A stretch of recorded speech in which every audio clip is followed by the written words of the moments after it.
Good morning everybody, welcome to Edinburgh on this rather windswept December morning. Hope you're doing well. I'm Mark, just in case you weren't sure. EasyJet, taking it easy, runway 24 being where the action is today. This departure off to Reykjavik. I think I'll do some good mornings in this little gap, so let's have a think. Keith Cornell, I think, was the first name I saw. Good morning, Keith Cornell, Chigwell's finest. David Gordon, good morning to you. How you doing, Mary Brock? Good morning, Rab H.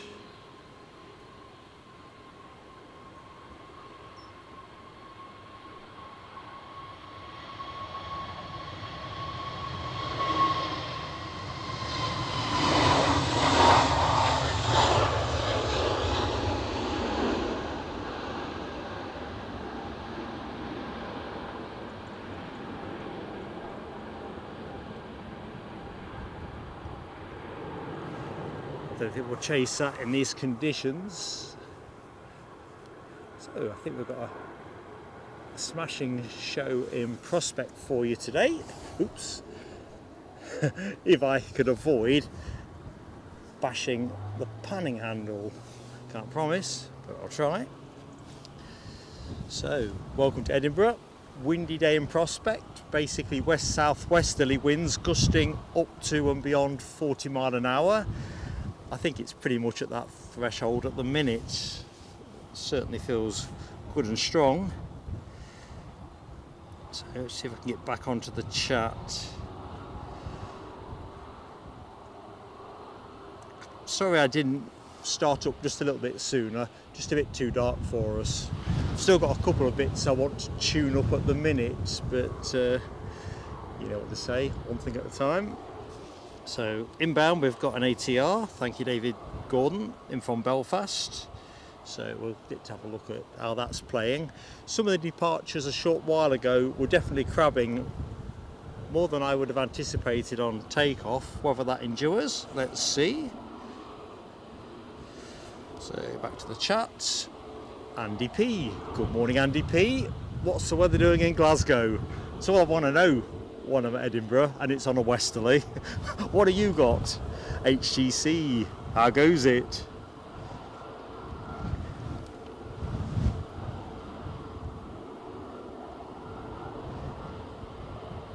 Oh, Keith Cornell giving New Year greetings in Hawaiian. You've got more capability than I have, although I probably did have some Hawaiian type shirts, probably quite a few back in the 80s. Let's move on quickly. John Mackenzie, good morning to you, all the way to our east in Hong Kong. Great if somebody could confirm on sound as well. Rab says possibility of heavy snow New Year's Day. It's an interesting one, isn't it, the way the forecast is shaping. I think the forecast Monday and Tuesday here is not that great. Largely looks more of a rain risk, but it looks a developing weather picture, so who knows.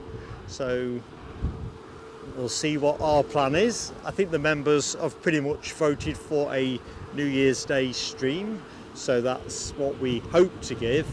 The only cautionary note naturally is whether the continuity of action makes for a good show, or as Rab points out, if for some reason getting here would be too difficult, you know, that kind of thing. So we've got a few bits and bobs. I think if it doesn't snow it's going to rain a bit, but as I'm fond of saying, one thing at a time. Tell you what folks, it's pretty nippy here. I'm here in my usual Michelin Man apparel, coats and fleeces by the bundle. We'll stay with this Ryanair a bit longer. It's hard to get onto the approaching plane too early.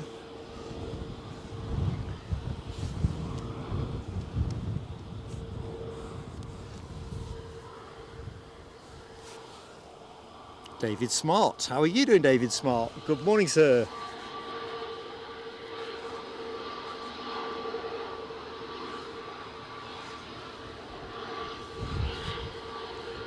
Reminds me, I've got a thank you to point your way shortly, as we always do with anything that's landed at the end of the last stream or between then and now. Hold that thought. Right, dare I make a move on the inbound plane and give it another 250 yards. This Ryanair that you are gazing on is off to Brussels.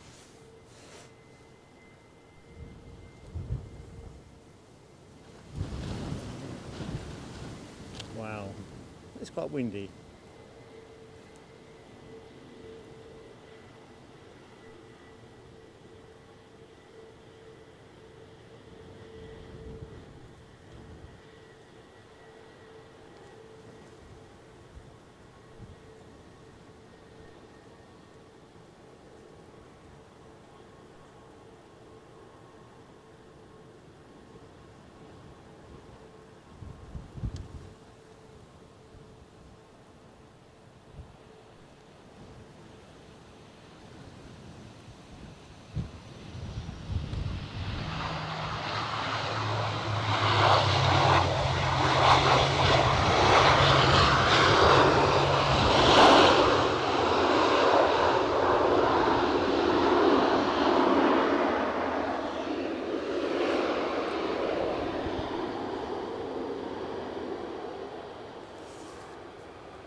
So let's get back in that chat, get focused. David Smart was the last person I said hello to. Thanks Keith Cornell, Andy P, John McKenzie, Rab H and anyone else that has confirmed on sound. Yeah, Rob, I've seen that comment from Les this morning actually, and I thought, oh yeah, I mean, this is what you need, isn't it? Quality intel, because otherwise I'm reliant on the flight radar listings. So I think we're going to see what they offer, check that I can get here and back without undue risk of getting stuck in the snow, and we'll go from there. Put it this way, I really fancy it, really fancy it. John McKenzie's got us on the big TV, good stuff. PlayStation 2, good morning Abby Garvey. I've got a feeling Abby's going to be seeing the snow sometime soon. How you doing, Abs? SVP, hello to you. Caroline, how are you doing? Oh, we're moving. Fancy that. Mercifully fog free. Seems like a lot of the UK has had a lot of fog type trouble, but that's not an issue for us.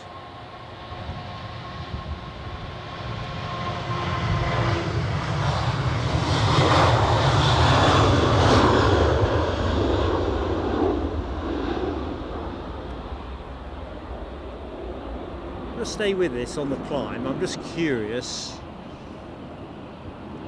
watching a couple of Jet 2s earlier, they really were crabbing to the left, but that looks pretty straight down the barrel. Perhaps there was an element of crosswind component that is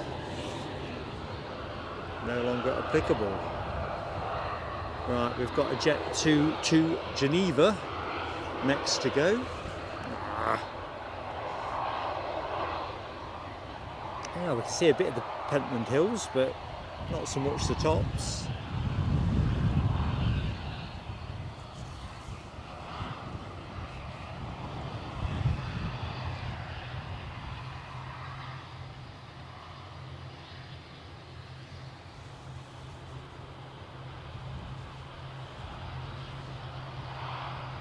So yeah, this will be the last stream of 2024. Sounds crackers, doesn't it, really, when you think about it?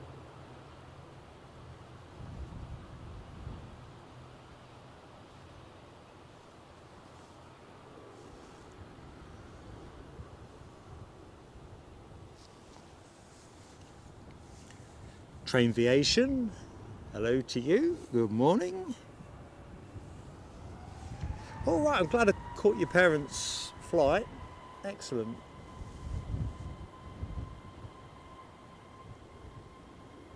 Oh, this will be the Jet2 A321 Neo, won't it? Lanzarote, I fancy.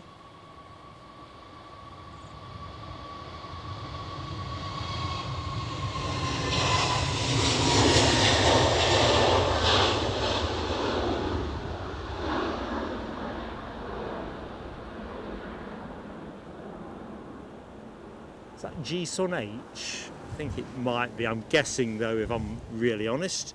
Finnair pushing back, due out at 8:15. And there you have it.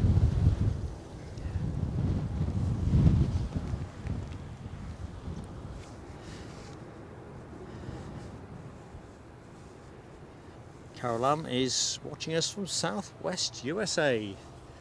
Gotta be warmer than this, Caroline, even if it's early doors for you. Good morning to Paul's Hijinks. Big thumbs up here, Paul, from Mark.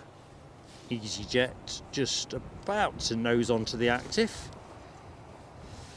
And that'll be the departure to London Stansted, an A320-200.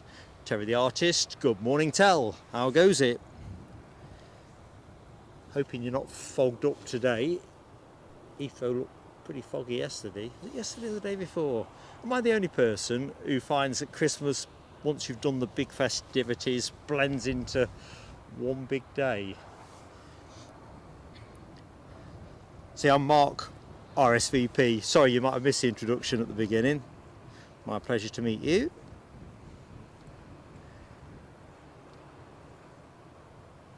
So what did Rab bag for the year?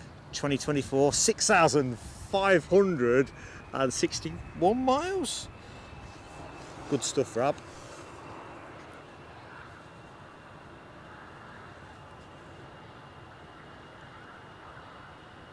I think that's what they call a stretch target, isn't it, for 2025?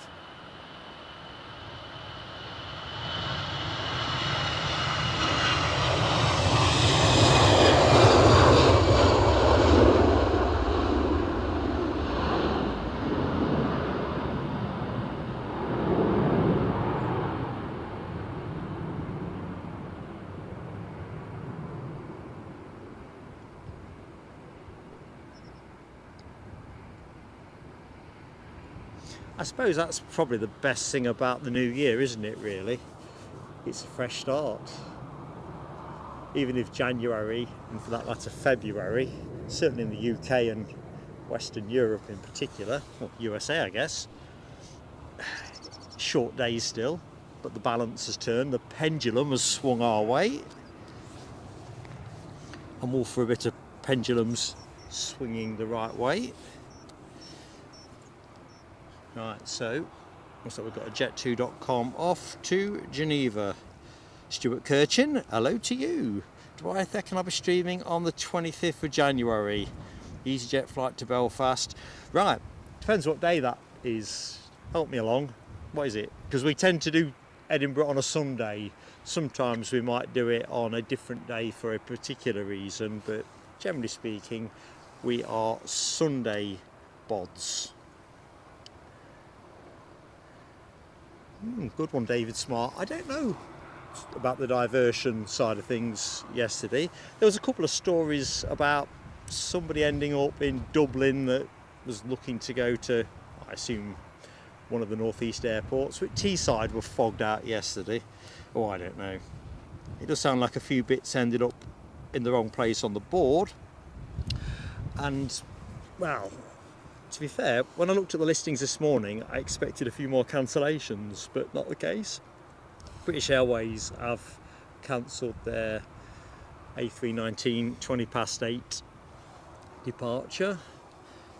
They seem to cancel quite quickly, but then again they do run full schedule to Edinburgh, so somehow you have to get things back into order.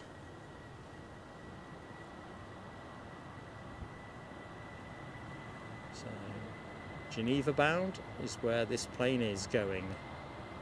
Good morning, Debbie.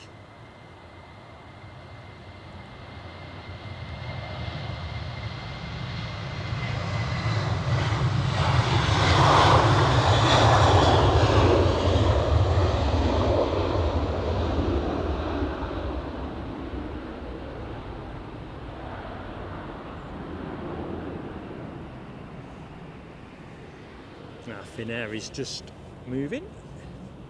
I do love the livery on this. Looks a lot better on the A350, but we don't get the Finnair A350 here, do we? So, you know what?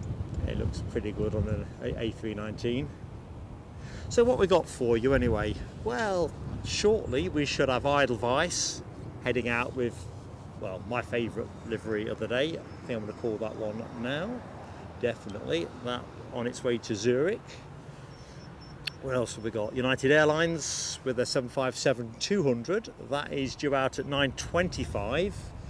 Came in nice and early. Too early for me. I was here, but conditions were just not worth doing anything with.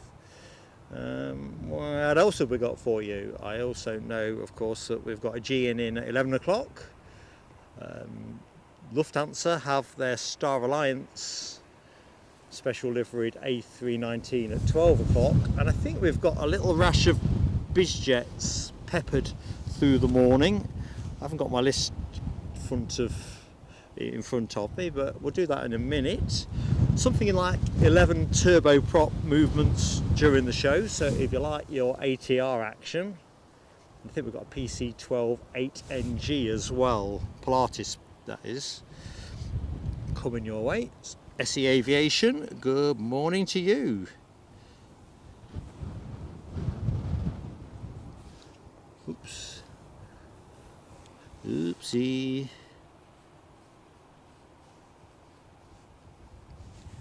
Now W-8, how you doing? How's your head, more importantly? Hoping things are moving in the right direction. Oh, I've got to log into Flight Radar. It seems don't seem to be in under my usual account, which is a nuisance. Every now and again it throws you out, as folks will know, no doubt.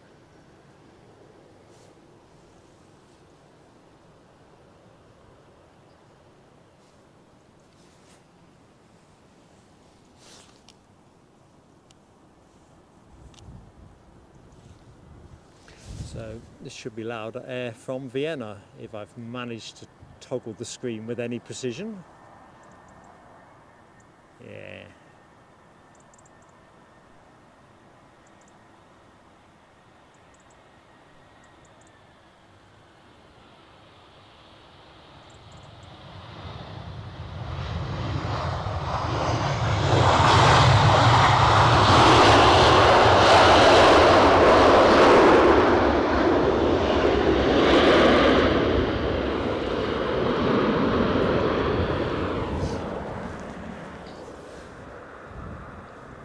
BC, hello to you. What have I got planned for 2025? Well, in many respects, I think the members are going to settle that one, because one of the things that we do is, well, from the beginning, we stream Edinburgh and Newcastle regularly. That's home base. We like to get to Aberdeen ideally 3 times a year, because we love it there. It's just a bit of a distance, but that is always on our radar. Bit of Glasgow. We said that this year and failed, but it's all to do with whether there's the right pocket of action for a live stream. But then we take the show to other places and we let members propose the choices and then they vote. So I don't know for certain. I do see us going to Madrid and Brussels during 2025. And I think Zurich and Geneva, but I don't know, we'll see. Ultimately, the members will make the shout. So we're quite freewheeling at Plain Sailing Aviation. Looking forward to the summer timetable, most definitely.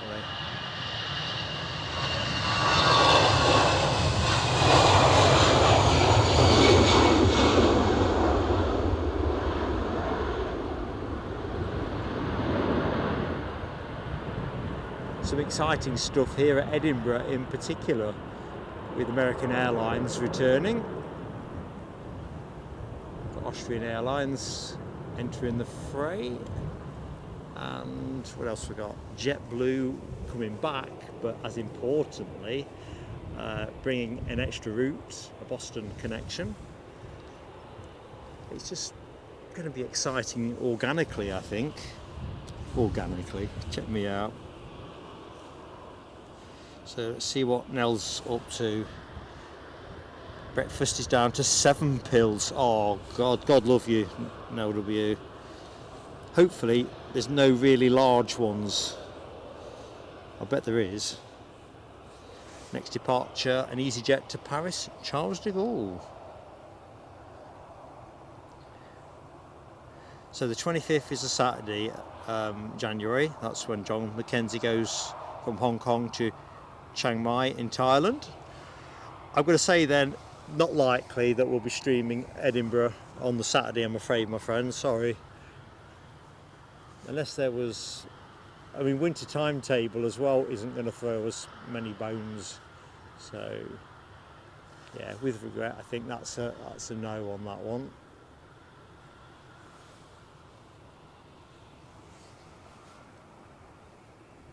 Stephen Fife, good morning to you.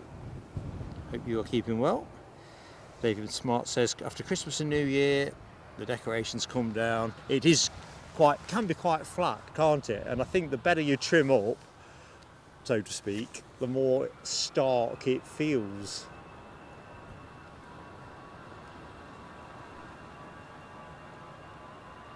Back at PSA headquarters, Mrs. PSA generally prefers the stuff down on New Year's Day.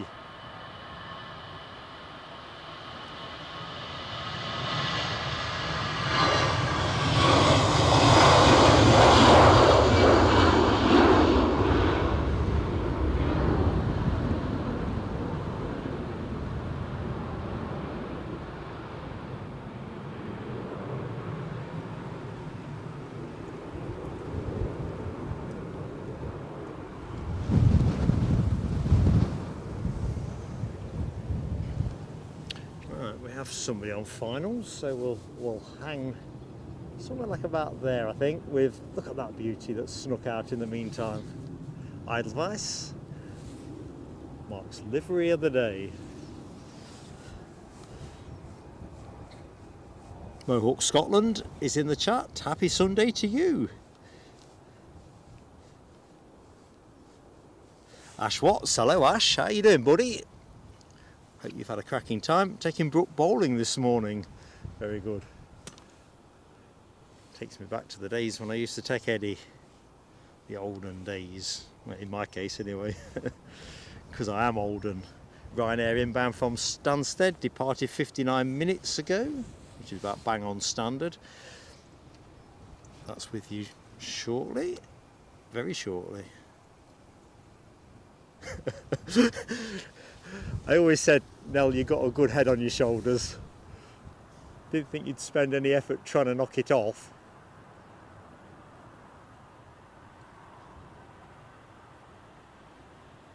It's always a good thing when it's all pointing the right way. Whee!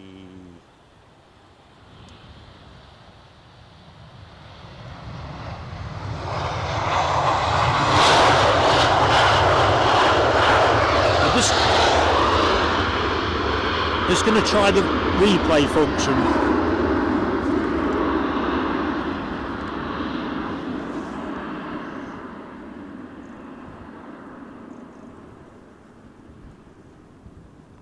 .75% speed is the setting for today.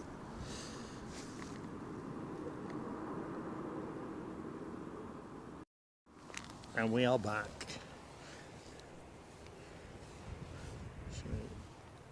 Who we got lining up? It's our EasyJet.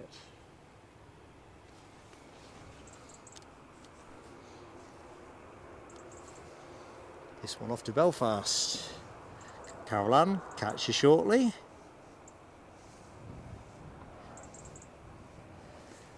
Yeah, it's going to be mint, John Mackenzie, the JetBlue service next year. Boston and JFK. It's a longer season, isn't it? I think they've extended it this year. I think they finished, off the top of my head, back end of September. Now they're going well into October. I'm hoping WestJet are going to wow us with something extra as well. They had 3 connections going at their peak back in the summer, all wrapped up by mid-October.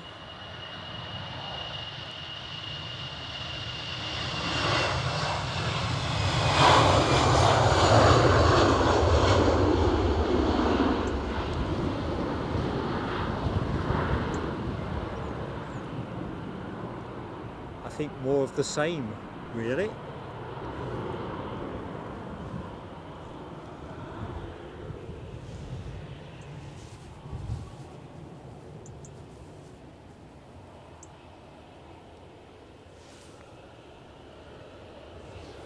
So members that are in the show that have got prizes coming their way from our social the other day, they are all wrapped, pretty much ready to go. So hoping to get those in the post tomorrow. That'll be the plan. David Gordon, they are definitely talking about this US border point, and I think that's going to act as a magnet for additional American routes, really. Fingers crossed.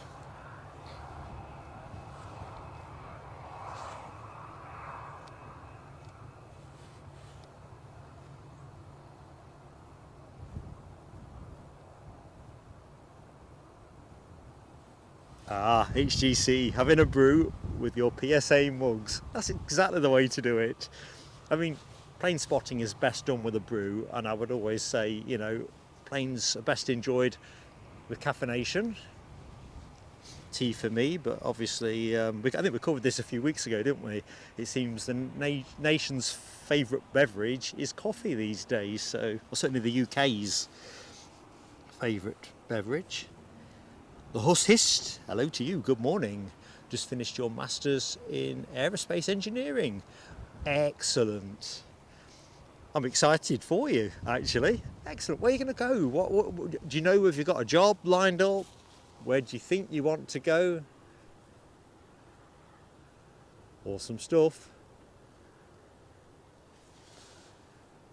We've got a few friends of the show that are moving towards careers in aviation, and I think, in fact, we've got some friends in the show who have had and have careers in aviation, and as someone who never got near any of that, I always think, how cool. Not that I'm usually associated with being cool. Right, this EasyJet off to Birmingham. Not Birmingham, USA, but Birmingham, West Midlands. Warwickshire, is it? Possibly. Ooh, Andy P says Glasgow has 14 new destinations.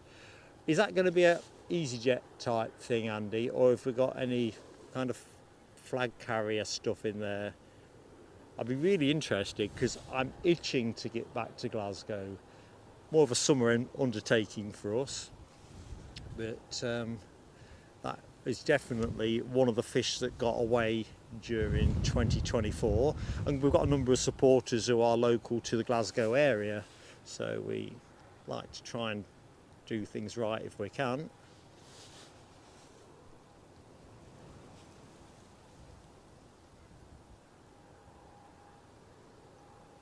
So in terms of flight plan today, just looking at the Pentland Hills, I put the camera on it after this departure. It's looking right murksome. In fact, I probably should have a look over my shoulder. Rain probability last I looked was anything up to 30%, but gets better as the morning progresses. So this is probably the sticky part of play.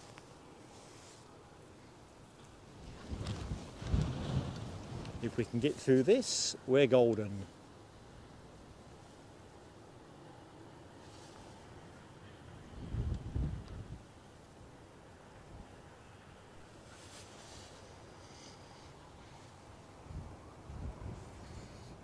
Big DC, hello to you, happy Sunday. Christmas was really good in our household, thank you. I hope yours likewise. I think grandkids being the big difference. If we got, you know, obviously we've got the one granddaughter, suddenly it all gets a bit more magical.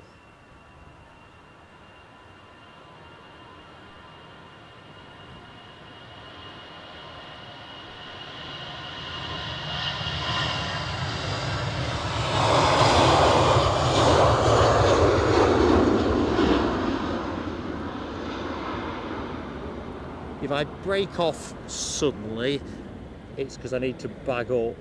I took the bag off because it's too irritating. As you can see, certainly to the south of our position, it's very murksome. So Edelweiss are next to go. So let's get ready for that magical moment.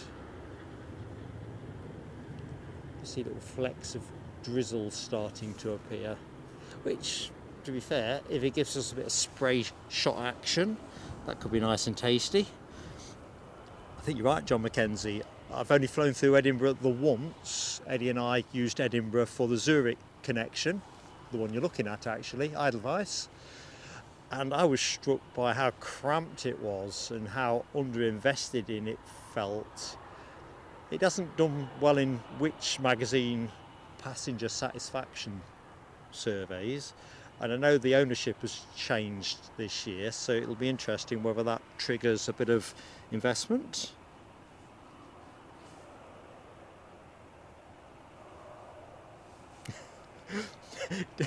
Debbie, my mind is boggling. You watched a programme a while back and you're going to say it's a good idea to have a sand pit at the end of the runway. Oh, we're off. Do tell.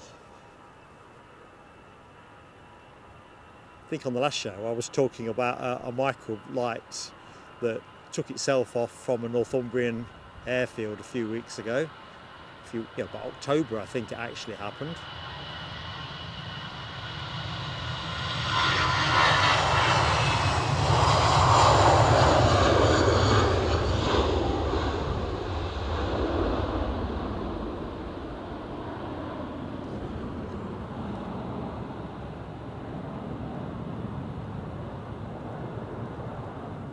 It's not that long ago, is it? A week? Is it last week? I lose track with Christmas. That Aer Lingus ATR had the nose gear collapse at Belfast. Was that last Sunday? I think that may have happened not long after we'd streamed actually. Because initially I thought, well, what if that happened at Edinburgh? Obviously it didn't.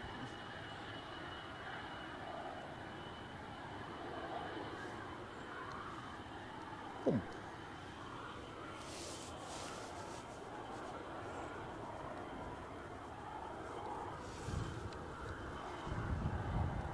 Right, a little bit drizzly, but we're not going to panic yet. Ian Finley, good morning to you. How you doing? So the Huss hissed, hoping to get into Rolls-Royce since you designed jet engines for your thesis. Oh, do keep us posted as you move on in life. That would be fantastic.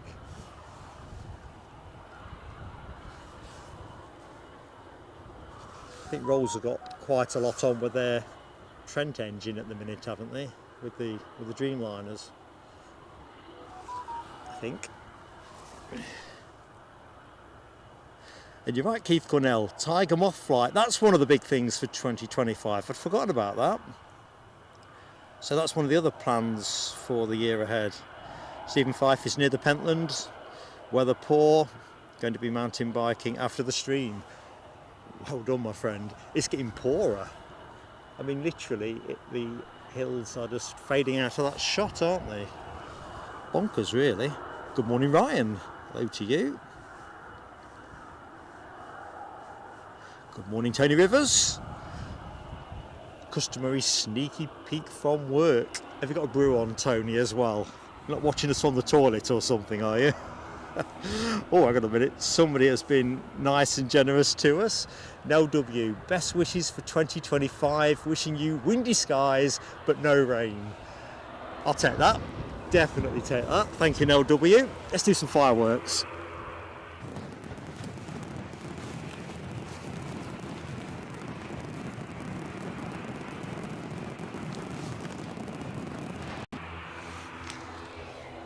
I also have a thank you for a Ko-fi that landed between streams from Dave the Geordie.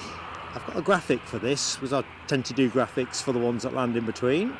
So let's get Dave the Geordie up. £5 Ko-fi donation. Thank you so much, Dave. Absolutely superb. So let's do the fireworks.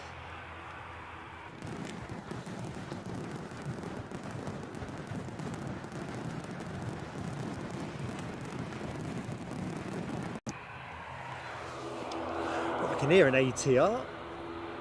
It's got, oh, I just found it.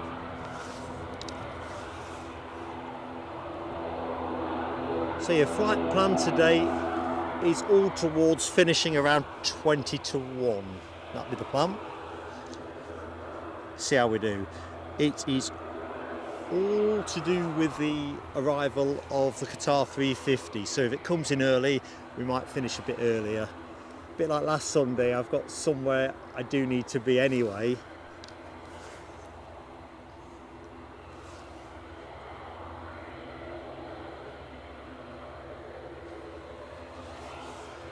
It's nice of me to turn up on time, I think. So Mary Brock is busy crocheting a green vest. We're doing it as a cardigan. I'm loving that adaptability, Mary. I think if I set out to do a cardigan, it would probably be a vest. And that's the best case scenario.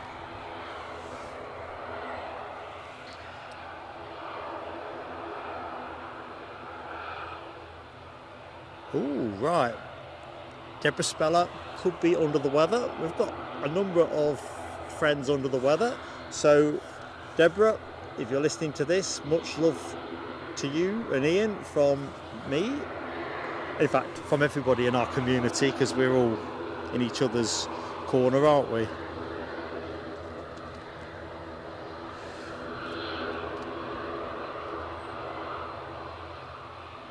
Ah, sounds like you've got a reasonable day in prospect, Tony River. So if you're on your own, have the stream on, bit of music. If you've got a bit of music on, what you're playing?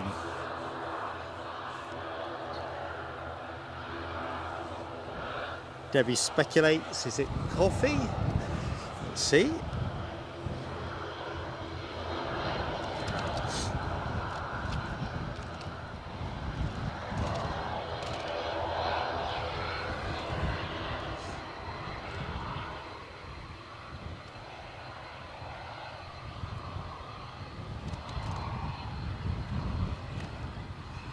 I've got the fireworks sound a bit low. Just looking at Nell's comment. I'll tweet them in a minute. When I was setting up, they were ungodly loud.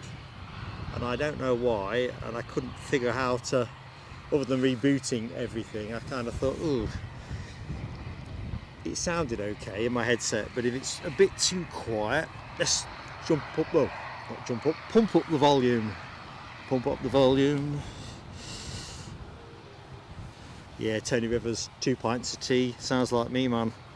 Definitely.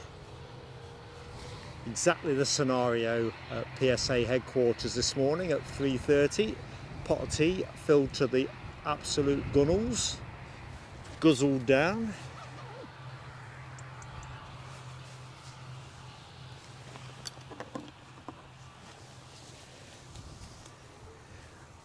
And as we are well and truly in the days of Christmas, we've got a surprise for you this morning. Good morning everyone, Eddie here. Great to be back in Scotland, breathing that fresh Edinburgh Airport air. And looking at one of, is this an Emerald Airlines? It is indeed, Eddie. Just talking about that nose wheel collapse from last weekend, was it? Or was it the weekend before? Was that Edinburgh or was that just with Belfast? Belfast. First short departure of the day. As we were saying at the top of the show, we've got 11 ATR movements, or 10 ATR actually, and one PC-12, Pilatus PC-12. Right, this should be turn and go. Track is clear.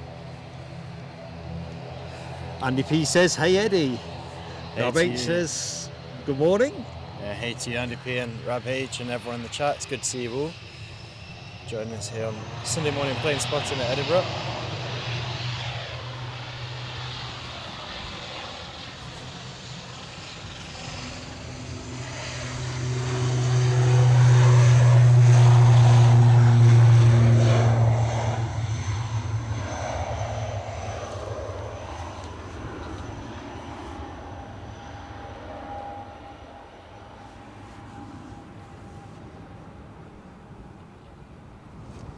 So Eddie got the short straw, but he volunteered for it, to be fair.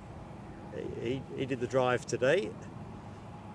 Yeah, and my late arrival, I'd like to say it's for artistic flair or judgment just to arrive into the show like this, but my young one was a bit raucous last night, and I didn't sleep as much as I would have liked to for such an early start, so I thought I'd take a quick kip in the car whilst Mark set up, but I severely regret it because although I felt tired before, I woke up from my car nap. I mean, maybe... You never feel good, do you, from a car nap? I do not feel good. So it woke me up. That was rather loud a few minutes back. I don't know, was there a particularly loud departure you recollect, Mark? It sounded quite loud by the emergency gates. Not especially. I was going to phone you up, but then I thought, nah, he'll have set the alarm on the phone anyway. But anyway, Eddie's done the journey today on not too much kip. Had to listen to me rambling away incessantly for 2.5 hours. Because obviously after I've demolished a pot of tea, I'm very talkative. Not everybody's cup of tea, pun intended, at that time of the day. Right, let me catch up. Just adjusting something, just bear with me, the tea. Right, Eddie, just generally keep your eye on the aerodrome. I'm just going to adjust the firework volume. I'm not sure they're at the right place. Look in the chat here, so good morning to Abigavi. Chipaz 1990. Hey, Sam, how you doing? HDC as well, good morning to you.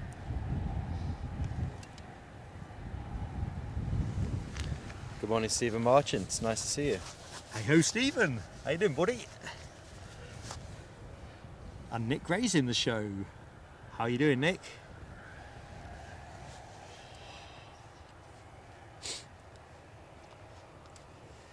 Right, so looks like we've got an EasyJet rumbling on out, a Bristol departure, a 320 Neo.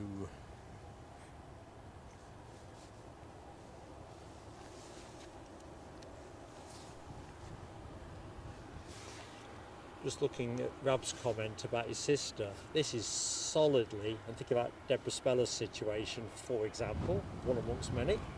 Well, we're doing here at speed. So they're coming around the perimeter, aren't they? The red car and the blue car had a race. Well, they're not red and blue, but you get the general vibe. That was a biscuit advert back in the day. I can't for the life of me think what the biscuit was. So good morning to anyone that's just joined the show. I'm Mark, if you didn't already know that. Joined on commentary today by Eddie, who made his debut a few minutes ago. As always, folks, gentle plea on likes. Get the likes on early, helps us massively with YouTube. It was an interesting arrival this morning. I filmed it because I thought it might be worth sharing.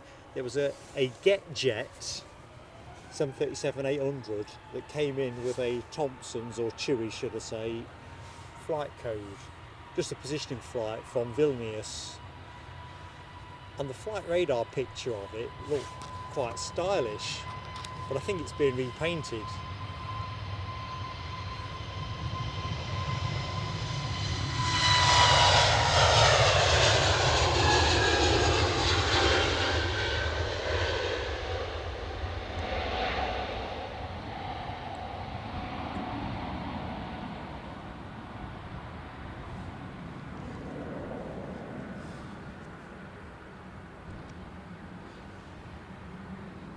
Talking of repainting, the reason I've gone quiet... Say Mrs. PSA's in the chat, needs me to get on with some decorating. No, not quite as exciting as that, but close. This might be, for some people, quite exciting. It certainly excites me, though. We're looking at... so we're talking about... reason why I wanted to talk about Emerald Airlines was, I think, a range of their... Well, I think all of their ATR, or a vast majority of their ATR 72s, have quite interesting histories, at least for myself as a bit of a plane geek, and the one that departed a few minutes back is no exception. started life out with Virgin Australia Regional, and it operated for them for a while until, so a good 5-6 years before going to Chorus Aviation in Canada. And I suppose, where is this going, you might be thinking at home? Well, how does an ATR 72 make it from Australia to Canada? Like, that's my question. I want to go on that flight. Yeah, how does it do that? Well, just sticking in the chat, just going back one to my comment about the GetJet 737-800, Ian Finley's made a more expanding point in the chat. So Chewy have borrowed it from GetJet, which has spent their first 16 years in New Zealand and Australia. That's the plane on shot at the minute. And I think you can tell from this angle that tail fin has been overpainted.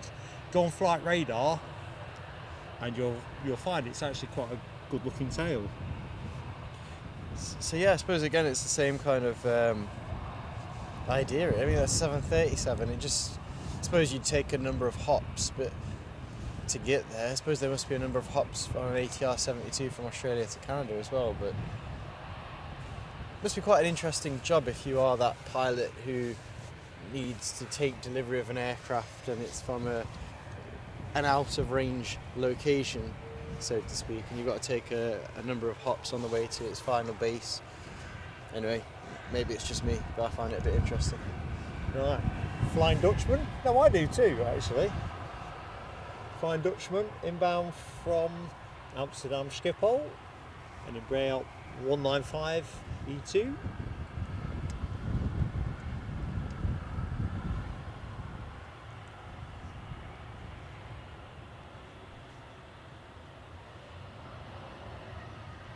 Let's have a replay on this one.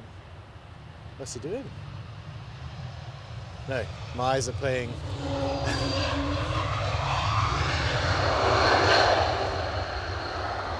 My eyes still haven't adjusted to being back here at Edinburgh. I thought he was like floating parallel to the runway for a while, but he did have wheels down. We had a BA put the wheels down quite late last week. I think it was just the way he was keeping his nose up, messed with my eyes a little bit, and I thought he's just sort of levitating above the tarmac, but it was a perfectly normal landing. At least from my eyes.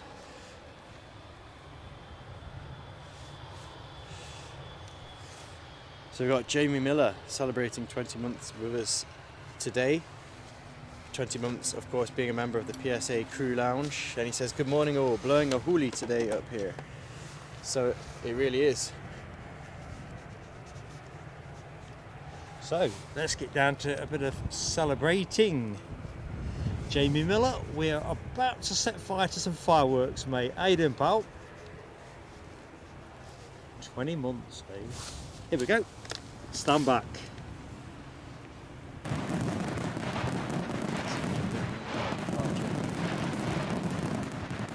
Oop.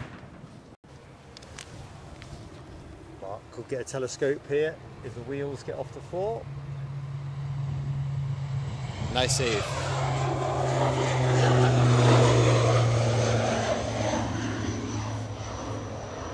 Close. I got the camera lock on as well.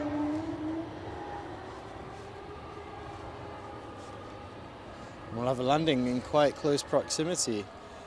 Let me get on Flight Radar, tell us what that is. Thanks, Eddie. I'll track him with the KLM while you cast your eye on the next plane.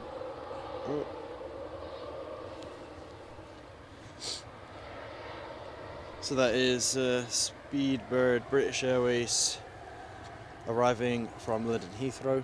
It's an Airbus A320 that, once we're finished appreciating this KLM Embraer, we will pan to.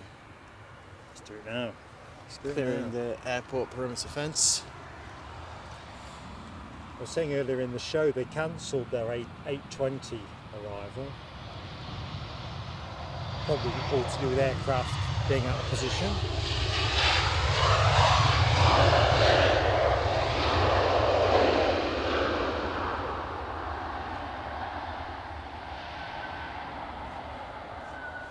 Maybe it's even staff shortages, you never know, do you? Yeah, just going back to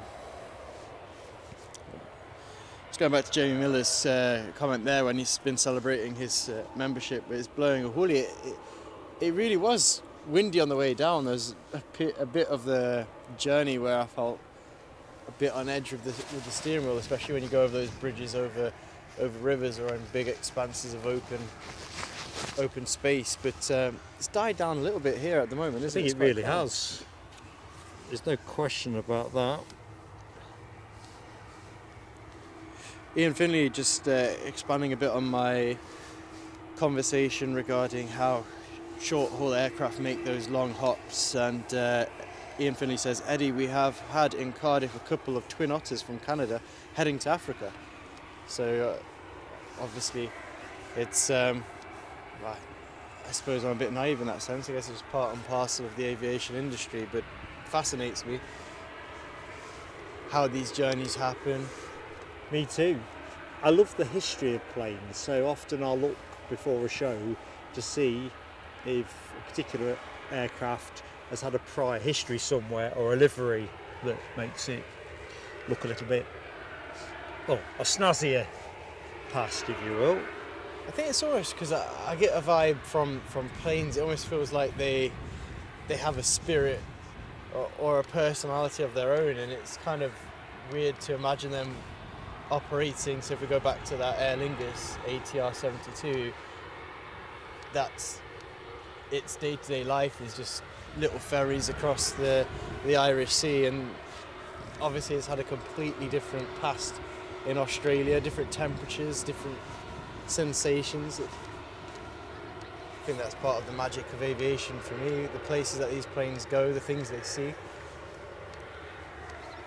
You know, we've got what it looks like to be a Jet 2 lined up, ready for departure. Its landing lights are on and ready, so I think you want to be on the camera handle mark as it's Yeah, I'm just trying to get onto flight radar. lurching into life now, the engines. For some reason it biffed me out, so I couldn't access the aircraft ages, all that kind of malarkey. And it isn't a Jet 2, it is an EasyJet Airbus A320 on the way to Lisbon.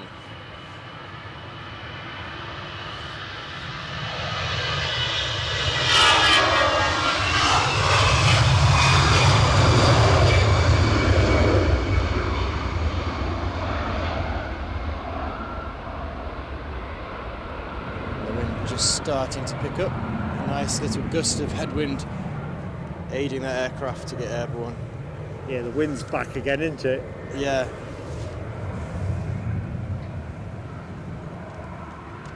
It's sort of...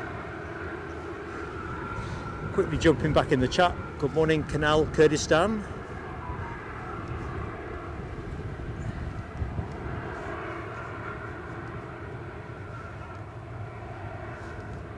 So an EasyJet A320 departing, and another one soon to arrive, just crossing the coast. And now we can see its landing lights in all its beauty, and that'll be arriving from London Gatwick, an Airbus A319. Yep, 16 years of age, currently at around 750 feet, so we probably ought to show a bit of interest in acquiring it for the camera. Still a bit of a star, actually. Twinkle, twinkle, little star.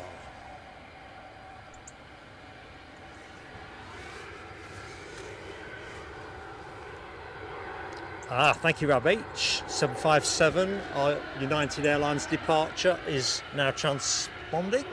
Nice one. Good morning, Linda Cooper. How you doing? Stuck at work today. You have my sympathy and undying respect. Obviously it's hard enough at the weekend, but over Christmas it always seems, when everyone else seems to be loafing. Anyway, I hope you're keeping well. I hope you had a cracking time.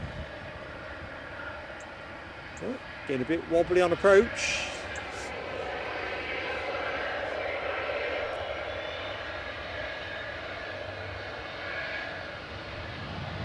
Very polished.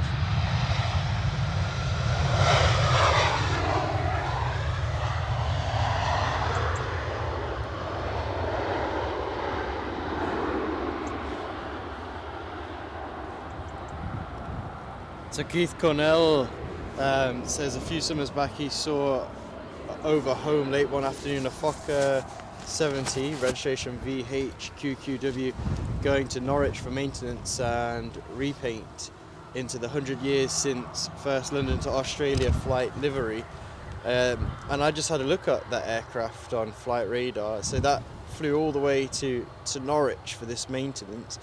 Looking at it, it appears to live, if we can use the verb to live with an aircraft, it appears to live in Australia. It's an Alliance Airlines aircraft.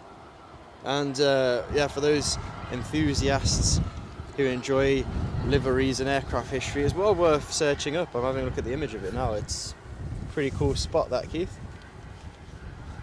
Definitely one to put in your logbook if you've got one. Nice trio of BizJets in the shot there.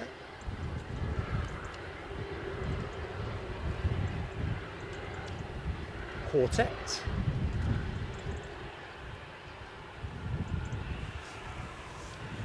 Good morning to Frank's Holzlabor. How you doing, Frank? He says greetings from Dortmund and hopes everyone is all well. And while we're in good morning mode, hello to Lowlander. How you doing, my friend? And George Riley. Hello, both. Just to complete introductions, because we know Lowlander, but George I don't think we've said hi to previously. I'm Mark. And I'm Eddie.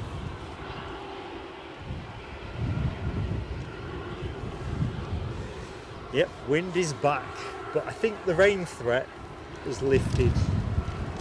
You heard it here first. I'm going to put it out there. Commentator's curse. Commentator's curse, absolutely. Oh. Bit of bird scaring.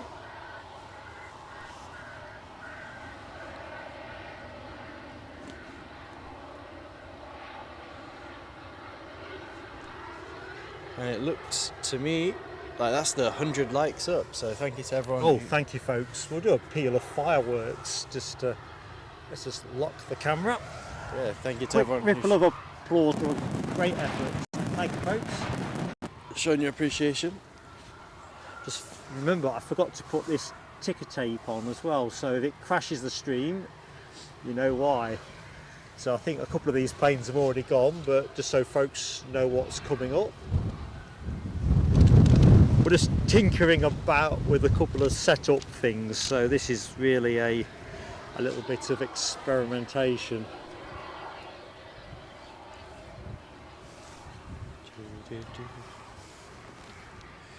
So on the centre line currently we do have a Jet 2 737 and it sounds like they're going full thrust. And we're moving, as Mark says. But where we're moving to is a very valid question. Yeah, where are we going? And the folks on that fine aircraft are off to Fuerteventura.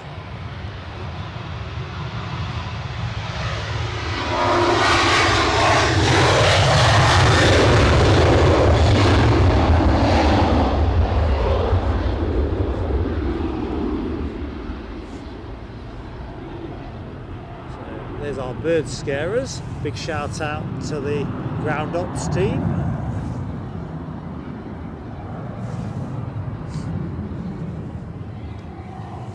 It's one of the Boeing 737s from the G Doctor range. Of course, what I'm referring to is the aircraft registration, GDRTZ. They like their doctors, Jet 2, in terms of the registration of their aircraft. I'll tell you what, just pivoting us away from that, DB Bassman has a membership milestone, 16 months with the PSA Crew Lounge. So, in time-honoured tradition, let's get some fireworks on it. Thanks for your support, DB Bassman. Thank you indeed.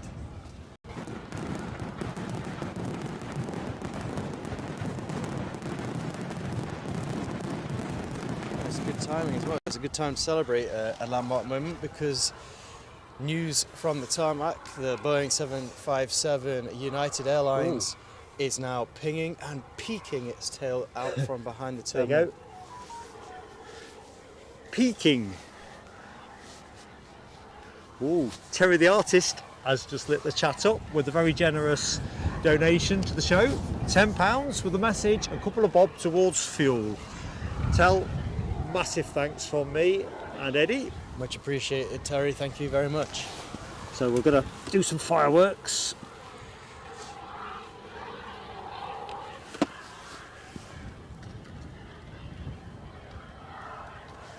Now. Good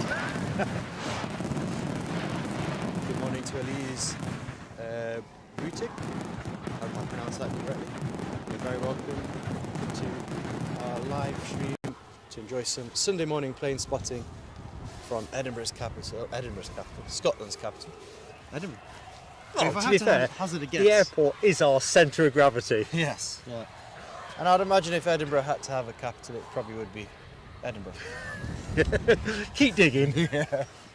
Well, you get these capitals, don't you, around the world where isn't the capital, at the risk of sounding very uncultured here, is Panama City the capital of Panama, for example? I'm told, yeah. Okay, good. I took a risk. So with I'm that told.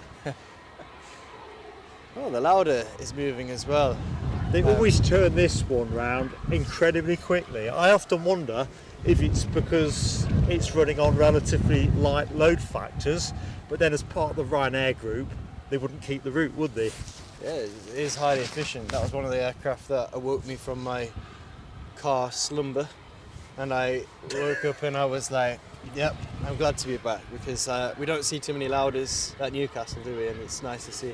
Well, you get out and about. I don't get out and about as much, so I was itching to ring you up, yeah, and put you on speaker for the broadcast. Well, I thought if you tell me in very colourful terms what to do, it's probably not doing anybody any favours.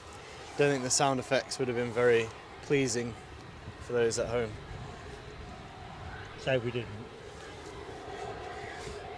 Yvonne C says, good morning, Mark, from me and my family. We hope you've had a lovely Christmas. My husband and son will pop down for a bit of spotting later. How the wind makes it interesting today. Good morning, Yvonne C. How you doing? It was a great Christmas. All ends up really. With the granddaughter, I was saying earlier in the show, it kind of magics it up a lot. But yeah, all good at our end. Hope you had a great one yourself, you and the family. I hope you've been complimenting the fine cuisine you ate for Christmas. Of course, Eddie was the chef. Yes. He doesn't even remember. It clearly was not a memorable Christmas. No, it was excellent. So, a number of the people in the show will know this. We had Christmas dinner at Eddie's house. Eddie actually cooked the dinner, and I'm going to say, because you know I like to pull his leg, but it was excellent. And we were talking in the previous show about whether Brussels sprouts were a tasty delicacy or an affront to taste. What did you say, Eddie? It was the first time you'd eaten Brussels since you were a kid? Yeah. How far should I go into that anecdote? Well, no, it's just interesting thing. They were perfecto. I didn't have Brussels sprouts for a long time, to be fair, because I think it's one of those tastes that are quite strong for the younger palate, although put me right in the chat. Did you guys enjoy Brussels sprouts as younger people? There we go, open question. I think the jury was quite mixed on the last show off the top of my head. I'm just going to jump back to the chat quickly if I may. Eddie, good morning to Mark Pride. How you doing, buddy? Josh Brooks, hello to you. Hope you both are, well, enjoying a lazy Sunday. Lazy Sunday with planes. It's what we should be doing. Yeah, so Brussels sprouts weren't that bad with an adult palate, was just to close that anecdote off. Maybe we need a Brussels sprout livery on an aircraft. Around Christmas time, that would be a good spot, wouldn't it? It would. I'll tell you what, Jamie Miller's quite been very sharp here. He says, well, being a Lauda, you would be quick, wouldn't you? Obviously reference to Niki Lauda, founder of the airline. Yeah, the late great Niki Lauda. I mean, yeah, that is very true. I wonder, you don't see many famous people getting into airline ownership these days, do you? I think, is Niki Lauda, is that the only airline that a famous sports person or successful, I don't know, media personality has created? again, I guess a question over to the chat. You guys know better than me. I don't know, it's Instinctively, I feel it is, at least in Europe. I think the economics as well have changed massively as well. So even if you know what you're doing, think about people of my age and thereabouts will remember Freddie Laker, who'd been in the aviation industry since whenever. And he was the pioneer of low-cost aviation travel, these transatlantic routes, but got squeezed out by the big boys with anti-competitive practice, essentially. It is the challenge, which reminds me of on YouTube, as it happens, over Christmas period, they were pushing out, probably because it can tell I enjoy a lot of aviation content. EasyJet have got an advert at the moment that celebrates however many years in aviation they've been. I can't memorise the advert off by heart. And it's not done its job then, has it? It's but it's got me thinking about it, and it went through like the timeline of their airline, and it's sort of, I'm going to rewatch it when I get home. There you go. That's the quality of free time activity that I do. I'm going to rewatch an EasyJet advert. But it talked about how they went up against. They've sort of framed their history of going up against big boys and challenging. They took on, I think they said they tried to take on Iberia in one of their first routes and such like. And as you've reflected there with, was it, you say Freddie Laker was the name you referenced there? Yeah.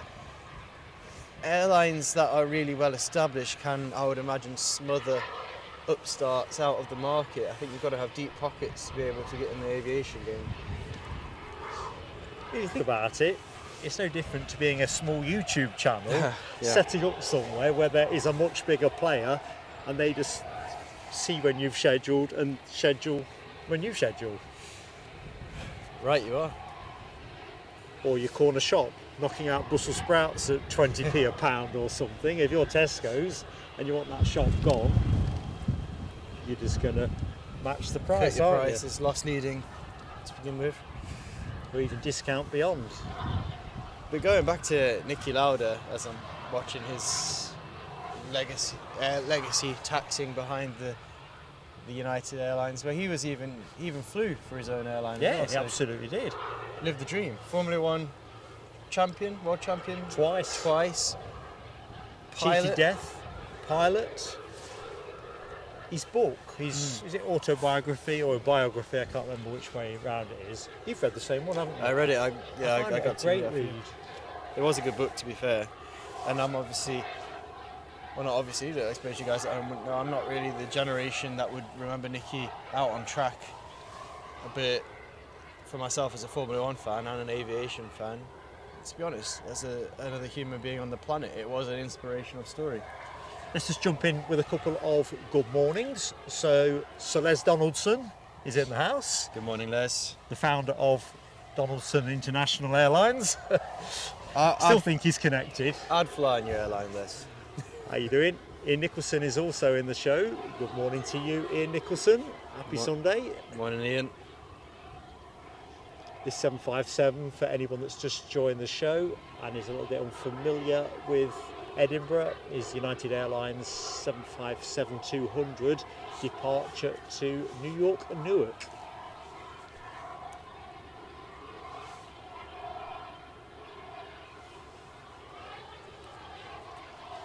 Time for a bit of RB211 music.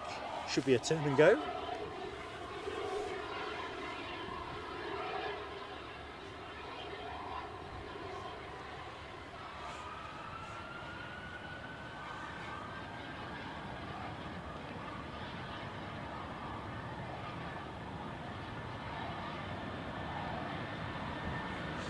Slight rocking motion as the aircraft battles to get up to full speed.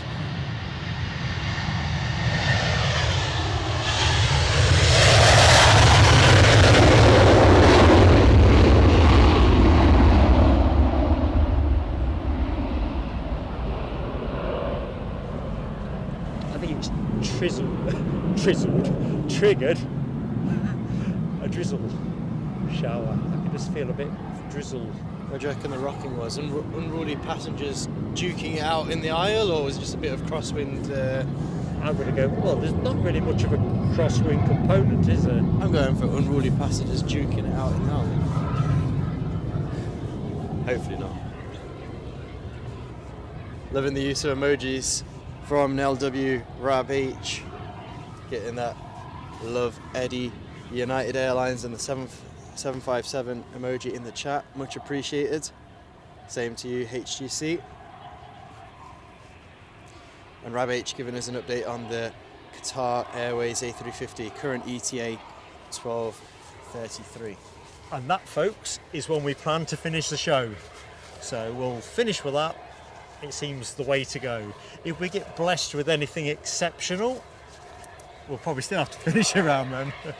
No, we could extend to 1 o'clock if we had to, but the plan is to finish with that A350. Got all the places we need to get to. Rab H saying it's only 3 knots of crosswind currently. Yeah, it feels more headwind, and I'm looking at the windsock as well, which confirms, well, visually confirms what you're saying there, Rab. So yeah, that rocking motion, maybe who knows what that was about. It was definitely, you could, a little bit perceptible from my end. Let's do a quick good morning. Mike Wild is in the show. How you doing, Mike?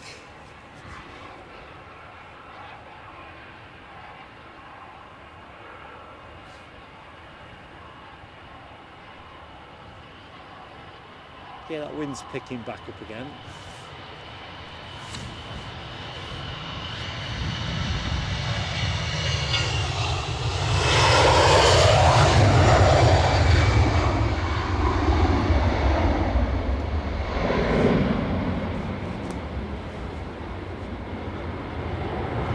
Oh, drizzle alert.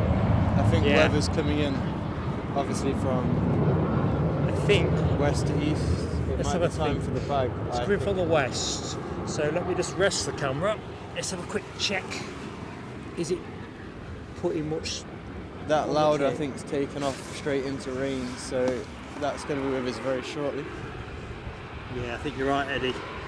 So if you, I'd say go wet weather, Mark. Just keep an eye on things for me. All right, I'm just going to put my phone away and look at the chat on the tablet in the short term. Because the first worry is getting the lid on the box can sometimes disturb the kit. So I don't think we're going to go for bagging up yet. I think I can manage that. So I reckon it's raining at the far end of the active runway. We may have to bag up. I may have to recant on that. We're not bagging up.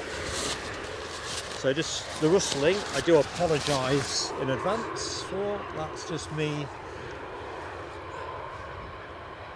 Let's just get the camera lodged somewhere. To be fair, it looks like it's raining on that Jet 2 that's currently idling on the tarmac as well. We seem to be in a little bit of a bubble. Yeah. Which I hope does not burst. Well, hopefully we'll be okay. I usually do this in phases, so phase 1 is very much, can you manage it by just wiping like this? I think we'll give it another 5 minutes before I commit. So that bag, if I have it back and put it inside my coat, just to give it a bit of a warm. Right, here we go. Keith Winning. Hello to you, Keith. Welcome to Edinburgh. Actually, it looks filthy everywhere, doesn't it? But it's now, I think it's brightening to the west now. Andy P, what's it doing with you?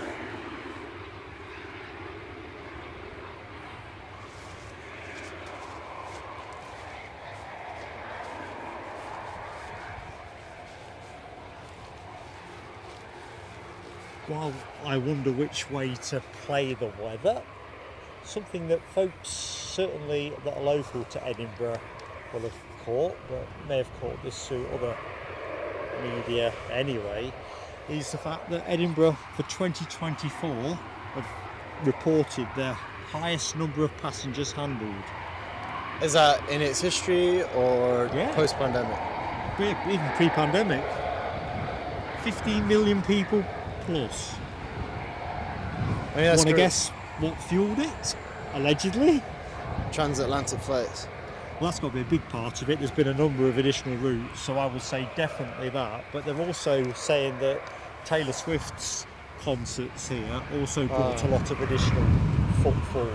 I don't know if that's just hype. Well, don't know. I mean, I say frequently, that's an exaggeration, but Hourly.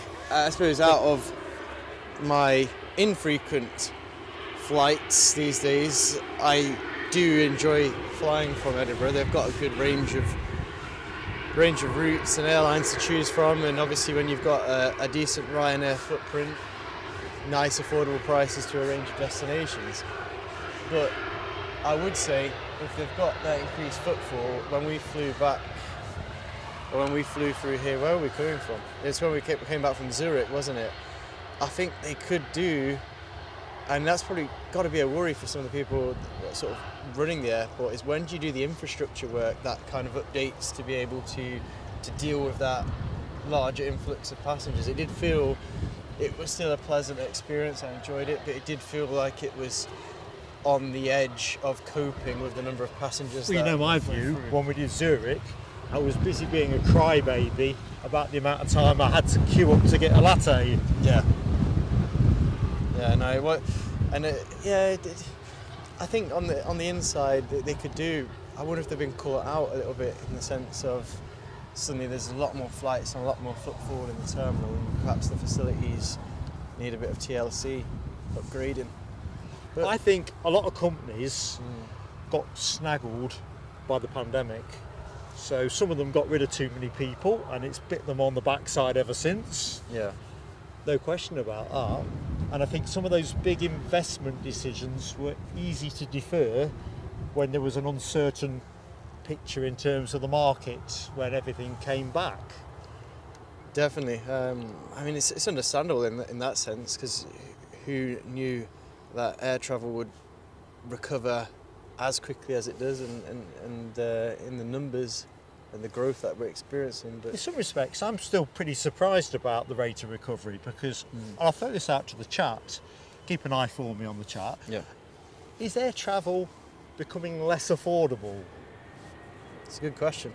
There's still some good value to be had, but often that's not great times of the day or...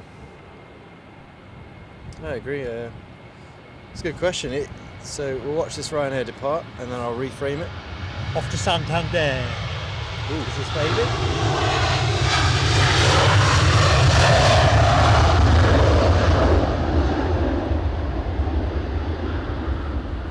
Good thing about a windy day is that if it's raining, it might stop raining quicker. It does look like we've avoided the storm. I was going to say weathered the storm, but I think we've avoided it. It did feel like there was a bit of weather coming in, creeping in. Like in the prawn head. Yeah. Sophie L, good morning to you, Sophie L. Hope you're keeping well and you've had a fantastic Christmas.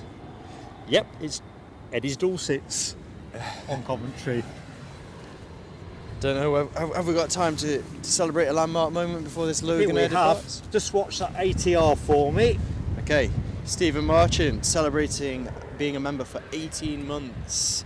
18 months of aviation joy, great channel guys. Thank you for your continued support, Stephen, and it's great to have you with us. Thank you, Stephen. Thanks for being part of this. Here's your fireworks. It's a Logan Air. That. Sorry, I had to cut that slightly short. My headset cable got tangled up and this plane started moving, but thank you so much, Stephen. There's that iconic lawnmower on a summer's day power-up that caught your attention. Don't know what it was. Up and away.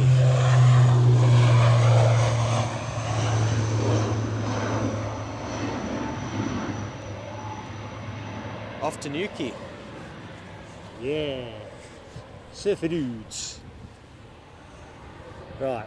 I'm just going to give Stephen a a secondary burst because that didn't really come out right. There we go.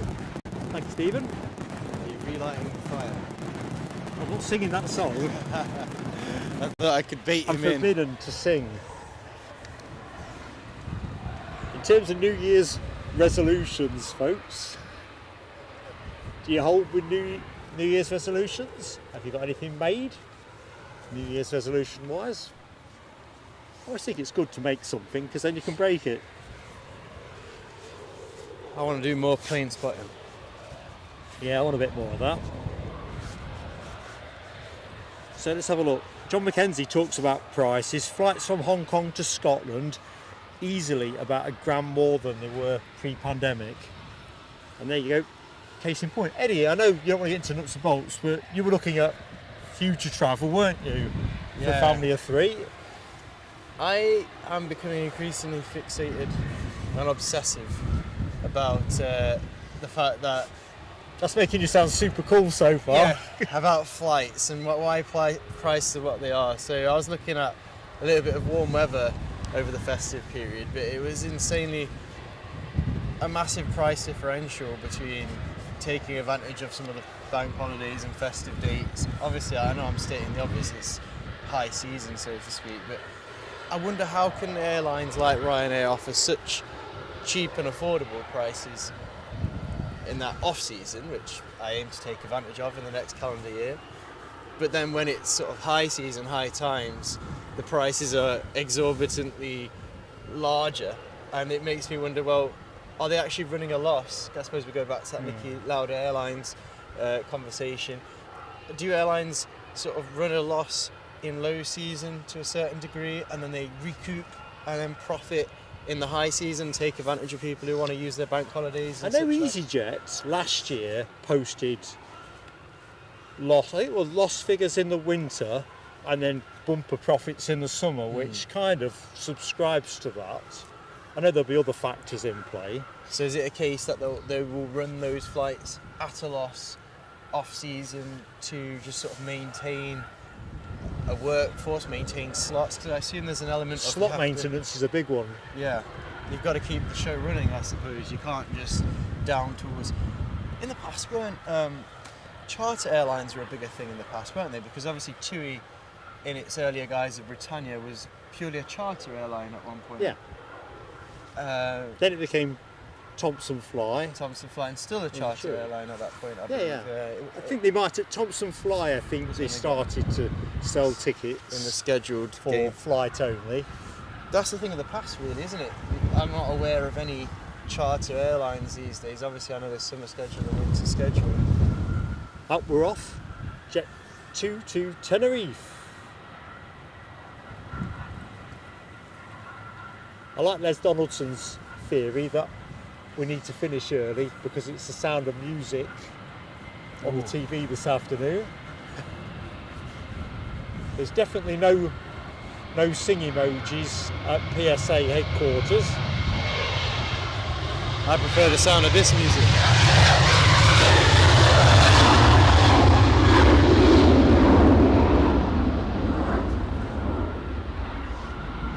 You can give me the sound of a 737 full blast over any musical you could think of. I'd rather you listen to this. Right, Scotland's finest, second Scotland's finest departure of the show. But yeah, I definitely think flight prices are becoming, it's not just government taxation, however much Ryanair and Michael O'Leary want you to believe it's that. Yeah, there's an element of the various tax regimes and whatever, but I think that the airlines are getting a bit jiggy with it when it comes to pricing. Well, I assumed post-pandemic the prices were higher because capacity wasn't as high as it was pre-pandemic. I assumed that airlines and governments had used it as an opportunity to contract, restrict and reduce the amount of air travel. That said, that statistic you said earlier in the show about Edinburgh having its busiest year contradicts that. There's more air traffic going on. There must be more capacity, so therefore I assume there's more demand if people are willing to pay those prices, which I guess they are. Then of course the airlines are going to keep. Well, there was a time, wasn't there, where if you put your journey off to the last minute, do you remember those cards you'd see in travel agents' windows and stuff, last minute deals, when you would get stuff at a fair discount? Yeah. These days, generally speaking, you really want to book your travel. If you definitely need to be somewhere, as against you just want to see what's available, you've got to book early, haven't you? Yeah, I quite agree. I mean, I think I've been caught out by the change in tide on that one. I got very much in the pattern of just trying to pick up cheap flights nearer the point of departure when I get a bit of time off or I'm free. But like you say, these days it's all about booking in advance.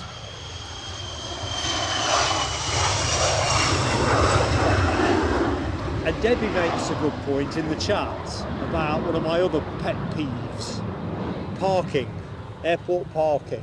And not just airport parking and drop off. Because Newcastle, case in point, what does it work out when you drop off there? 3 or 4 quid? If you're doing regular drop-offs, you need a part-time job to offset it. It really is a Mickey take, isn't it? Well, then it forces people to make rash decisions where they're suddenly dropping people off in bizarre places. Well, you see that at Newcastle, where there's families with young kids and suitcases going across dual carriageways. Well, they've got that much fencing around the roads, it's quite difficult and they've got red lines everywhere, and you've got to be dropped off quite a way from the airport. And I think, cripes, I think I'd rather pay the whatever it is, 3 or 4 quid drop-off fee. Definitely. Not that I smile about it, let's not kid ourselves.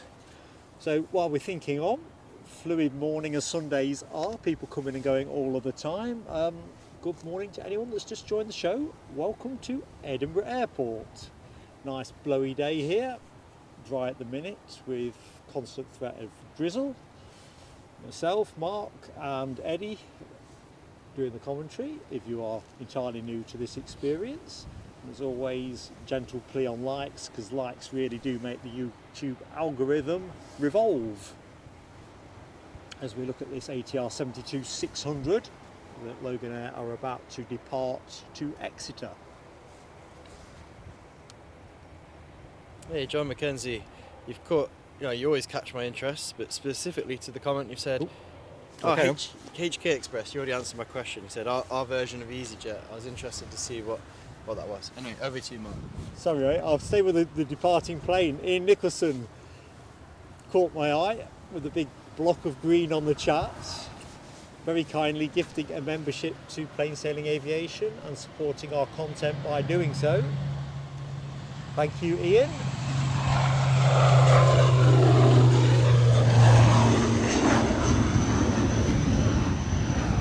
Who got it, Ed?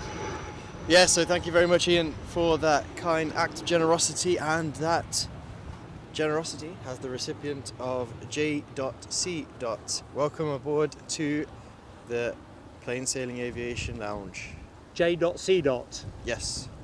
Yeah, welcome aboard. Drizzle's back, innit? I might have a decision to make again. I don't know whether to put my left shoe on first or my right, or whether to bag up the kit. Well, right, Ian Nicholson's fireworks first, mate. Yes.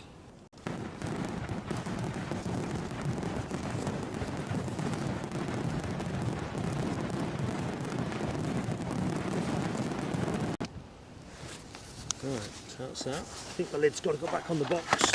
Got to keep those matches dry, because Stephen Marchant is also showing brilliant support to the channel, and he's also gifted another Plain Sailing Aviation membership. Thank you so much, Stephen Marchant. We're going to do some more fireworks momentarily. Good morning, random flights as well while I am scrolling. So here's Stephen Marchant's done the bizzo for us, and we know Andy P, a friend of the show, is in the show. Yeah. Excellent. So let's get them on. Stephen Marchant, here's your fireworks, my friend.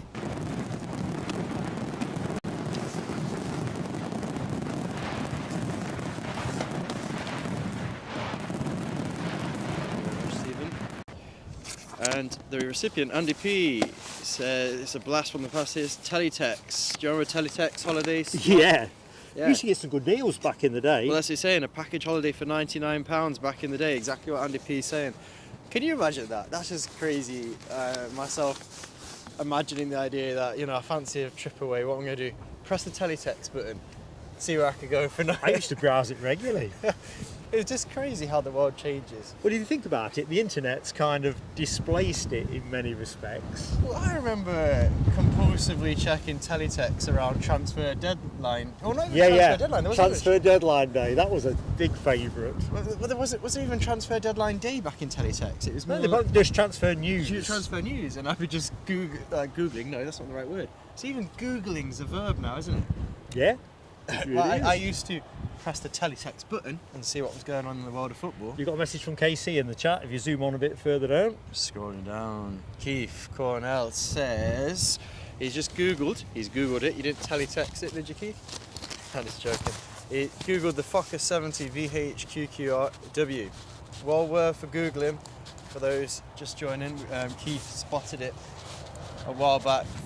Overfly, having received a new paint job at Norwich before heading back to its home in Australia, and Keith saying that when he saw it over his house it was in a red and white livery, and he's just seen it's now in a silver guise. Well worth a look, guys. It's quite an impressive I was going to use the word beast, but I don't think the aircraft size could be described as a beast, but nice aircraft all the same. Right, firework moment as well. Chipaz 1990, member for 6 months. It has flown over indeed, Sam, but we're very grateful for your support. Thank you so much. Lift off the box. Fireworks can just do their thing. Here we go. Here's Sam's fireworks. Thank you for your support, Chipaz.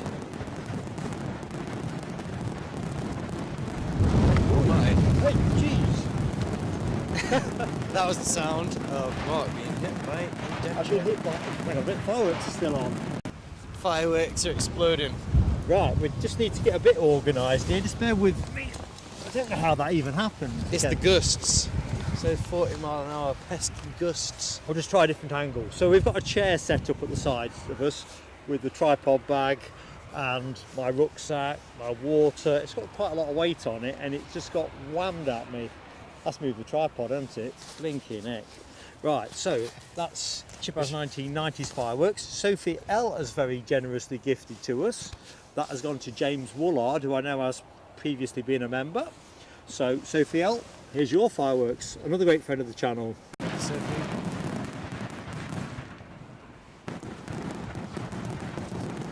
It's a shame I couldn't get the actual replay on the sound effects of you being struck by the chair. That proper flew. Get that on a remix. I'm just going to try and work out what's happened to the tripod if I can, so just bear with me, team, while I try and reset everything. Well, Mark's on the reset. I'm in the chat. That's level. So good morning to you, Carl Shield. Morning, Carl. Looks like we're level there. That was savage. Couldn't it hit me 5 proper? Might be the claiming. And it was James Woolard who was the recipient of Sophie L's generosity and support. Is James in the show? Or you're just saying that's where it's gone? That's where it went. Yeah. I haven't seen him yet. So I'm just checking on my good mornings really while I get things lined up. Carl Shield says he's still got teletext. It does still exist, but how do you access it? Because there's not a teletext button anymore on the remote. I think it's switched off, you know. If anyone knows I or think Googles it does. It does exist? I think it does. No Carl still got it. Well, hang on. Right, This is where it gets confusing. Teletext as in, was it Oracle for ITV and CFAX for BBC? Oh yeah. Look at the chat, see what the chat says. I think it was CFAX for the BBC, Oracle for ITV. Yeah, Chip is spot on as always saying, remember what the flight arrivals used to be on teletext? Yeah. I used to love watching that. that was the early day flight radar for us Av geeks to go on teletext. That GetJet 737-800. Check this one out of flight radar, folks. Let me just get it in shot. They've resprayed it, so this is the one Ian Finley was talking about, has done 16 years of service or thereabouts in Australia and New Zealand. This was a positioning flight, I think, looking at the code. It was a Chewy flight code, a Tom. But yeah, it looks like it wants another coat of paint on that. I was going to say it looks minty white from where I'm standing. Yeah, I can still see some of the previous paint colour underneath that. Although they do remove the paint, I understand, actually, so that's not so likely. Because the weight, we did this in a few shows back, the weight in kgs off a coat of paint for one of these things is not insignificant. I'm trying to think off the top of my head whether it was as much as 200 kgs or whether that sounds too much.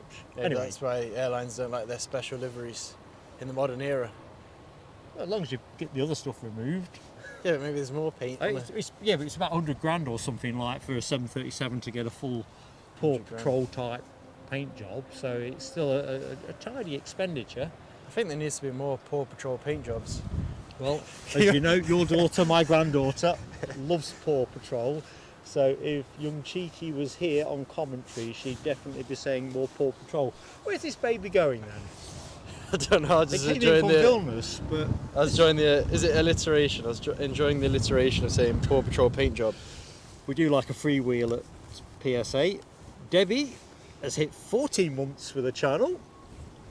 Happy 2025, says Debbie, as this chair is going to start bugging me. I might have to sit down. Well, I was going to say we might have to go for something slightly different, where we perhaps put the rucksack on my back, dump the...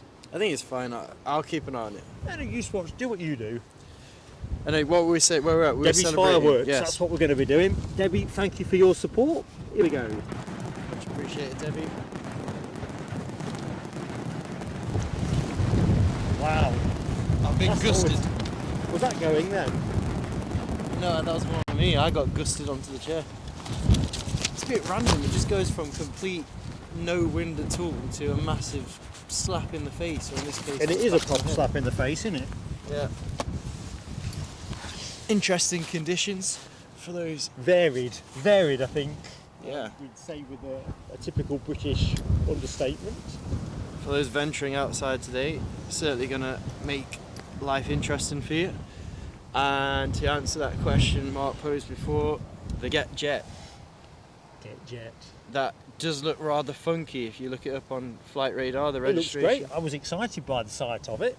The the aircraft registration. Whereas it's just a Casper. The aircraft registration is LYDUE. It's due to take off to Lyon, is the answer to your question. Coming your way, Sophie L. On y Our va. fine Dutchman as well. On y va, as they say in French. Let's go. John Mackenzie talking about a flight from London to Finland on Ryanair for 1p plus taxis. They used to make a big thing out of that, didn't they? Oh boy, if there are flights for 1 penny these days.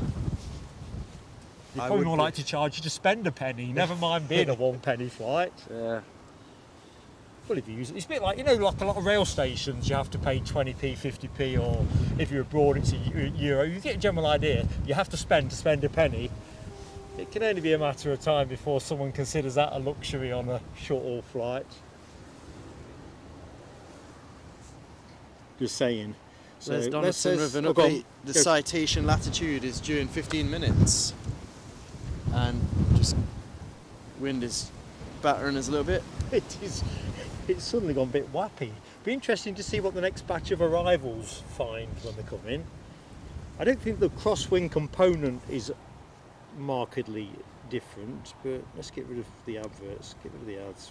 Yeah, the windsock is still providing a nice, strong, gusting headwind for the pilots. Stephen Marchant says, back in the days, I flew to Orlando from Newcastle on an Air 2000 757. Air 2000, remember them? Go on. 2 weeks with hotel rooms, only £750. Those were the days. They really were. Good morning, David. How you doing, David? I can remember as well, around the time of, I say the first Gulf War, must have been the first Gulf War, when transatlantic travel absolutely dried up, and we got a promotion out of a newspaper, 2 for the price of 1 with British Airways, including your hotel, 4-star, for like 300 quid, and that was for me and Mrs. PSA.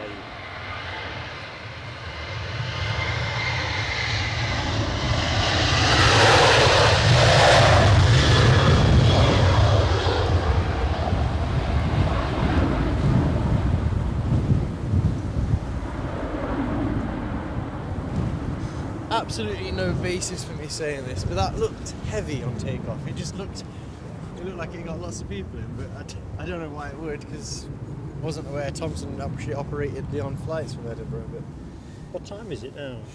time is 9:56. Yeah, so it's been on the deck nearly 2 hours. So you'd expect it to have gone out heavy. Carl Shield, you know you've received memberships on this channel previously. You are a rascal.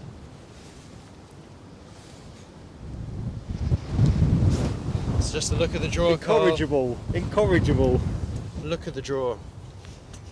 Keith Cornell is continuing our conversation on teletext. He went on CFAX when he had an old TV and had to go to a quiz. Yeah, there were quizzes, weren't there? Quick question, because I got distracted by that gust of wind. Did we do Debbie's fireworks? I think we did, didn't we? Quick question to the chat on that one. Ian Nicholson's got 9 months with the channel. Oh, so let's do those fireworks. But did Debbie get her fireworks? I think she did.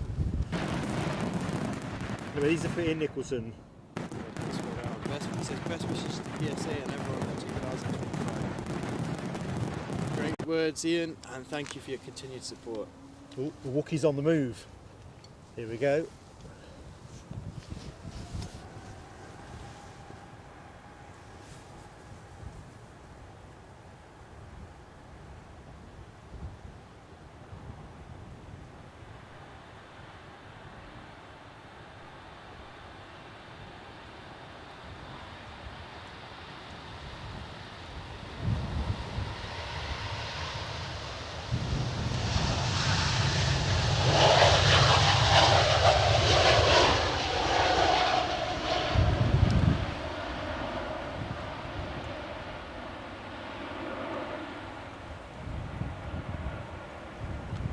Somebody's on finals, so we're going to get a chance to see what this increased wind gusting is doing.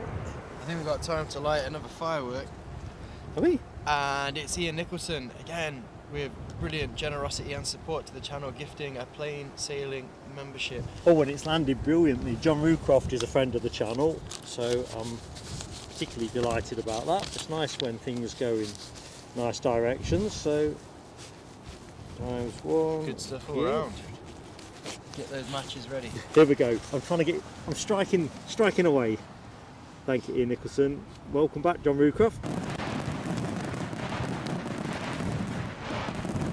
So going back to that quiz from Keith Cornell, it put him in the top 1% of Mensa. Nice. Who's that? Keith Cornell, when he did a CFAX quiz, it put him in the top 1% of Mensa. Oh, I'm firmly in the other 99% then. Right, let's have a look. So, crosswind component still at 3 knots, so that doesn't look onerous, although crosswind is at around 19% at the minute. So I think it's that you have to get light hang on the one camera. good golly. You can compose yourself, Yeah, and celebrate the generosity. Talk to me, Eddie. Talk to shortly me. after this landing.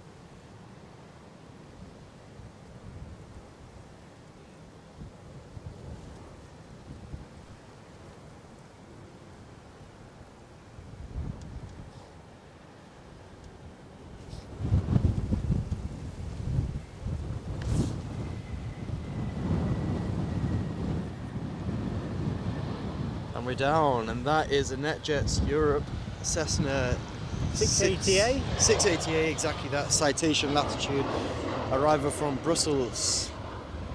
Welcome to Edinburgh. Right, so what made that screen go green with loads of gifties? I'm just going to look back in. I've just seen. Let's have a look. John Mackenzie, Oh. great friend of the channel. Absolutely touching, John. Thank you very much for your generosity. Really does go a long way to helping Yeah. us bring these aviation live streams to you all at home. Well, let's do John's fireworks while weather conditions are in our favour. It's even moving the broadcast box now. John, thank you so much, mate. That's great stuff, John.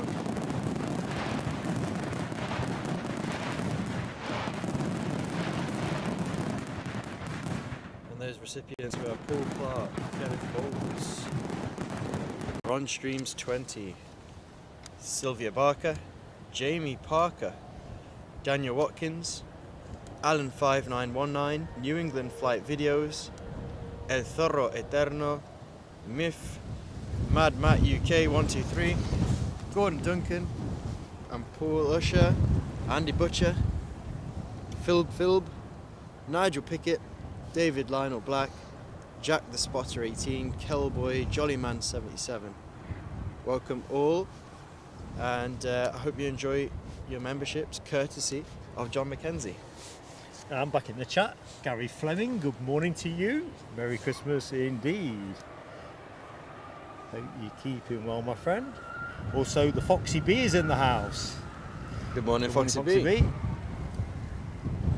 Tell you what, Debbie's got some bargains on the go here. I might have missed the first bit. £175 all-inclusive from Gatwick in March. Where will that place be? I'm all at 6 and 7s. I am as well. I'm actually, my pulse is ticking away. Lost where I'm at. Lots of surprises in the chat. The weather's put me on my toes all of a sudden. Okay. Come on, Eddie, get some anchorage on this job. I'm picking my way through it. I'm trying to continue where we're at with the white. Okay, yeah, so let's have an aviation factoid courtesy of Keith Cornell. The white Boeing 737 that we saw a few minutes back, that is number 33,996, and it was operated by Centrum Air X VHVOY of Tiger Air, and that explains the funky livery if you check it out on Flight Radar or similar plane spotter platform. It's almost a heresy to have removed that stripy livery. It looked really good. If I haven't already, good morning to you, Mary Brock. I see you saying good morning to me there. Hope you're doing well and enjoying the live stream from Edinburgh. You're currently watching our latest arrival, which was a Cessna. Remind me, Mark, Cessna 1... It's a 680A Citation Latitude. Exactly that. I can't say I'm sure where it came from. I can tell you that. Oh, from Brussels. There you go. Teamwork makes the dream work. It really does.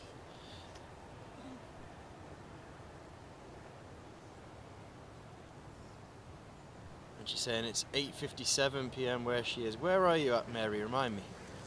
Gateshead, New South Wales. Ah. Because I love that synergy, looking at the back end of our citation at the minute, that we've got a Gateshead and a Newcastle, and you know. I remember when Emil Heskey, obviously an iconic footballer, ex-Leicester City footballer for those. So more iconic if you're a Leicester person, exactly, or possibly Liverpool. Yeah, he's got relative notoriety and generally in the football world. Yeah. Usually because at the back end of his career he was quite harshly judged by sort of haters out there. But anyway, that aside, when he signed for Newcastle in Australia, I remember thinking, I had no idea. I mean, again, this is the show where I'm coming across as quite uncultured, I suppose, but I had no idea there was a Newcastle in Australia. Good morning, Daniel Watkins. Oh, sorry, Les and Rab. We missed the replay. And Sophie L. I forgot about the replay button. I'm still getting used to the fact we've got replay, so... I'm going to vouch for you here. The gusts and the random changing of the weather is causing a bit of chaos at the moment. Or it was a few minutes back. Yeah, it's definitely a bit chewier than it was. It's funny because it went calmer. But anyway, by the by, I kind of lost focus around that at that moment in time, but I will do better. I'll have to. Good morning, Paul Clark. How you doing? Stephen Fife says, say hi to Georgie Gordon, please, who is Stephen Fife's granddaughter, who's watching with me today. Well, good morning to you, Georgie Gordon, and Stephen. Good morning, Georgie Gordon. Thank you for joining us on our plane spotting stream. Also in the show, we've got Les Forrester, who is in Falkirk watching for the first time. Fantastic to have you with us, Les. Welcome, Les. Oops, I need some action to put on the screen. In fact, let's just leave it over there for the minute. That's the VistaJet, I think, that's due out later in the show.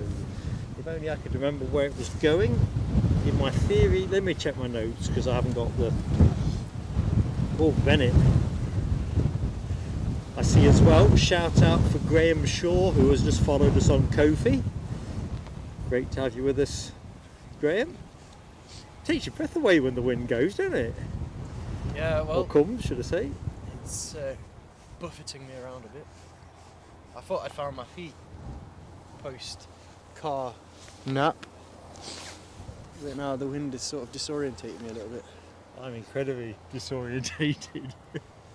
Anyway, one of our many saviours and part of our brilliant mod team, Dopey Gorp, has arrived. Good morning, Dopey. Morning, Dopey Gorp. How you doing, pal? So let's have a look. Keith Cornell still ticking up his colossal register of aircraft spotted. 35,570 civils. Oh, plane on finals. And we've also got a train on laterals. That's pretty cool, that, Keith. Very envious. I've always... I dabbled in it as a teenager. I bought one of those big... It's from the Heathrow gift shop. I bought one of those big... Oh, is it all the registrations of aircraft, commercial airlines? Yeah, you've still got it. We've still got it. And, you know, the idea was... I think we even... On that plane spotting trip, this is predating... I don't know if it predated YouTube. I mean, YouTube probably existed back then, but... we were like busy writing down every single aircraft we saw, and we were going to try and update the logbook, but I just didn't have the willpower. discipline. Yeah, no, so I really do respect that, Keith. I'd love to have a log of everything that I've seen, and it'd be quite awesome, wouldn't it, to look back and think, yeah, I remember that, I remember where I was when I saw that. Anyway.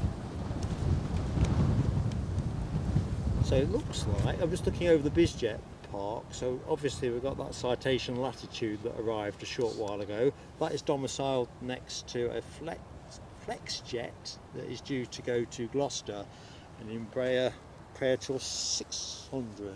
Yeah, that one's been, we've been awaiting that departure for a while. When are we going to see it? I'm not sure. What's the inbound plane, Ed? Looks Yes. like an EasyJet to the naked eye, but... More of an urgent check needed on that one. Let's have a look. No, it is a Speedbird, British Airways, another London Heathrow arrival here in Edinburgh. An Airbus A320, registration is YL, sorry. Currently 375 feet and descending, speed 120 knots.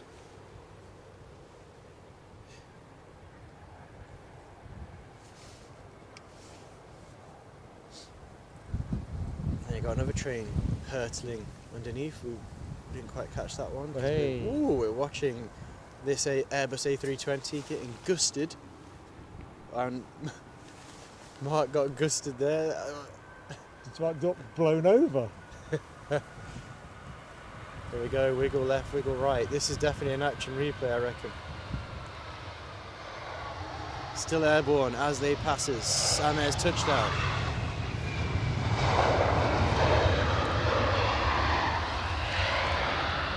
See it again. Hit the action replay, folks. Yeah, I nearly went on my backside.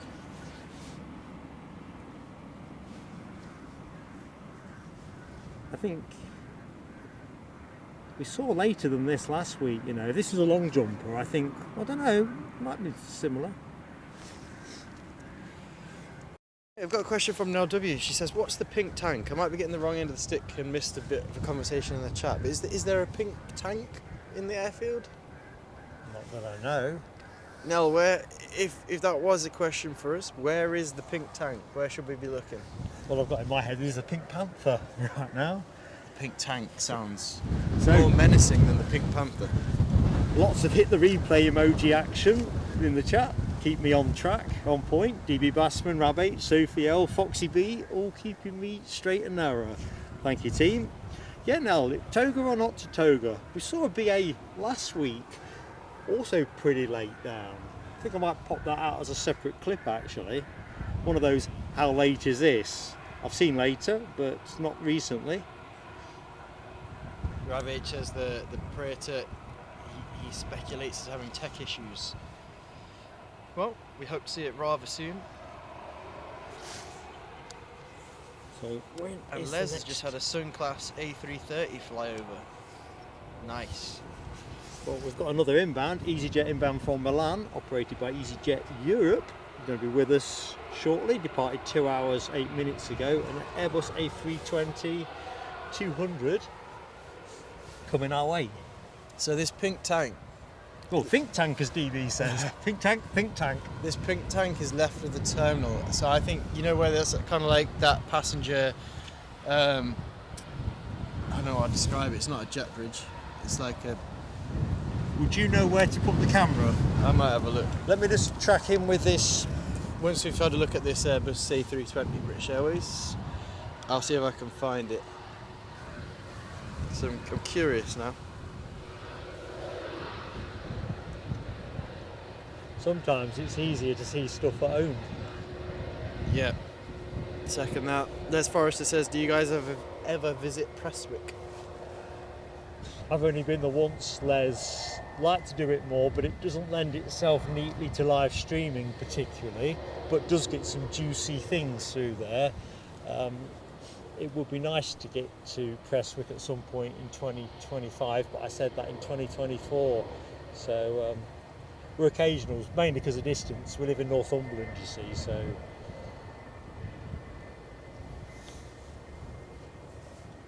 There you go. Something serene about a British Airways livery taxing to stand in Edinburgh. Short haul. Wrong left mark says no W. Wrong left. Yeah, which way did you look? left. So I don't know. I think I know which left to look now. I tell you what, And Eddie, you've got the Milan Malpensa flight inbound, but I think I've got. you've a got few time minutes. enough to do it. Eddie on the cam. Eddie cam. Apologies in You've advance. got Eddie cam on. I'm not quite as tall as Mark, so the camera is quite high for me. Well, I think I've got it slightly higher than usual today, only about half an inch, but Let's see. I'm sure that's how the wind nearly took me over. Hang on, what's that sneaking out from behind? I think we've got a... Oh, it's an EasyJet. There's a fuel tank. So looking for a pink tank or a think tank, depending on. Feels like a game of, was it Where's Waldo that I'm playing with the chat.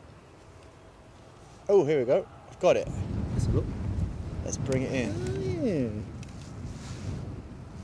Keep Bit an more, eye. come on out. Keep an My eye on eyes the, aren't as good. Keep an eye on the Milan Malpensa flight for me. I'm going to leave it parked there. Oh, I'm trying to leave it parked there. I don't know. Oh, Right. I'm all over the place. Here we go. Thanks, Eddie. Well, that's that mystery solved. Well done.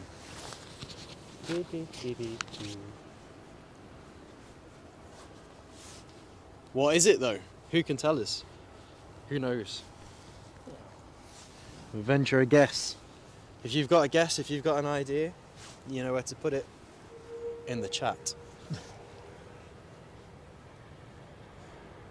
Ravage and Les Donaldson showing some buffering. I'm going to check the box shit. for you, but no drops we're okay. from our end. Forgive that profanity, anybody that's watching my young ones, I'm really sorry. We had trouble last week. Les Donaldson was giving a bit of commentary on my search for the pink tank. He goes, left a bit, fire! Yeah, the golden shot. Right, how's this going to work out? We could do with an ATR around now. I think we've got a couple in the next hour actually, which would be interesting. Ooh, a little wiggle again. It must be gusty down that end. Wiggle it just a little bit. Oops, There- I forgot. There we go. No sing zone, please. Zone. And If you got put you in charge of that. He did. EasyJet Airbus A320.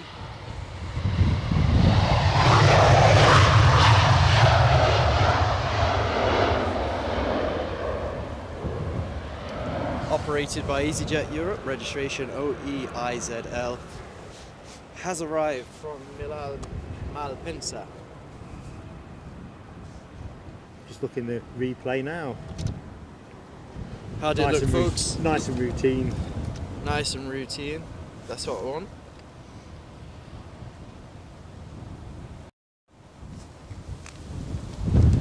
see. Les Donaldson says the golden shot, Bernie the Bolt. So Les and Rab getting buffering, that kind of sounds more YouTube server and geographic type stuff, does it not? Because they're not watching at the same house. Or on are the you? same street. Let us know. Confirm or deny. I'm pretty confident they are. Wendy Gordon says, hi, will you still be here at 2 p.m. today? Not on this occasion, Wendy. I don't think we will be unless there's something We've incredible. got to be somewhere else, haven't we? Yeah, but that said, I don't think it's even a physical possibility on the runway, but if a Queen of the Skies appeared on Air flight Force radar, One diverted, yeah, we might stick it out Donald Trump's and private, take what's coming our way later, right? Yeah. But we'll do that. Alexander Wood is in the show as well. Big wave from Mark. How you doing? Dr. Kersey too. I am Hi, the Dr. chap Kersey. talking. Eddie, the son of Mark. Yeah. Days like this, just get Eddie north of the border for a foray into Scotland. I do enjoy it, to be At honest. Edinburgh Sortie. He's like a dog with two tails once you get him up here. If I could, I'd be here more often because I think I enjoy the fresh air and Sights and the sounds. general ambience of being here, to be honest with you. Gaz Fleming's got the no sing zone emoji back out. You know my attention span. I do need reminding. Spot on, Gary. Oh, we've got an EasyJet on the move. I like to play a high-risk game of deliberately dropping in song lyrics that I think might trigger Mark to sing, but then also rebuke him when he does start singing. It's win-win, really. Yeah, win-win, baby. Where's this EasyJet going, Eddie? Let's get on point. I will get on it. DB Bassman's got buffering. It's got to be something that is external to us. So for the avoidance of doubt, folks, we're not dropping any frames, so it won't be us. Anyway, not blinded enough to tell you where this EasyJet is going. It's an Airbus A319, registration GEZDA, and that is off to London Gatwick. I think it's going to go short.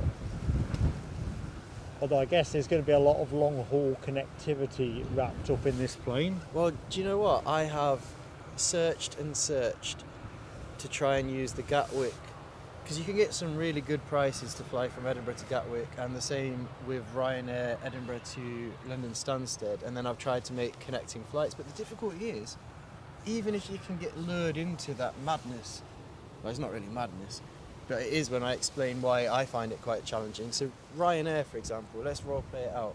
You find a bargain flight from Edinburgh to London Stansted with the aim of flying somewhere else further afield.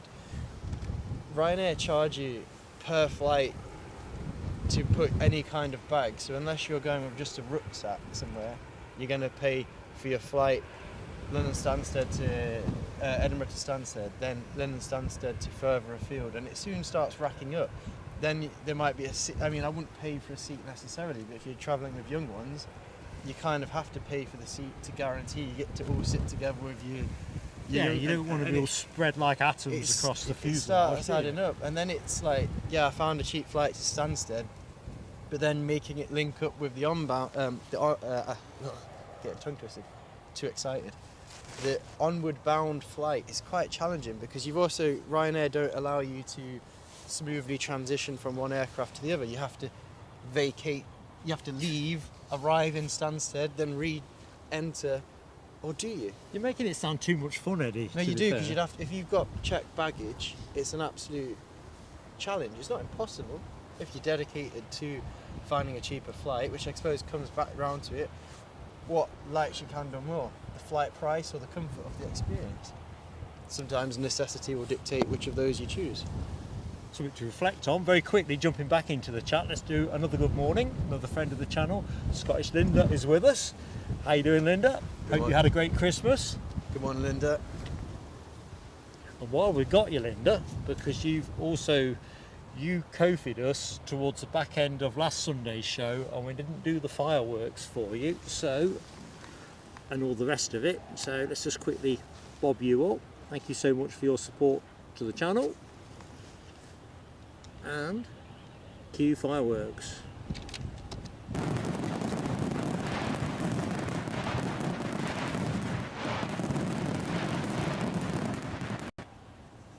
Good morning to you, Philip Borin. Hey, Philip.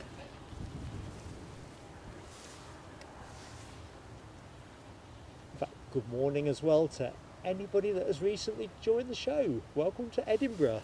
Live here till around 12:30.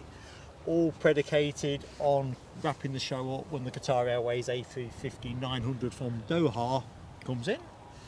Plenty of action to show you between times though, so you know you've come to the right place. Nice and windy. Here's a question about that action. Are we going to see any more Loganair ATRs? Yes. Because Philip Borin would like to see one, and I think you've come to the right place, Philip. I think so. You're definitely going to see Aer Lingus ATRs. We've seen at least one Loganair ATR, the Newquay departure. In fact, Exeter, I think, as well was an ATR. So I think we'll probably see something coming back at the other end of the show. Well, here's a question back to you, Philip. How do you like your Cessna 680A citation latitudes? Because we've got one of those pinging currently, which looks like I'm going to show Mark the livery. No, that's quite... It's an advert. No, down here. Oh, that one, yeah. It's quite... Oh, yeah, got a bit of a go faster look to it. It's got kind of like a bit of a German flag kind of feel to Alexander it. Wood just giving us a forward look on arrivals. Ryanair from Porto, 12 miles out. EasyJet from Belfast, 15 out. In fact, the Porto Ryanair flight just pretty much lined up now for final approach. So yeah, Merry Christmas, Philip Borin. Bowerby, Ballsack. Eh? Yeah. The fuel bowser was painted pink as it was attracting unwanted attention. It definitely got some attention. So it's saying they had a good Christmas. That's excellent. It's your older daughter Alicia's birthday this Tuesday. A wee Hogmanay baby. In advance of happy birthday, Alicia. We may well be streaming on New Year's Day. That's sort of, we've done a membership poll. Members would like to see that, so we're a large way into yes on that. We just need to see what the listings are for New Year's Day. Taking on board a point Les Donaldson posted comment to yesterday that it can potentially be patchy. So once we've got sight of what's listed, certainty on what weather prospects, we're very much hoping to be back here on New Year's Day. TBD. To be decided. To be decided. I can assure you though, there'll be no U2 song rendition for New Year's Day, if that helps determine people's availability. What song is that? I've forgotten. Alright. You don't know, do you? Hang on. No. There you go. Quick straw poll. Anyway, on to nicer things. Randy Gordon has some very kind words to say. She says she's new here and thank you for this. It's so relaxing for a Sunday morning. Tell you what, it nearly wasn't relaxing, Wendy. I've realised I've not backed me camcorder battery up. Let's fire that up. Yeah, thank you so much for those kind words. It's lovely having you with us. Absolutely is. Do you know, I just realised I'd not put the power bank on that's topping up the camcorder. You're playing with fire. I am. Stupidity of the highest order on my part. DB Bassum's helping you out. Come on. New Year's Day. I don't think I've heard that one. You must have heard that one. How's it It's go? very iconic. I had that single back in the day. Had it on 7-inch vinyl. No sing zone, says Yeah, Rabbit. Rab's proactively enforcing the zone. So there's no chance of lapse here at all. Cripes, checking out that sun. It's blinding. I don't think that was forecast. Wind is still whipping, no question about that. So we've got arrival action shortly. We'll have a look. If you want the that sounds terrible on audio, doesn't it? The hit replay, get that emoji going, members, and we'll see what we can do. Gary Fleming and Les Donaldson, I've already called Rab for this one. Also enforcing the no sing. I've got to say it is pretty stringent, but DB Bassman is exactly right. I think that is one of U2's best songs. Just saying. Say it's true, it's true. And that's Spandau Ballet. This no sing caper's harder than it looks.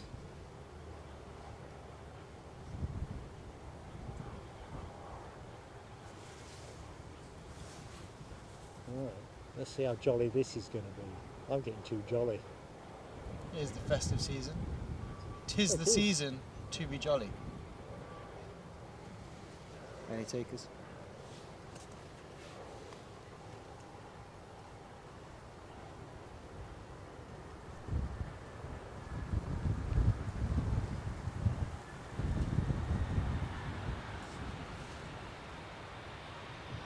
And touchdown, Smokey Joe.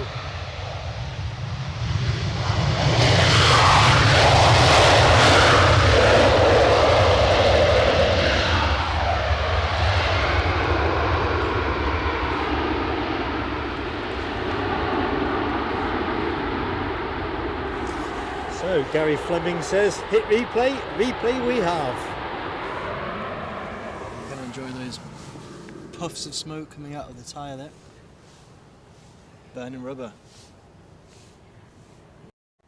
Beautiful Scottish sunshine as its backdrop. Right, another good morning. New name for me, Christina H111. Good morning to you, Christina. Good to see you. Lovely to have you with us. Yeah, good to see you, Christina. Crikey, that almost looks biblical with the sun behind the tower. So I'm Mark, and the other voice you hear is Eddie. Yorkshire Biker's in the house too. Good morning, YB.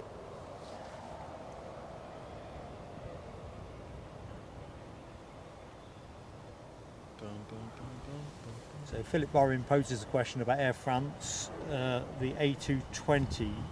They used it on last winter's Edinburgh Charles de Gaulle route. I think they're still tasking Embraer 190s at the minute.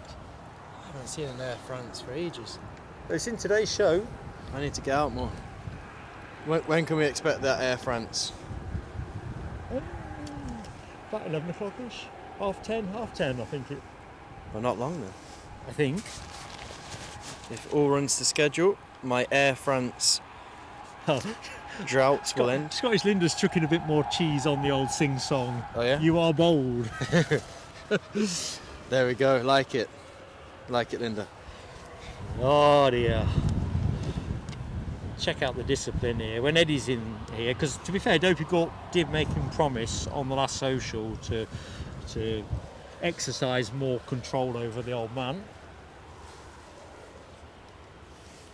Our next arrival will be an EasyJet Airbus A320 arriving from Belfast. Well, the wind's up. It's moving me, but it is more or less line astern with the runway, so let's see. It's a nice, healthy headwind to aid the aerodynamics on that Airbus A320. It's another good day now to put your washing out. Bit of sunshine, lots of wind. A little wing wiggle. And safely down. Puff of smoke.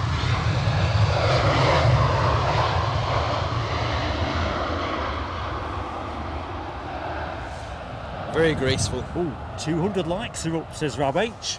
Thank you everybody that's hit the like button, and if you are yet to do so, please give us that love. It really goes a long way when you're a small channel like Plain Sailing Aviation. So let's get a quick burst of firework appreciation.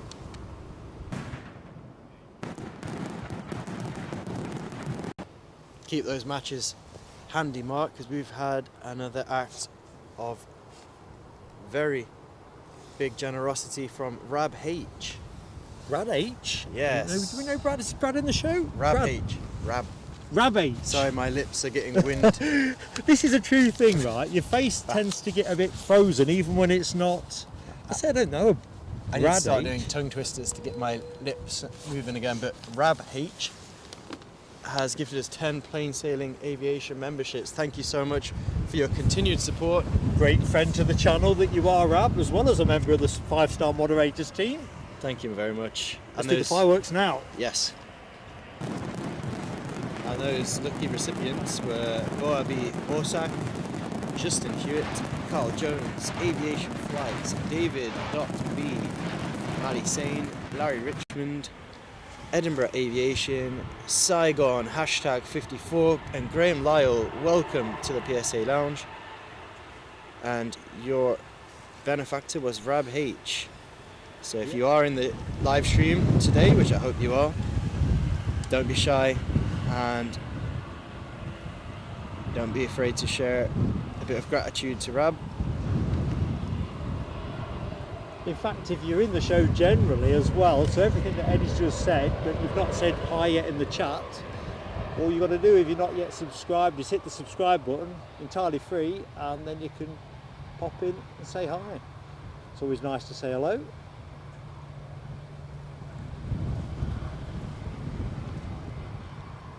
Oh, it's an Air France hop Embraer. There you go. You did say that you hadn't seen one for a bit. Yeah, I was hoping to see like a pure Air France. Is it definitely in the hop? I'm going to double check. Sometimes they show on flight radar is in the hop when they've been done, as in like in the newer one, which I love. I'm a big fan of Air France. Oh yes, it's Air France Classic, as I'm going to call it. Brilliant. I apologise for the rustling. My microphone is breaking free. Well, that might be a song as well. That's better, I think. We had Freddie Mercury last Edinburgh outing, didn't we? We really did.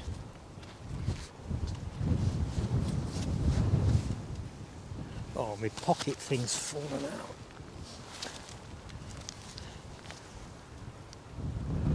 Perils of live broadcast.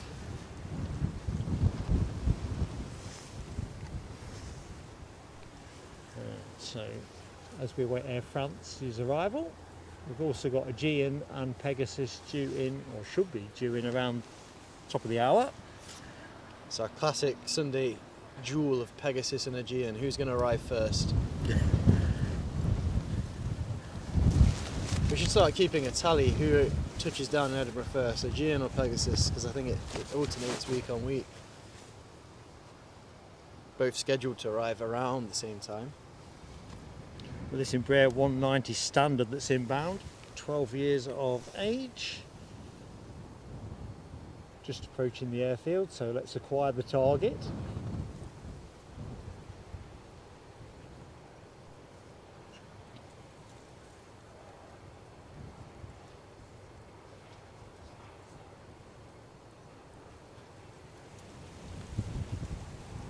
There's the wind.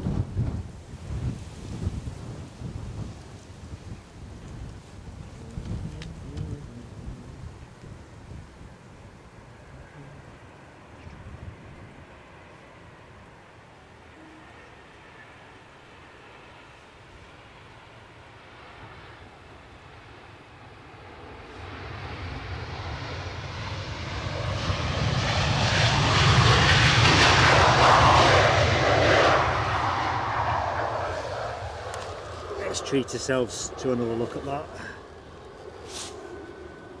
Nice, the wait is over. My Air France drought, and I enjoyed it. I like the classic. I say classic, it's probably an improper use of the word classic, but I suppose the standard livery on the flag carriers, when I've not seen them for a while, are quite Tell you what, I think it looks absolutely superb. Not that we get to see it, but on a 777.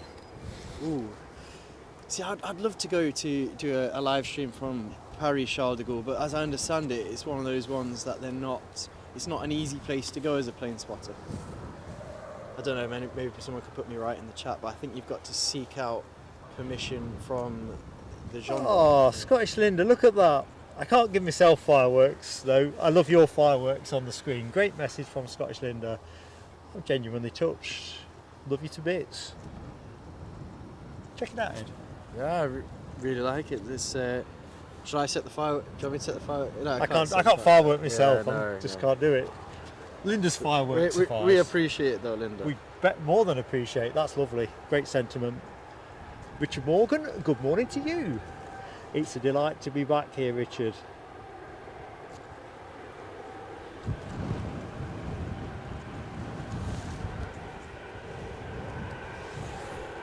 Right, inbound plane. What did you say the inbound plane was, Ed? Get back to it. I was just staring at that Air France and I've lost He focus. really was. Ed's fallen in love with the plane. Guys, I'm going to France. It's a Ryanair something. It's from Berlin. It's a Ryanair 737 Shock. No way, are you sure? Yep, it is a Boeing 737 in Ryanair livery and it is arriving from Berlin. Registration on this aircraft is GRUKJ. Currently 225 feet and descending at 131 knots and decreasing.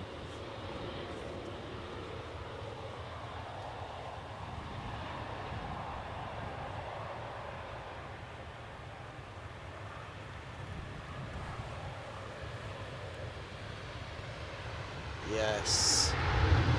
Burning rubber.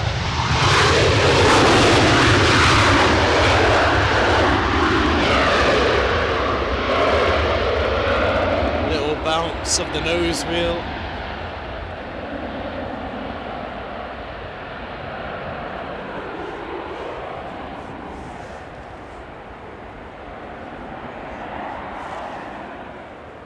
See, I think Ryanair to thrill plane spotters. Yeah, I get the ideas about low cost fares and all that. They need to operate a different aircraft type. That just one, just to please plane spotters. Hey, just check it out, Linda's spamming of fireworks. Yes. It's like November the 5th. 210 likes, says Alexandra Wood. Ticking upward nicely, team. Fantastic support. Here's a question for the chat. If you could see Ryanair livery on any commercial aircraft, what commercial aircraft would you like to see it on? That's almost mind-bending, isn't it? What, would you put it on a 350 or a 777 or 380? dare I say it, an Air 380 in Ryanair livery? What would that look like? Would it be good, or would that be criminal? Would it be criminal to see an A380 in a Ryanair livery? What's happening to that Global Airlines A350, the one that routed through Prestwick and has gone on to Germany now, I think? Are they getting any nearer to launching a scheduled service in 2025? I don't know, I'll have to... Oh, quick one, Eddie, could you just check for me? Les says there's a nice Embraer Legacy due in at 11:30. Can you just give that a quick I'll get on it. screen? Just get eyes on. Nice one, Les. We're talking about fantastic liveries. Our Pegasus is due in very soon. You know how to cheer me up always, Eddie. Not that I'm glum, but that definitely appeals. Start the countdown, guys. It's 9 minutes to Pegasus time. Is it really? 9 minutes. It looks like Aegean is going to lose out on the battle today. They're both scheduled, of course, to arrive at 11:05 Mind you, GMT. a bit like Formula One, last week Aegean came in second but got out ahead of So what about the Pegasus. turnaround? It is, isn't it? Although Lauda would put them both to shame. They definitely would. What was that aircraft I was meant to be searching again? I've just completely The lost track. Embraer Legacy that is Embraer due in at Legacy. 11:30. From Nice. Nice, Ooh, nice. Yes. Well, it is nice. From Nice. Look at Oh that. yeah, I like that.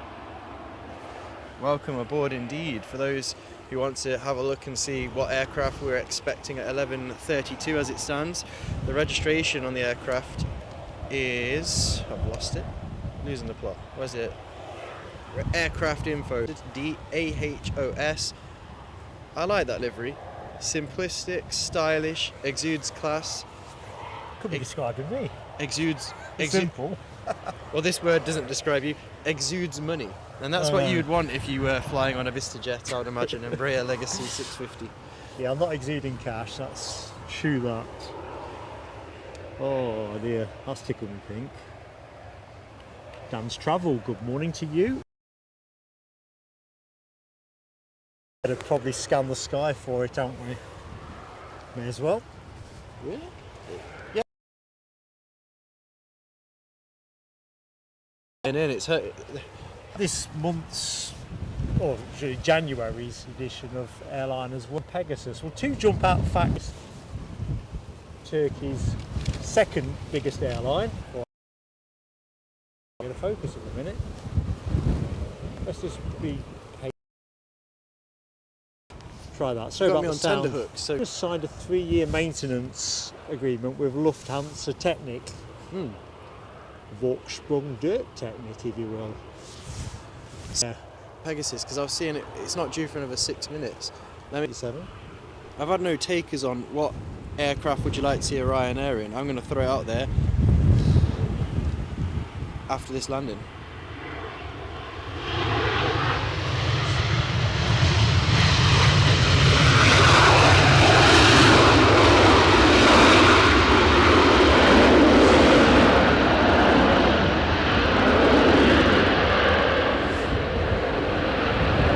That's the stuff, a bit of aviation fuel and rubber scent drifting across the airfield to my nose there. And that was a Boeing 737 arrived from Dublin, operated by Malta Air. I want to see... Oh, buffering. Ooh. Could you type onto the thing that I'm working on it? Yes. Right, folks. I think we're okay.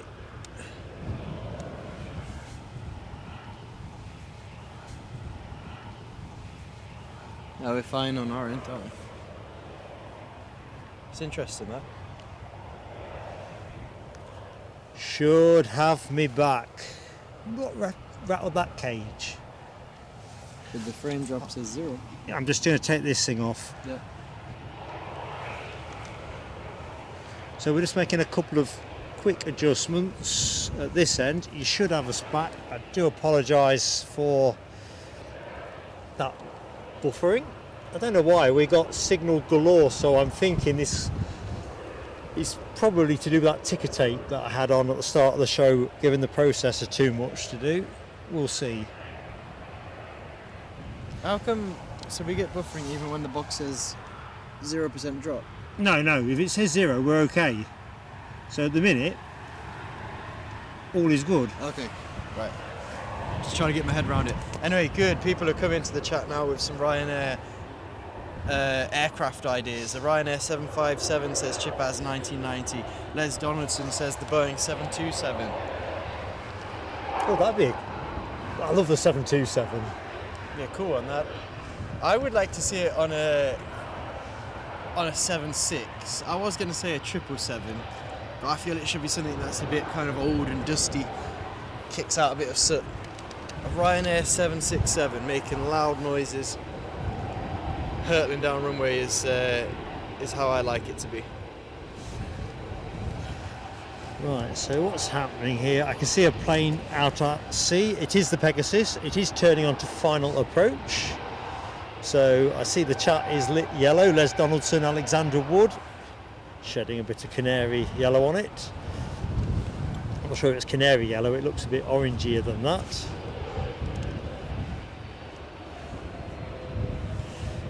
Keith asks about East Fortune, and yes, it'd be tight to see if I could do it before 2025 you'll see the premiere. It has to be. I've recently upgraded the laptop. I'm just struggling to find the actual time to do it. But I think one way or another, I'm going to set myself a deadline. I'm going to keep that deadline to myself. Yeah, we have progressed it though, interjecting, so there has been some progress in December. So it's everything Eddie's just said, but he's being a little bit too modest. It is the problem though, I've said before, as Eddie's talking about time and all the rest of it, and when we publish the video, that type of video, if you spent the time getting that out the door, we might get 100 views for it if we just keep it in the membership pool, which was the original intent. And obviously a live stream has a bigger reach, but we are committed to it. Or more accurately, I'm committing Eddie to it.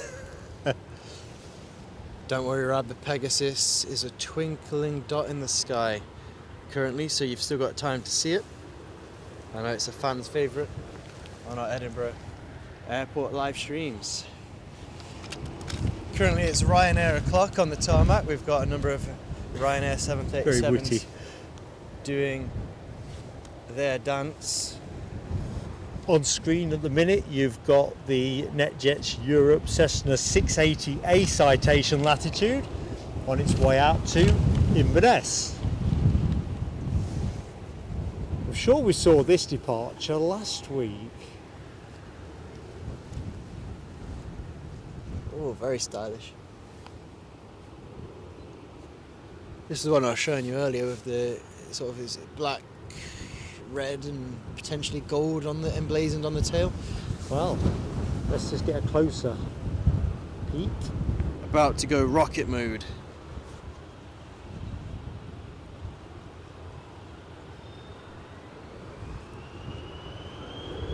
Oh, listen to that whine.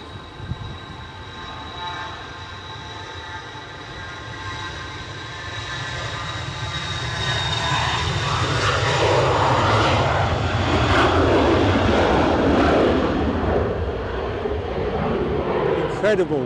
That's my sound of the day. Yeah. It's just like a real tinny kind of... As you called it, whiny. It's the right whine there. Love it. It's like an aviation sewing machine. A fine whine.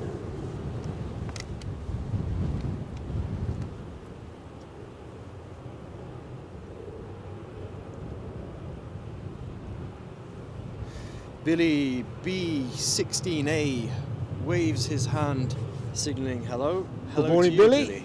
How goes it? Hope you're having a cracking day. Hey, still be my plane of the day. That twinkling ever closer. Look, Hammy's joined the show just in time. He's a Pegasus super fan. He's a Pegasus super fan. Drafted to be emblazoned on your chest. I wonder if people do have airline livery tattoos. I mean, people have tattoos of football club badges. Why not have a Pegasus tail fin emblazoned on a part of your body?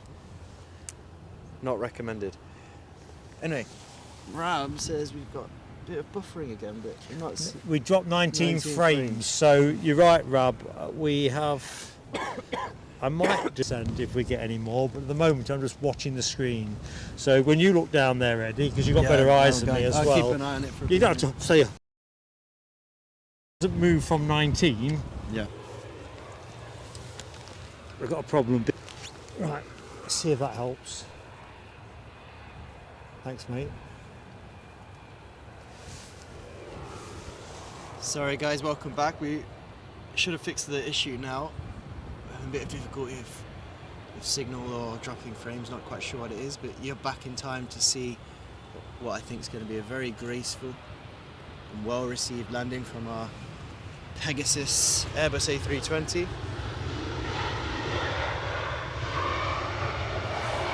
Here comes the Pegasus emojis. Good stuff, guys.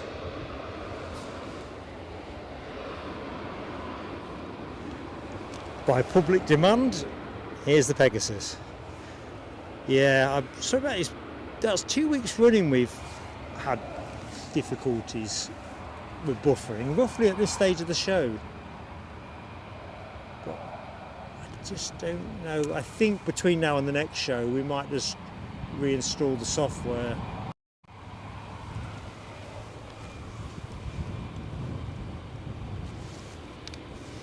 A darn nuisance.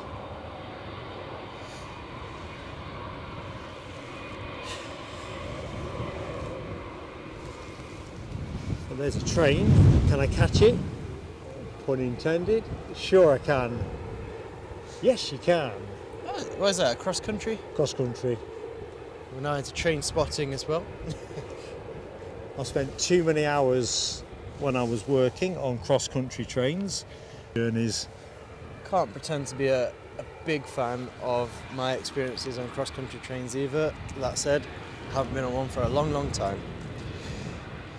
So another topic of conversation is this Pegasus that brings it to us, the A320 we just saw arrive. Another one of my weird fixations in the world of aviation is I like airport codes. Now this Istanbul airport is airport code SAW. Is that the main? I'm pretty sure it's one of our own. I wouldn't imagine they have a large footprint. Followed with today's runner-up.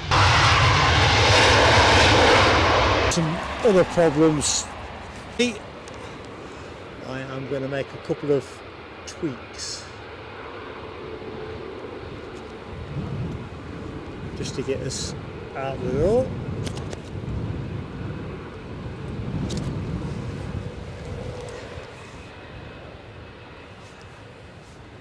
So I'm going to pause you.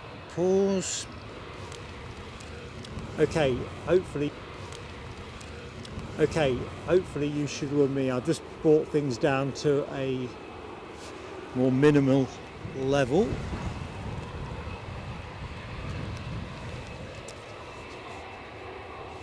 Something's definitely changed on us because we're normally rock solid, so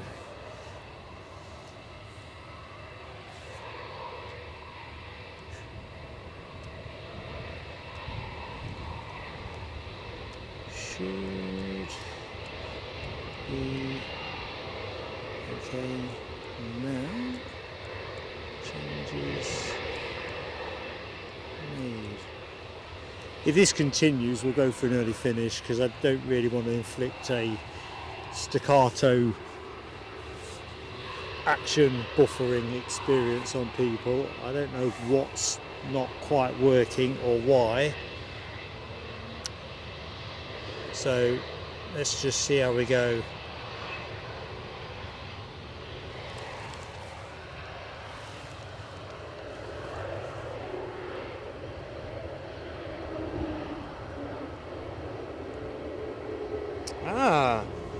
So one of our new members today, Bobby Borsak, says thanks for the membership. He's gonna, so to elaborate on the pink Bowser, it was originally painted like an iron brew can from a very funny Rudish advert they did in the past. And then he commented earlier on that it was painted pink because it was too distracting before. Because I was thinking that was a strange initially, but I was thinking that's strange because pink's quite an unusual colour to paint Bowser. Although that said, I'm not exactly an expert in airport Bowsers, but it does now make a lot of sense. It would be less distracting. Well, there's the Bowser on screen.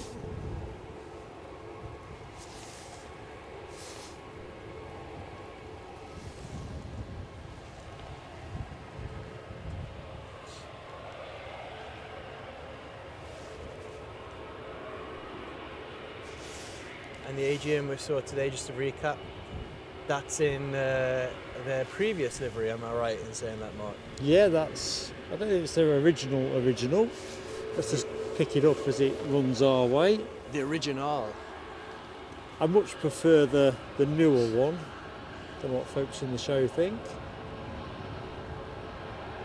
I don't know if they've all got the Visit Greece sticker on the fuselage. I think that's the first time I've seen the sticker.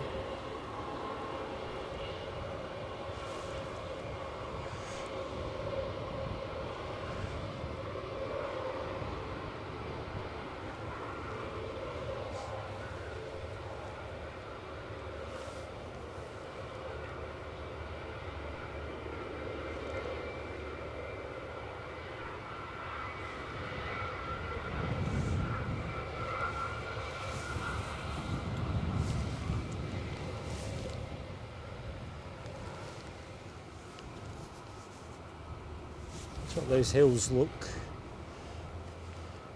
pretty nice now, don't they? Bathed in a bit of orange sunshine. Easy with it. Silhouette. The backdrop for quite a busy car park out there now. We've got Pegasus, we've got Aviation, Ryanair, British Airways, all preparing for departure. We've got an EasyJet in the immediate foreground as well. A lot of activity going on around that aircraft. British Airways taxiing out, just about to overtake an EasyJet that's been held for quite a while now. So where were we? Thanks Sophie L and anyone else that's confirmed that things are steady now on the broadcast. Basically, I've turned down all the settings just to get us to end of show. I think when I get this all back home, I'm going to check for software updates, and I may well look a little bit more into that when we finish the show today, in terms of whether our bonding software is letting us down. It's 2 weeks running that we've had that kind of pattern. The only way is up. Yeah, I'm not singing that. Is that your suggestion, or did that come out the chart? No, that's from me. Yeah. See if I can tempt you into a little sing-song. Nah. Head's about to explode. So Rab H has the latest on the Qatar Airways A350 is 12:39. It's slipped a little bit of time since our last update, but thank you for that, Oh, Rab it can H. make that bit of time up. And just looking in the chat, looking at Hammy's sad news about losing his mum last Friday. Hammy and I have been in touch outside of the show, so I'll not double down on that, but much love and giving our thoughts, Hammy.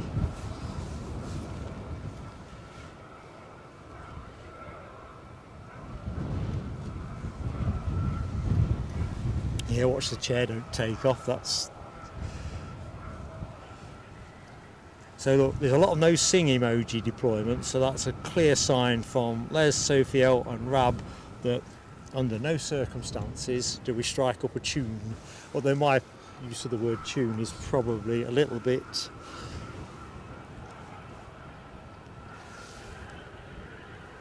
Right, so earlier in the show we were talking about the global airlines. Well, how did we get there? Well, we were talking about the Lauda Airways turnaround. Of course, we've got the Aegean and the Pegasus currently. And it was the idea of slapping a Ryanair livery on an A380. An A380. Well, lots of ways we ended up there. So we're just having a look and see what the latest news is on that global. And the last bit of news I can find is a company called Jet MS winning the contract to refurbish the A380 cabin. So obviously work is ongoing. And that company is at London Biggin Hill. So that's where they will be refurbishing the cabin once it's currently in, where did you say it was, in Frankfurt? I thought it was somewhere in Germany. Somewhere in Germany to, I guess, mechanical work ongoing, but when it gets to the cabin phase, I'd imagine it's going to be rather plush and luxury on the inside, looking at some of the imageries on that news headline. Just back on the chat quickly from me. So there you go, Gary Fleming. A bit of Pegasus, as if I deprive you of any of that.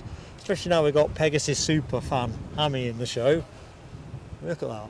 What's not to like? No, definitely. They're locked in their turnaround tussle, but we do have a twinkling star in the slightly overcast east end of the airfield, so we'll have an arrival very shortly. Yeah. Sky to the east is looking pretty heavy. And that arrival will be a Speedbird British Airways Airbus A320. But company on the runway currently, as we are expecting a soon to depart British Airways A320. Where's it heading? You guessed it, folks, London Heathrow. Registration on that aircraft is GEUUA. All lined up, ready to go. Give it full blast.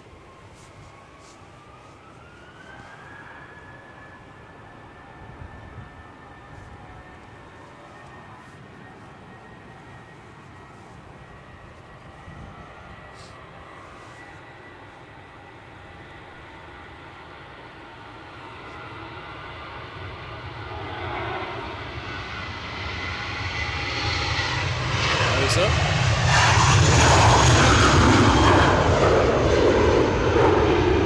Little wing wiggle and gear up. Nicely done, flight crew. On short final, it's a case of one in, one out. British Airways off to Heathrow.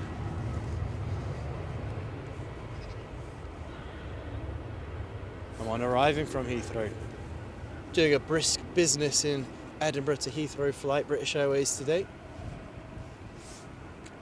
EasyJet A319 also heading to our capital.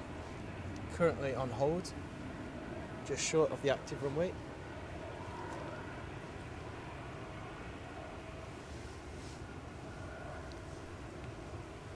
And after this departure, I would very much like to hear your joke, Scottish Linda. So, once you enjoy this landing, get typing. I'm always in the market for a bit of humour.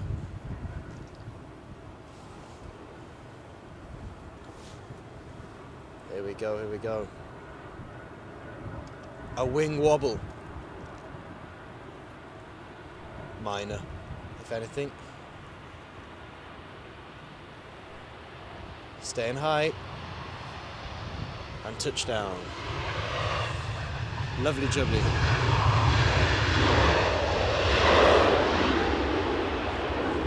Let's see. A320 has landed, but has the joke from Scottish Linda? There's the question. Clue me up. What is the joke?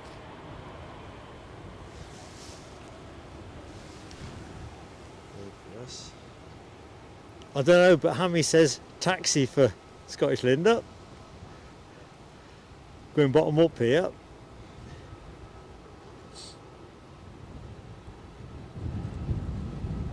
It's one of those ones where you want to ba-dum-bum. Les Donaldson just following up on that Global Airlines A380 says thinks it went to Leipzig. Ah. Michelle Johnson, good morning to you, Michelle. Hope you're doing well. Good morning, Michelle. So we've got an ATR inbound. That's an Aer Lingus from Belfast.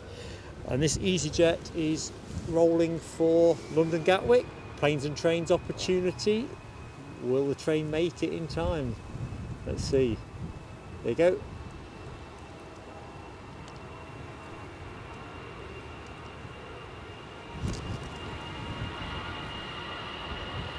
A flurry of EasyJet on your screen as one taken off, one taxed into the active.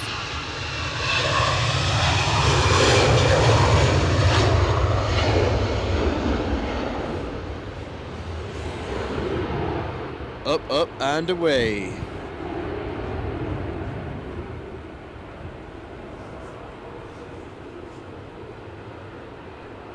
Gatwick bound.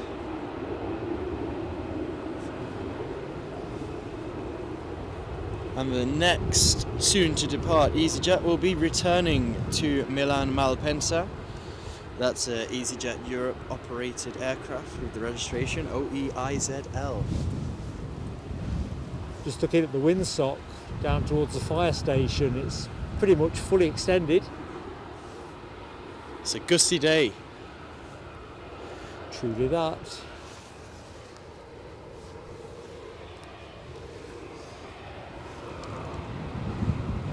See, Scottish Linda, it took me a while to get that joke. I had to read it a few times. But yeah, no, I do love a bit of all things aviation, from humour to the odours kicked up from those tyres when they touch down the tarmac. I love it all.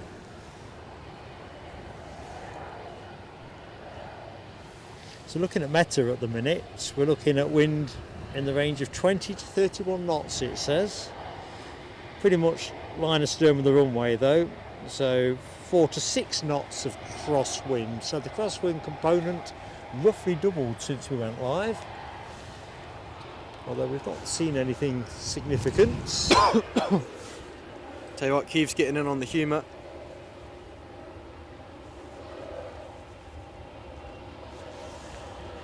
The advent calendar humour.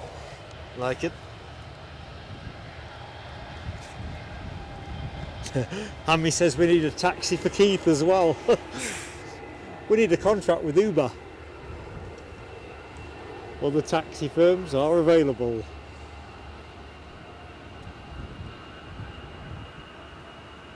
And away we go. Andiamo in Italian. Oops.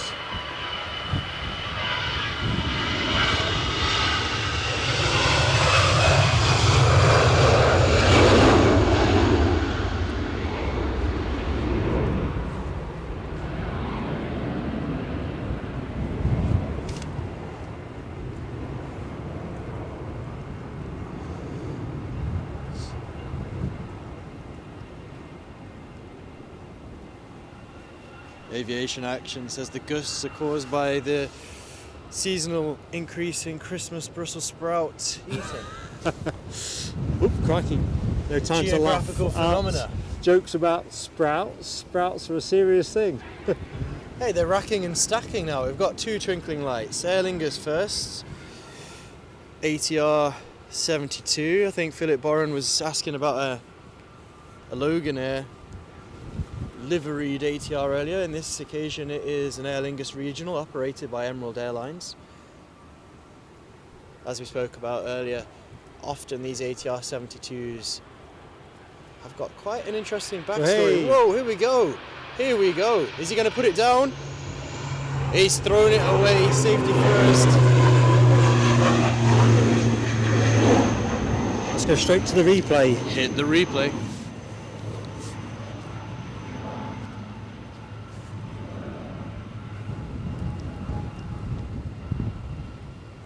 Ooh, so close.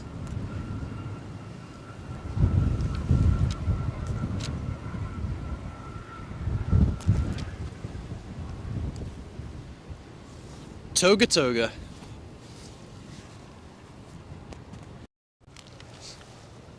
Gio Leo Lecky says, great show as usual. Thank you for those kind words and joining us on this rather gusty, as we've just seen, Sunday morning at Edinburgh. How you doing, Gio Leo Lecky? Thank you so much. Did get a bit choppy for us a short while ago, so I'm glad we seem to have got our way through that. Stephen Marchant, fantastic support with another gifting membership, which went to... It went to Sparky B. Sparky B. Do say hello if you are in the show, Sparky B. So, Stephen Marchant. Thank you for that generosity, Stephen. Here's your Very fireworks, much mate. appreciated. It helps us bring these aviation live streams, which I hope you enjoy it. A little bit of drama there. The crew of the vessel productions encapsulates it very well. Unpredictable moment there. Well, that was interesting. It's always going to be an ATR that feels those kind of gusts. Stealth Wolf 3811 says, hey guys, stood near you for a bit. Green jacket, have a good day.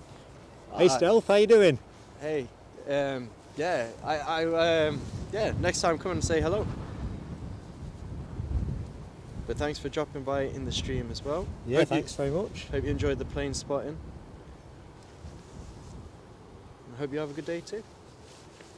What have we got on arrivals? Let's have a look. Flight radar time. Rapidly, furiously scrolling on my device here. Let's see if I can change the window. It's a Ryanair. What aircraft? 737. Haven't got it in a 767 just yet, and it's arriving from Copenhagen. Registration EIDPK and touchdown. There we have it.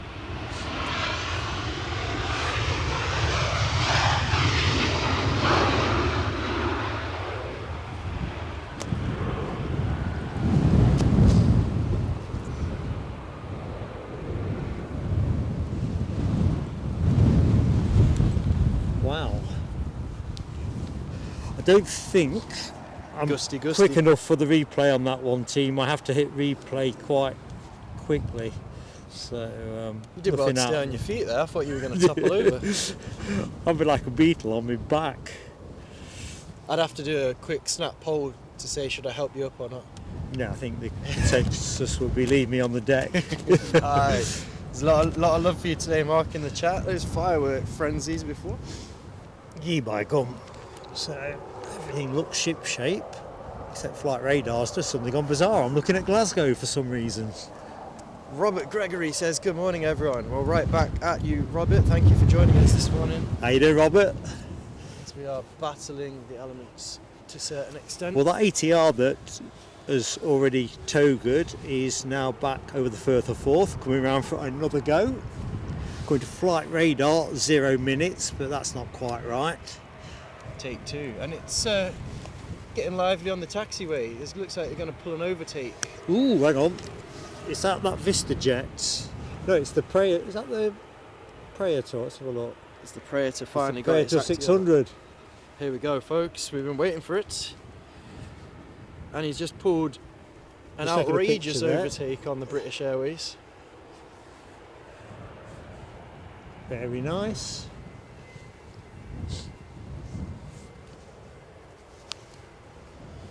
Shortly to depart to Gloucester. Registration on this aircraft, if you want to check out its backstory, is GFHFX.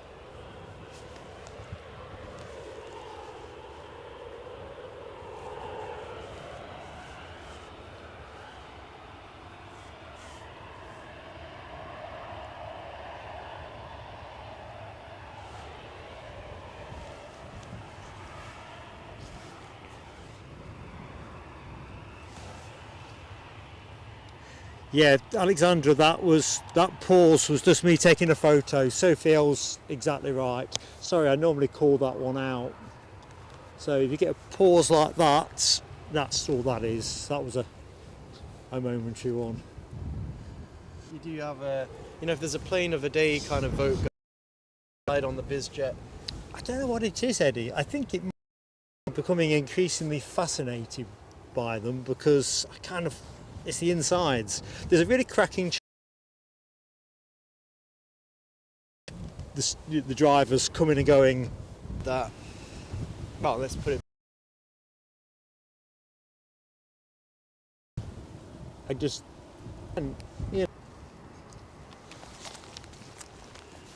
is proving difficult. But anyway, indulge me for a second. Actually, I'm going to let you enjoy this takeoff. Sorry about the profanity as well. Rocket mode.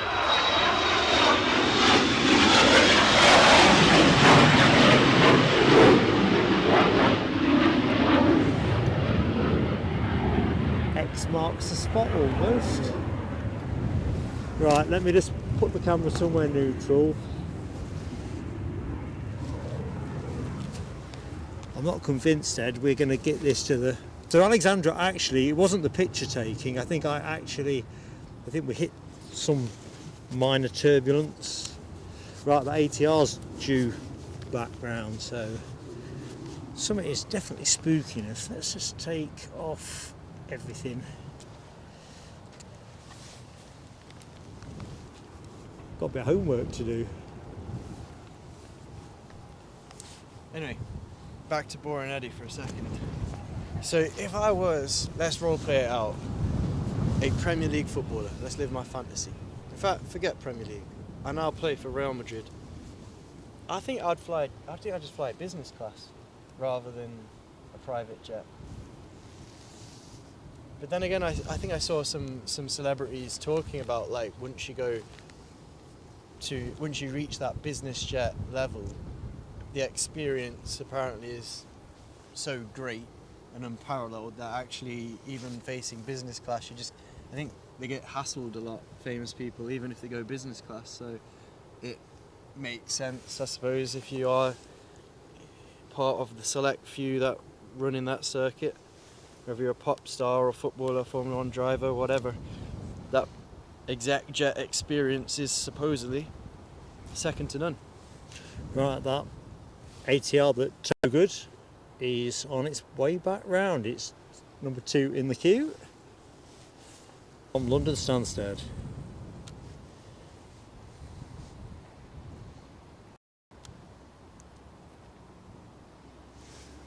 See, we are 254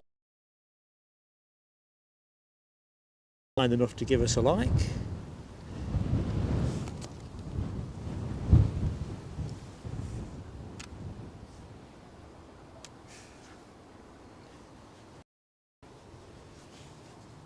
Josh Brooks says, if I could afford private jets over business class. From there, Josh, the kind of, if you were like that rich and famous, I suppose travel has become more of a hassle. We started the show talking about lamenting the end of the kind of cheap flight era, and we reflected on Problems again. But sorry folks, just interrupting Eddie. I've just had to make another adjustment. I don't know if we're going to get to the show close, if I'm honest. we'll see. We've got that ATR that tow good. I really want to bring you that, but it seems whatever settings I'm running, I can't seem to get out of this intermittent buffering. I'm literally running out of tactical options. Anyway, thanks for bearing with us. I mean, I can't emphasise this enough. It can be tricky without sometimes, if it was bottomless, tricky on days like this. Anyway, you got the mic, go for it. Yeah, so I was going to say, I think that the travel experience these days, we'll watch this landing first, it's a little bit wiggly, isn't it? It's those gusts, those pesky gusts. It's got it down, get the nose down, has done. Nicely done, flight crew.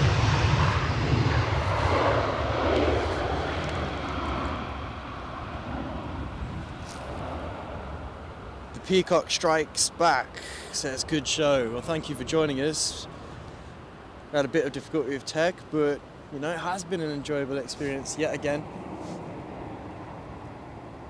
at Edinburgh International Airport. You love a bit of plane spotting in the fresh air. There's plenty of fresh air. It's actually a really pleasant morning now. Right, the ATR I think is next in. Is that not right? Yep. So hopefully the gremlins are going to clear off. Anyway, I'll finish my thought on private jets because I keep trading off. I suppose if you think about how perhaps the overcrowding and the general customer experience has probably become a bit more marginal if we reflect on the changes in society from teletext days to now, probably I guess private jets do offer a bit of an advantage. Less hassle, less hustle and bustle, more luxury. So, you know what? I'm team private jet now. Changed my mind. Just need to get myself one now.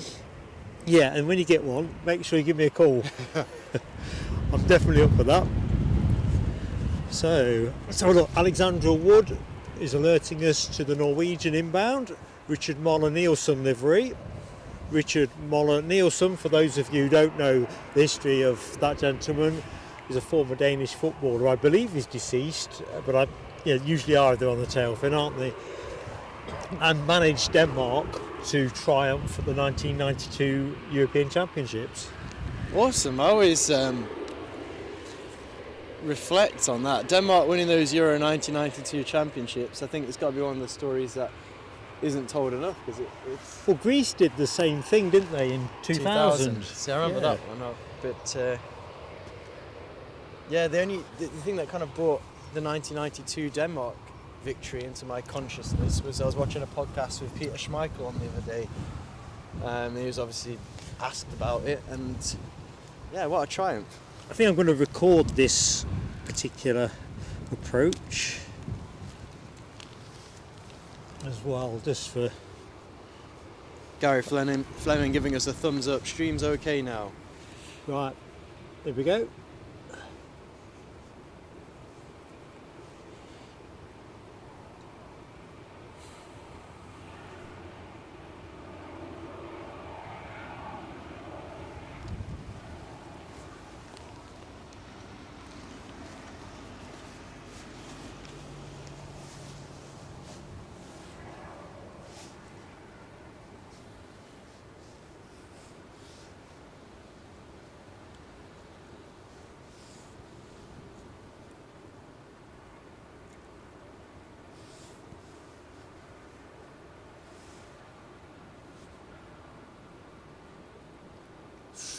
Ooh, it's nice scent. I don't know if that was the...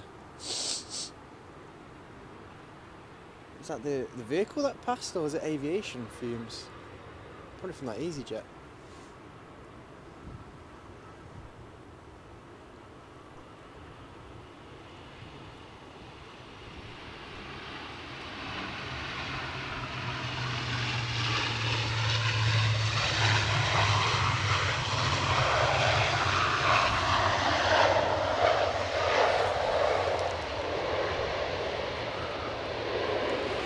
Here goes the replay.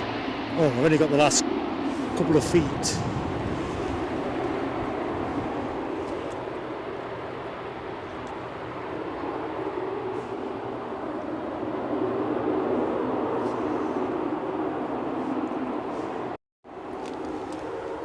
Anyway, safety down, and that is the main thing. Quite right, Les. I think Denmark and Greece becoming champions of Europe is in that storybook, akin with the Leicester City winning the league. Obviously, we lived that one close quarters, unforgettable. Let's face it, England's labours at all the major tournaments. This gets knocked into a cocked hat.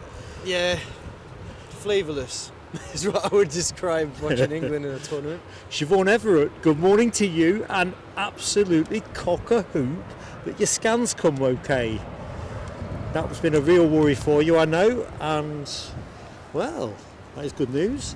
Les Donaldson makes a really good point about some of that turbulence. So although the wind is roughly in line with the runway, this railway embankment is creating quite a neat wind ramp.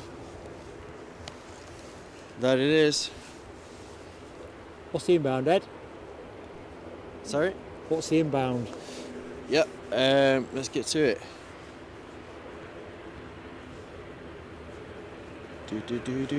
So, soon to arrive, I think was called in the chat, it was called in the chat, that's why we're talking about Denmark. Norwegian, isn't it? It's the Norwegian Boeing 737 with the Richard Müller Nielsen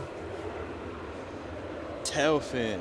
Registration, if you want to check it out, and its aircraft history is LNENT, currently at 650 feet descending and 132 knots and decreasing.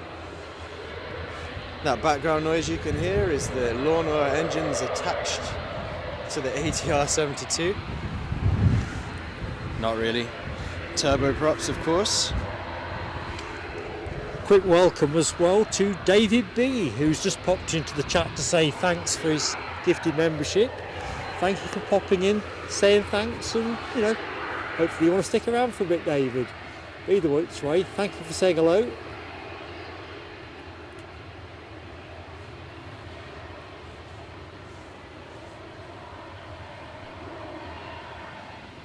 A bit of a steep drop there.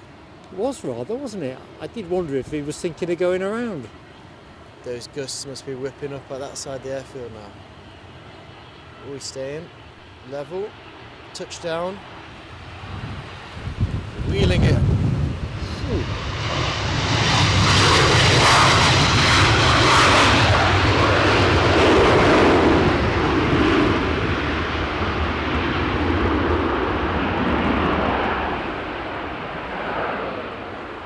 Nice bit that might have been gust of the day. Gust of the day, and some nice reverse thruster kick-up noise reaching my ears there. Air France look like they're on the move.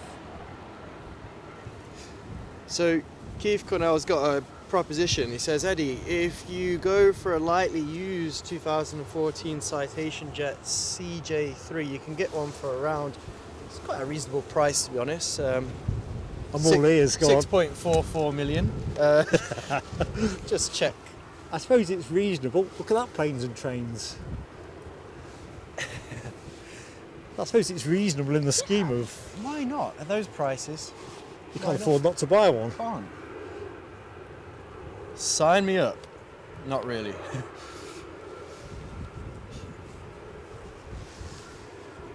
Wibbly wobbly woo, says Rob H, reflecting on that landing. That it was, Rob.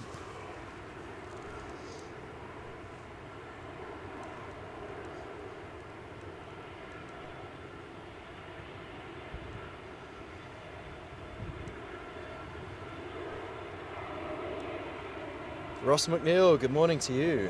How you doing, Ross?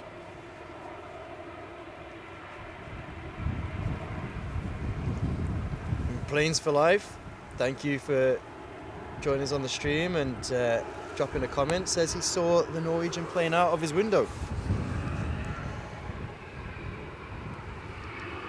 Must have a nice view on the flight path. Planes _ for life. I think we've got a nice BizJet. Pretty much shaping on to final approach. An Embraer Legacy 650.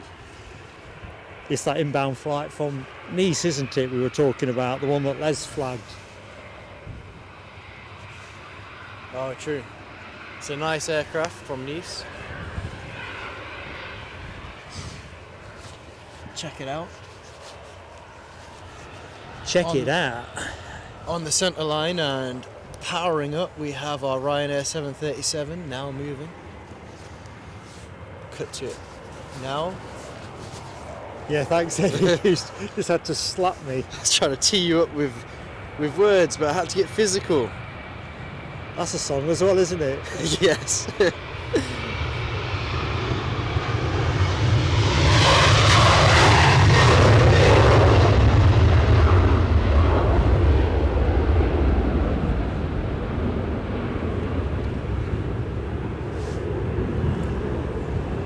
Roaring down the runway.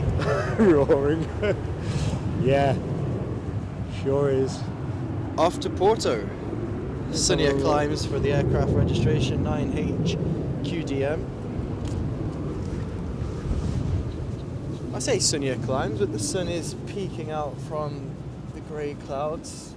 Warmer climbs, let's call it that. Air France's position and hold. Let's get to that then. And what's it waiting for? Well, actually on flight radar, this is a rather bizarre set of circumstances where it must be at different, yeah, that is a Widerøe at 22,000 feet that kind of looked like it was cutting up the soon to arrive Embraer Legacy 650. But that is what our Air France's position and hold for, and that will be our next arrival from Nice, the rather nice looking business jet. Quick shout to, sorry Eddie, I cut across you, go on. Registration DAHOS. Over to you, Mark. I was just going to say hi to Mark at Britannia 079, that was all. Good morning, Mark.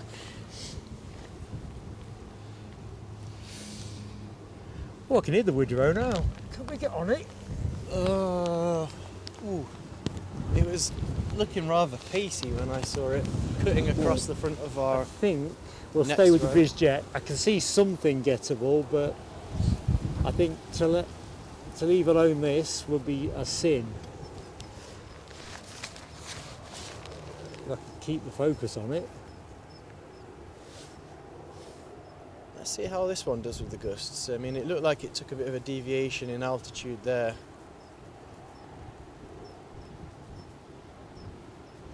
Looking good so far. Looking good today.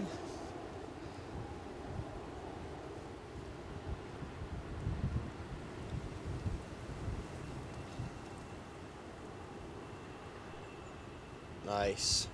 Got that nose down swiftly. Look at the livery, folks. Is that our plane of the day?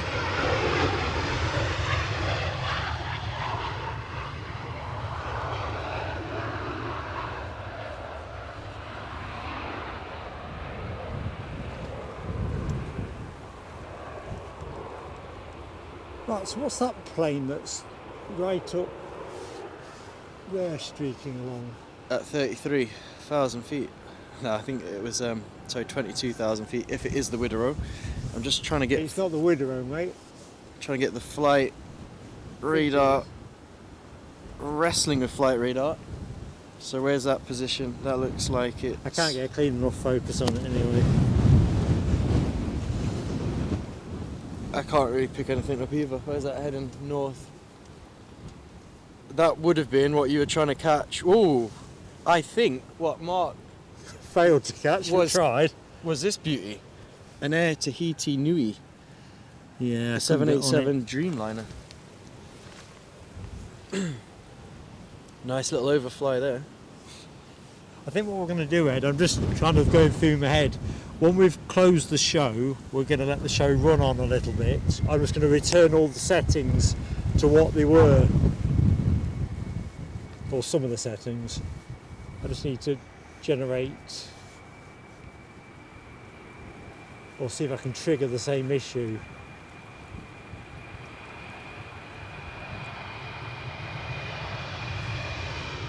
So our on-screen departure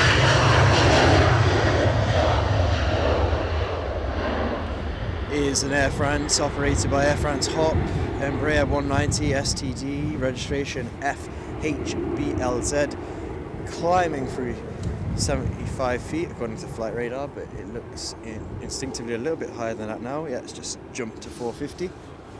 And off to Paris, Charles de Gaulle. On y va. Check you out, Ed.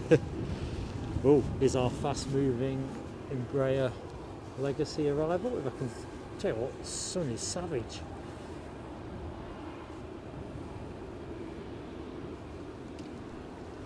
So See, Josh Brooks makes a good point about private jets. If 6.44 million is relative to your net worth as us to get a car, then it makes sense. It probably does. I mean, you can avoid all the hustle and bustle of the terminal. Come and go as you please.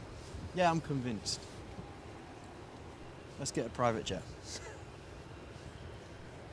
Private jets are us.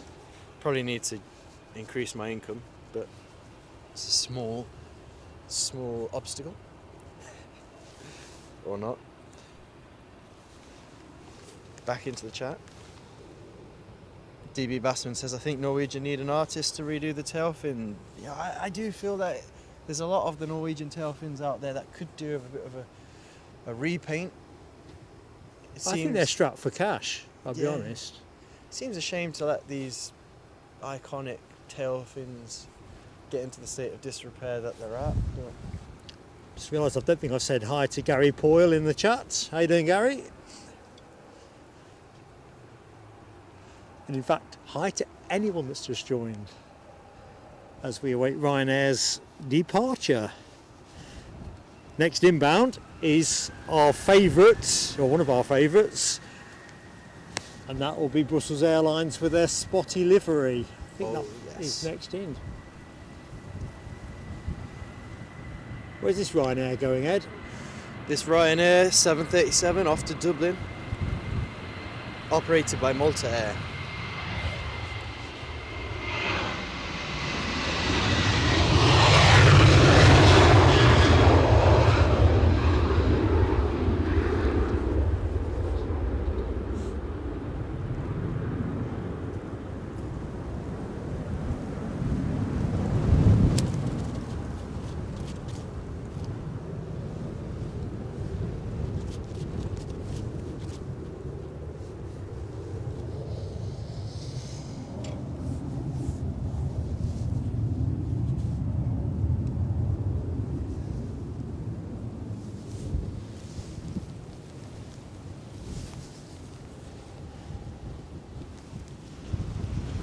So our inbound Brussels Airlines A319-100 departed a mere 1 hour 16 minutes ago. Is pretty much on the coastline, so here we go.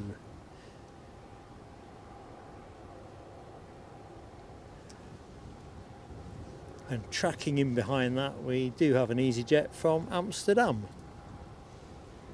I think Brussels Airlines is one of my favourite liveries as well. I love it. Out there. To be fair, go on, Ed. Sounds like I'm jumping on the bandwagon, but I've been watching these streams back at home and I've got a lot of hopes when I see this one touch down in person. What were you going to say? Sorry, I don't know. The moment's been. It's not that. So yeah, actually more for members. So from the social, all the social prizes are all parcelled up. Hoping to get the post office to come and collect that stuff on Monday, all things being equal. I've just seen the chit chat between Yorkshire Biker and Hammy.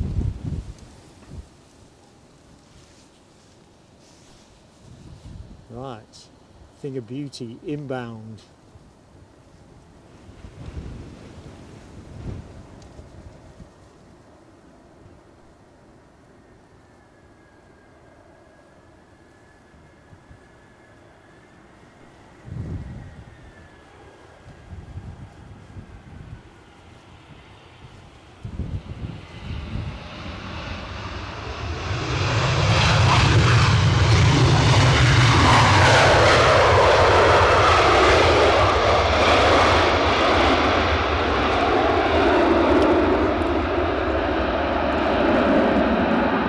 Play it again, Sam.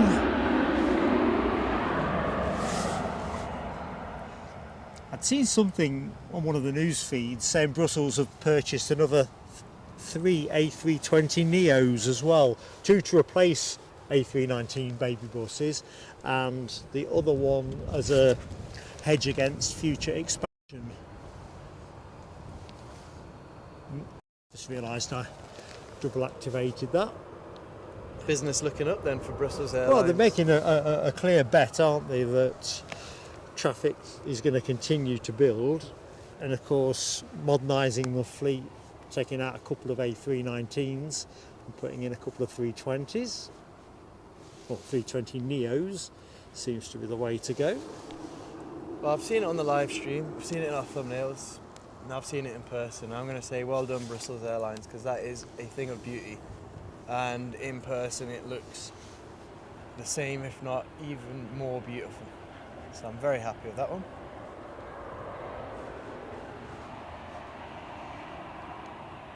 Now W, yes, the Toga Air Lingus did land safely on second attempt. Bit of a wobble, but then again those gusts, I think when we went for that Tiger Moth experience, to be continued, Yeah. the pilot was explaining that sometimes it's not the actual wind that can cause difficulty, it's when it's gusting that causes aircrew more challenge to complete their operations. I think it's inconsistency, isn't it? And I think in this instance, Leslie's observation about the impact of the railway embankment feels intuitively quite a good shout. It's all about the timing, really. We need a gust to put it to the test. Soon to land, and on your screens is an Airbus A319 EasyJet operated, registration OELKC, touchdown in Edinburgh from Amsterdam.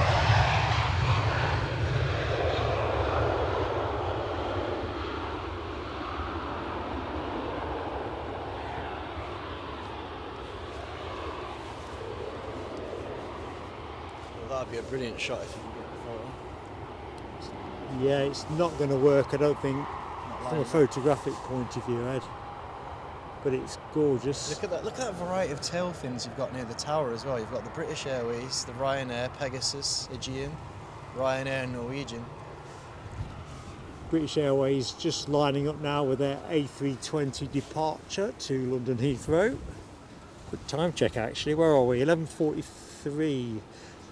London City must be ready for pushing back fairly soon. Obviously London City opens at midday. We normally see a British Airways departure roughly around that time. Might get a planes and trains shot here.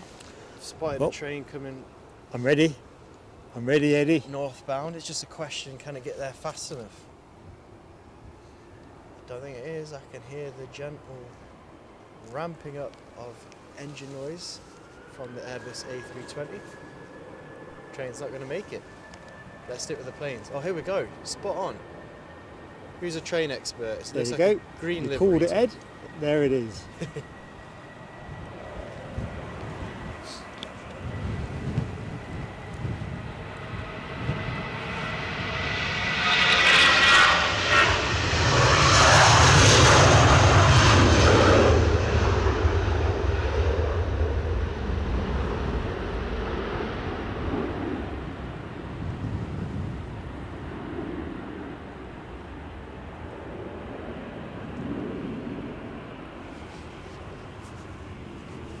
Can we have a look at this overflying, maybe?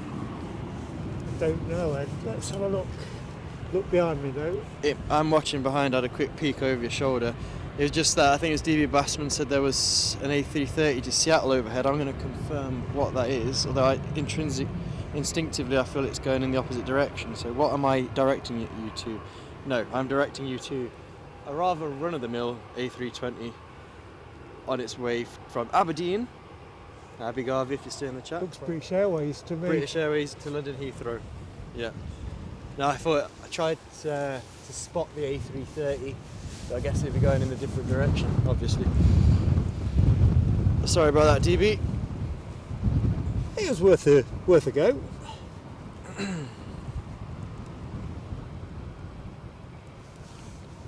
So, what's the latest on our Qatar Airways A350-900? It's funny you ask. Rab H is on the same wavelength, and he says latest ETA is 12:41.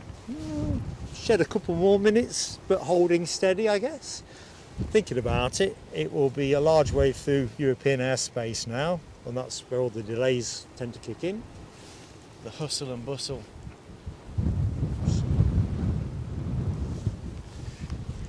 So I was talking about my admiration for the Brussels Airlines livery, and I think that's a sentiment that you share, Mark, and I know others in the chat do. If you're a pilot, do you get a thrill out of walking up to a livery that I suppose evokes a sense of joy in you? You know, if it's a nice livery, if it's a fresh paint job, if it's a livery that you empathise with, does that add to your job satisfaction? I suppose in some ways it's like when you buy a new car. If you're excited to get in that car, if you like the colour that it's painted and the style of it, you're bound to get a bit more pleasure out of it. Yep, it's all cumulative. Oh, thanks NLW, posting a link around the new Brussels Neos.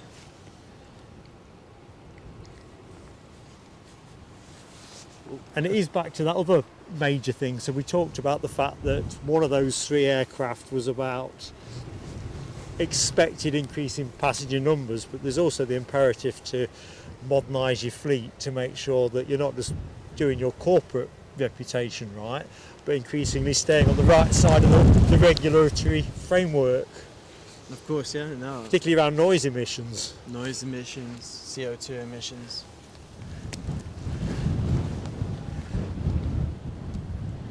All big factors in the world of aviation. Indeed so.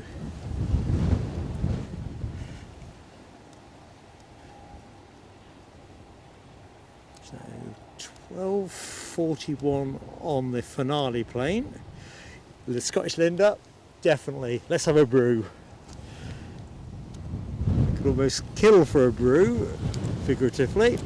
Britannia 079 sort of continued our conversation regarding the Norwegian tail fins and said that he read that it costs £80,000 to paint a one-off Norwegian tail fin, which is about £30,000 more than a standard tail fin, which is a lot of cash for a low-cost airline. I think I made this point earlier as well. I think Norwegian have certainly been through some difficult times, and I think money is still tight, I believe. I mean, at one time they were operating Dreamliners, weren't they? Yeah. Kind of dropped off the long-haul market. True. Got to cut your cloth accordingly, really. I'm just looking at that one there. Oh, damn it, it's just gone in the cloud. Is it going to come out of the cloud? Can I get enough elevation? We are being blessed with I think this is a Turkish Airlines something or other. Someone called a Turkish Airlines Houston to Istanbul. Gary Poyle with the shout there. Well done, Gary.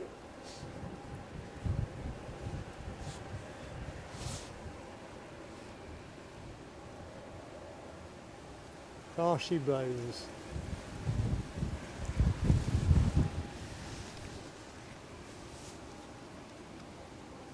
Right, where to rest the camera? There's an EasyJet taxiing out. Where's that off to, Ed? Yeah, let's have a piece of that. Where are you going, Easy? Off to Geneva. Very nice. Registration GEZOX. It's an Airbus A320 214 configuration.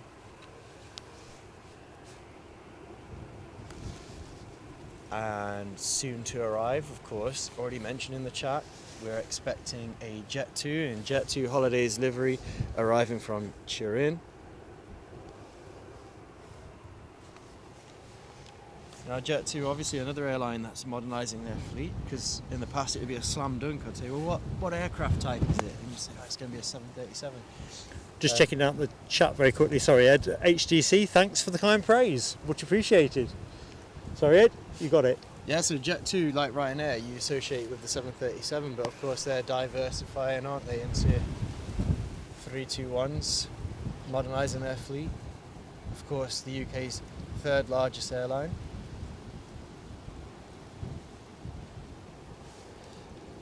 Turin's meant to be a nice city, isn't it? Never been, but... Yeah, they say so. I've never been either. Anyone been in the chat? Home of Juventus. Am I right? Yeah. Yeah. Can't get hold of this. The wind is actually playing a bit of havoc. Good morning to you, Michelle. And How you Audrey doing? as well. Good morning. Hey, Michelle, Audrey. Jet 2 emojis flying in the chat. Pre-arrival of this 737, who is battling some gusts there. Little movements. Ooh, that's a bigger movement. Whee. And he's down. Nice and good flight.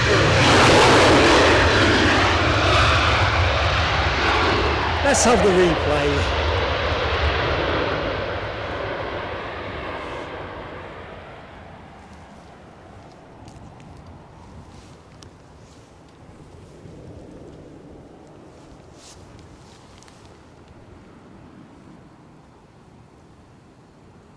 How did it look on the replay, Mark?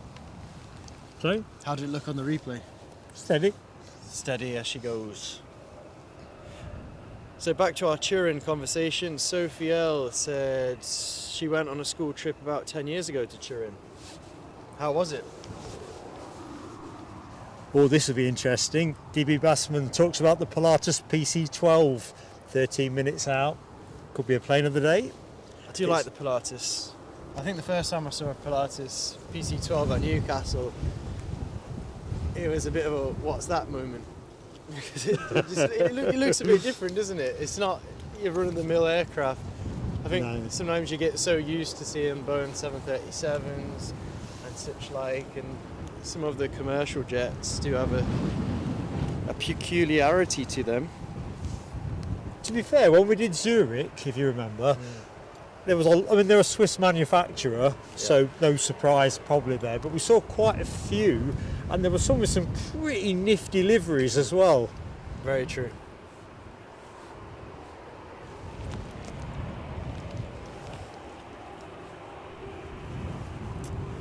Alexandra Wood saying bye all, catch you next time and Happy New Year.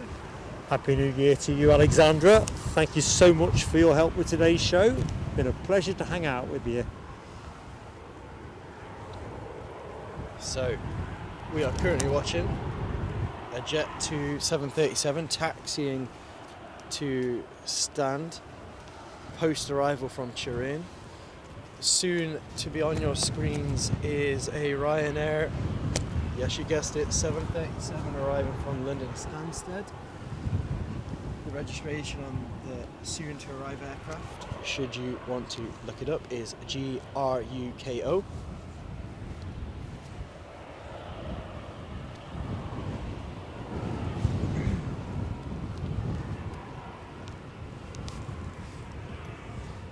Right, let's get to the inbound.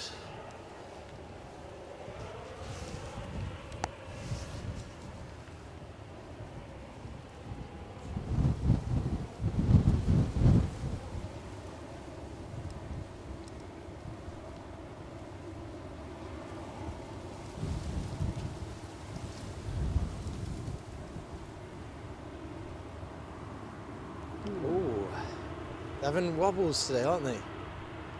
Nicely corrected by the flight crew. Well done.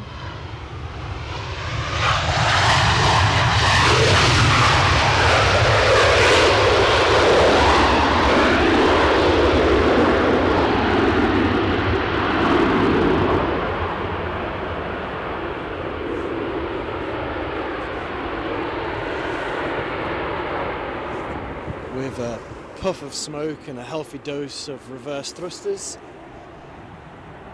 back down to a taxiable speed.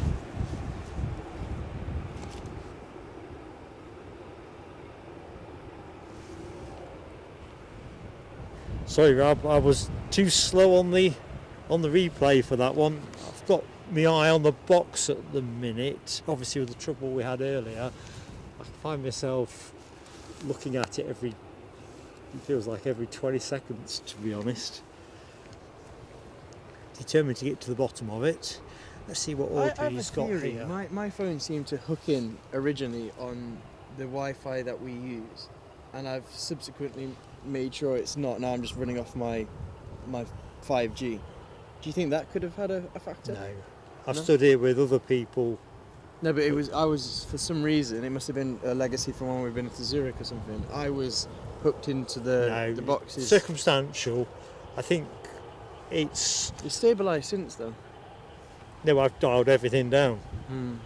It's not apples and apples at all. Yeah. Well, good, it's cleared my conscience. I was there. No, you're right. Trust me, you're right. I was there thinking, oh no. It's the curse of Eddie. No, it happened last week, and I thought I'd rationalised out why, and then it's kind of followed a similar pattern this week. Get 2 hours plus in. Yeah. It just seems strange. For 3 sims with all good signals, it makes me think it can't be that. Right. Is that an ATR on finals? Is that the PC? That's the PC. It's the Pilates. No, it's not. It's an ATR. I was right. Well, inbound from Dublin. All appreciated. And thanks, Hans Olaf Mort. Well, firstly, good morning to you. Still 3 minutes the right side of midday. And you are like a 272. Thank you so much. And of course, always a gentle plea on likes. If you've yet to hit the like button, it does help us a lot as a channel. Good morning to you, Hans. And as Mark said, those likes really are appreciated. Hang on a minute, I'm just going to abandon the camera. Linda's got the brews on and chocky biscuits. You're in charge, Ed. I'm just going to have a refreshment stop. Well, that's the way to live, isn't it? Get the planes on. Have a biscuit. Oof, we're getting buffeted here. We're getting gusted so you don't have to. Now, that's going to make it very interesting for this ATR. Are we going to hit record? That wind is going to be on it. I'm going to record, I think. Let's do it, guys. We're doing it.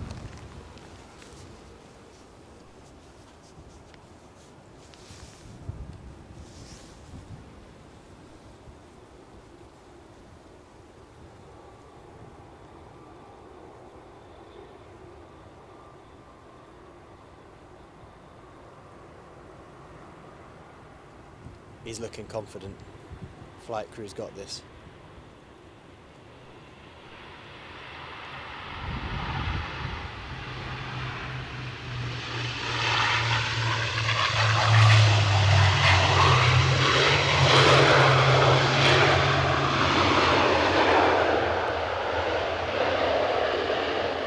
Nicely done. Nicely done. Very nicely done, because it got gusty a few seconds prior to that arrival. I was struggling to keep my own feet, let alone land an ATR 72, so hats off. It's the replay window. So that team did well though in the end.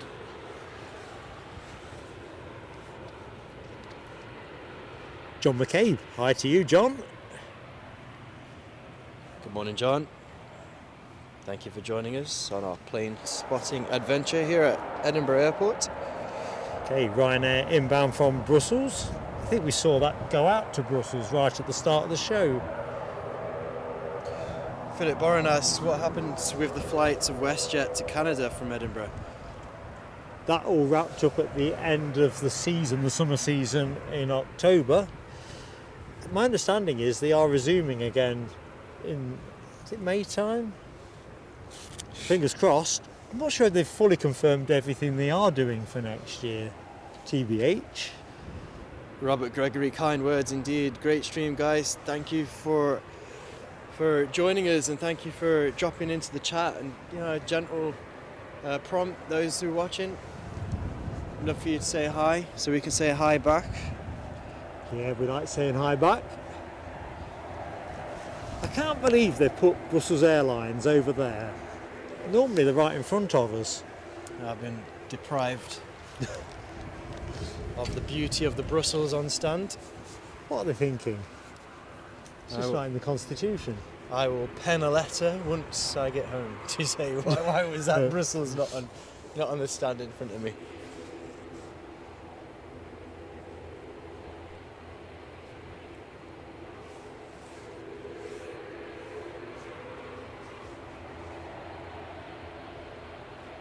We like talking about Brussels today, don't we? So Brussels Airlines to Brussels arrival from Charleroi, a few kilometres outside the city. So Ryanair 737.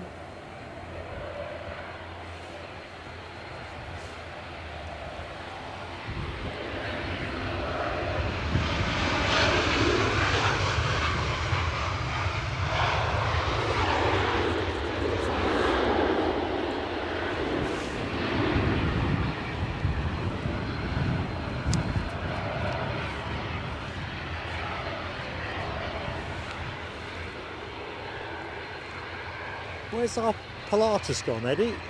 Next to arrive. Next Pilatus. to arrive. Very good. Can't wait to see how it handles the wind. DB Bassman wonders, is it going to bounce? The PC-12.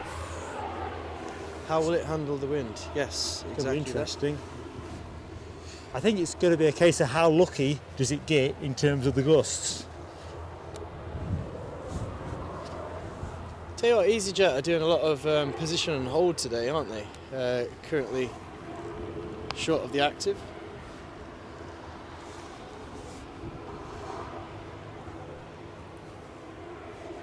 Let's go over. I'm going to scan the sky for a few overflies because the clouds are breaking up a little bit. Probably not enough for a reasonable chance of something. Jet 2 being reprovisioned. Susan Morlington. Good morning to you, Susan. And thanks for joining the chat, otherwise we'd never get to say hi. Where are you joining us from, Susan? In case you missed the introductions, I'm Mark, and the other voice you hear is Eddie. Good morning to you, Susan. Thanks for dropping in the chat. Ooh, planes and trains moment. I think I might be a bit slow to the party. Rab H on the like update, 23 to the 300. That would be some way to end the show, to smash through that 300. So if you haven't yet hit the like button, and sorry Ed, the wind took your voice. So if you've not yet hit the like button and you're enjoying what you're seeing, please consider it. Still to come, we've got that Qatar Airways A350, which round about 12:30 to 12:40 was our rough estimates on that one. We've also got the PC-12 Pilatus inbound very shortly. And I think we're going to have a fair few departures before the end of the show, because the car park, as I like to call it, the tarmac in front of the tower at Edinburgh Airport, is racked and stacked. We've got British Airways ×3, Ryanair ×3, Pegasus, Aegean, and of course our Norwegian, which arrived earlier this morning. On the far side of the terminal, well, it's fans' favourite livery, Brussels Airlines and EasyJet, and we've also got an EasyJet position and hold as well. So a lot to come, Mark. Yep, it looks like we've got a nice finale lining up, Eddie. Dare I say it, we might close out with a dry show as well. That didn't look very assured earlier, did it? It did not. It's always nice if we can avoid getting unnecessarily wet. But to be fair, I'm a little bit conflicted. I don't mind a little bit of a deluge for the spray shots. If you've got something heavy to... Yeah, to kick up a bit of fuss. bit of spray. Indeed. Oh, hang on. Green message on the screen. Audrey McDonald, member for 20 months. It just seems like yesterday, says Audrey. It really does. I saw your post earlier in the chat Audrey, fingers crossed for a good outcome to your test. Much love from Eddie and I. Yeah, thank you very much for your continued support, and obviously second that. Let's do some fireworks. Here we go. Strike the match.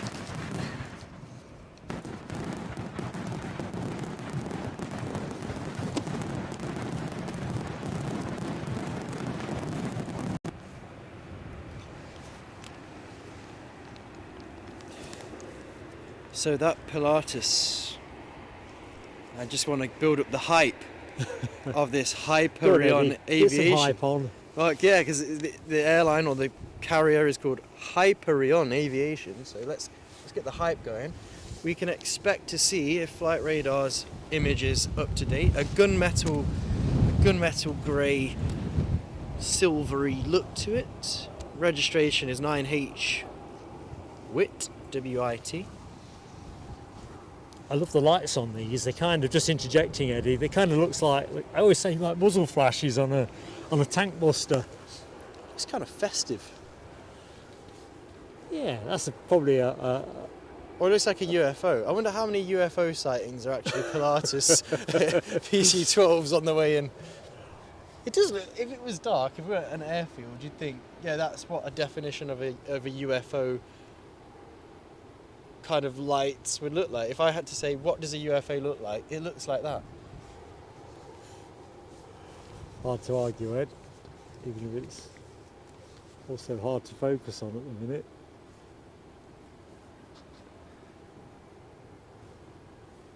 It goes boom-buddy boom-buddy boom-buddy boom. There we go, there's the window of opportunity. The wind has just stopped here.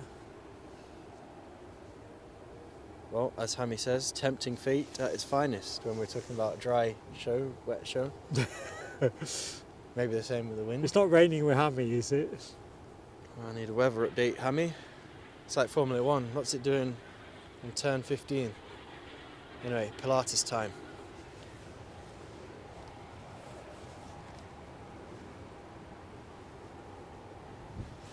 Wee. You got it, you got it, you got it. Stick at it. Well done. Ooh. I'm going to let it go there for the replay. I don't know if we've got enough. There we go. For a minute, folks, I thought at that point he's going up.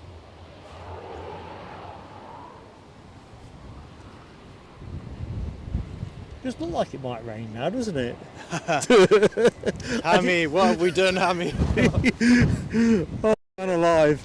I can't believe it. I was looking at the blue sky that no longer is blue, and then I'm looking that way, which is more Hammy's way to be fair, and it ain't blue.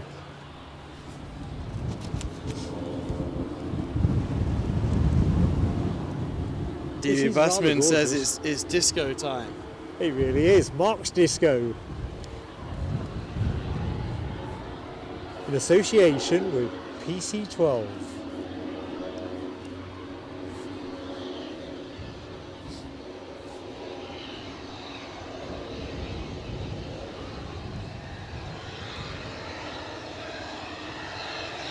That's just me taking a picture, team, in case you wonder what was happening there. Good morning to you, Neil Jones, who gives us a wave. All right, sorry, I thought you meant on the embankment. Wave from me, Neil, too. How you doing, mate? I just had a quick look around to check you weren't standing 6 yards away.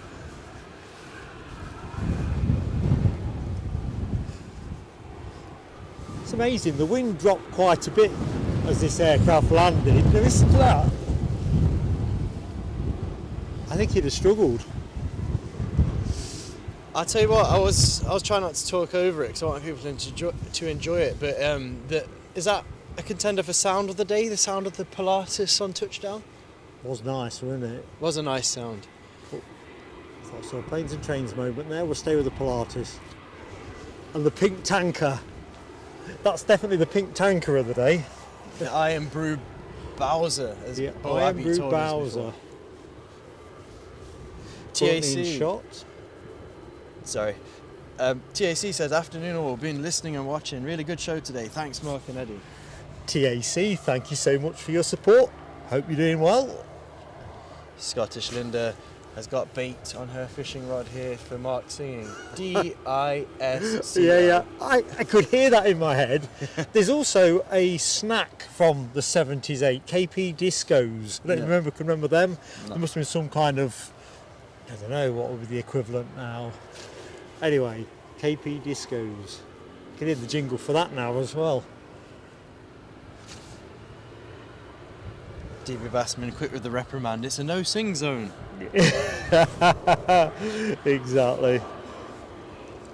I've got news for you folks. I know a lot of you have been probably pondering the question, who's got the quickest turnaround, Aegean or Fly Pegasus? Ooh. And we've got news, one of them has pushed and turned. Which Who is one it? is it? What do you think, folks? Gotta go back.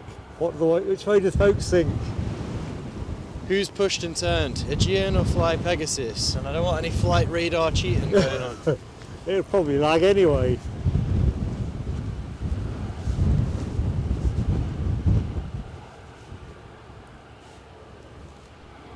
Right, best reveal. If you said Pegasus, you'd be right. There it is. Ooh, it just goes to, what is that, taxi light or take? It must be taxi light, that one, right? It's not quite bright like a takeoff light. Just flicked them on as we joined. Or joined it, we put it on the screen for you guys at home. Edmill47, greetings from Orlando. My first visit to Edinburgh, enjoying the banter. Hey Ed, Yeah, sorry Mark, we're enjoying having you here. the other voice you heard there, as Ed's just introduced me, is Eddie. Eddie, yes. From Ed to Eddie. DB Bassman says, great show Mark and Eddie, iPad at 2%, see you next time. That's a horrible feeling, isn't it? Yeah, but it's been great spending the time with you plane spotting today, DB. Yeah, DB, likewise. Seeing your iPad at 2%, it's a bit like looking at your broadcast box and seeing that you're dropping frames. Oh, your heart sinks. It's been a turbulent one, no pun intended.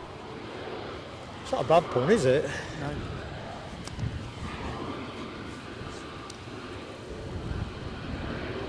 I think Aegean is pushing and turning as well. Will they? Look at this. The race is on. They're going to jostle their way back across Europe. Well, looks like Pegasus have got the drop. Kudos to the flying pig. I think he's looking to get a tow and then initiate DBS on the taxiway. You reckon? Yeah.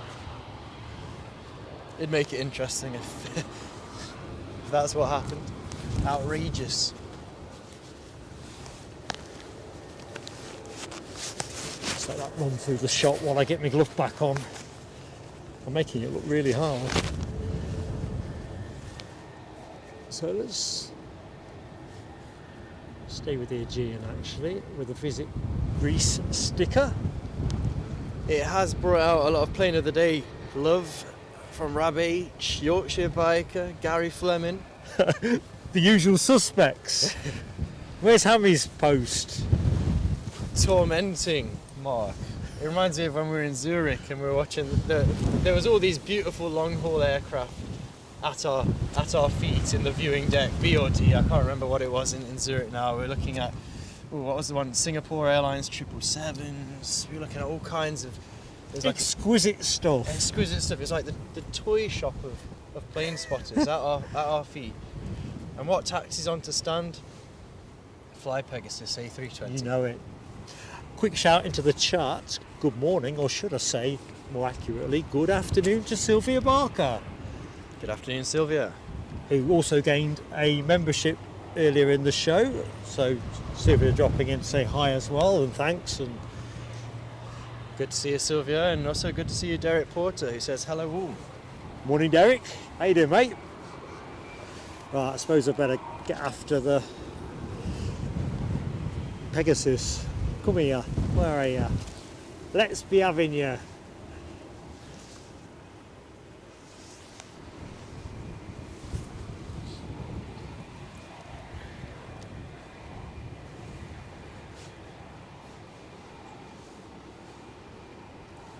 So we are literally into the last half an hour of the show.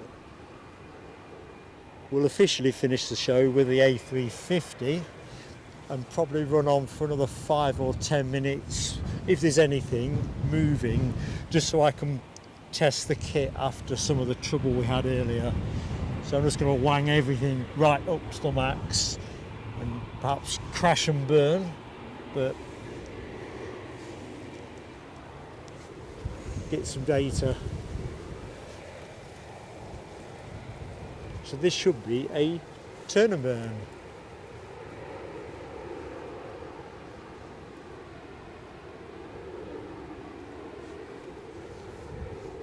So the Fly Pegasus off to Istanbul.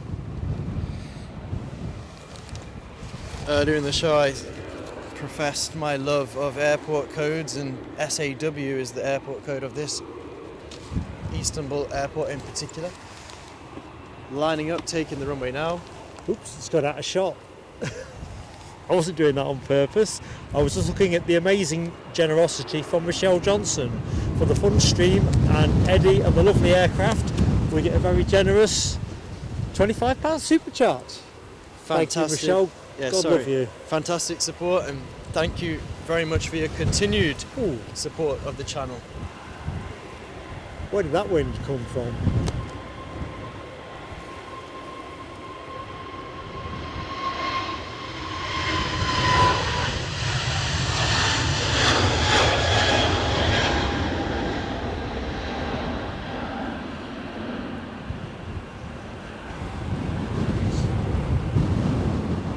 It's a cult hero on our Edinburgh live streams, the Pegasus.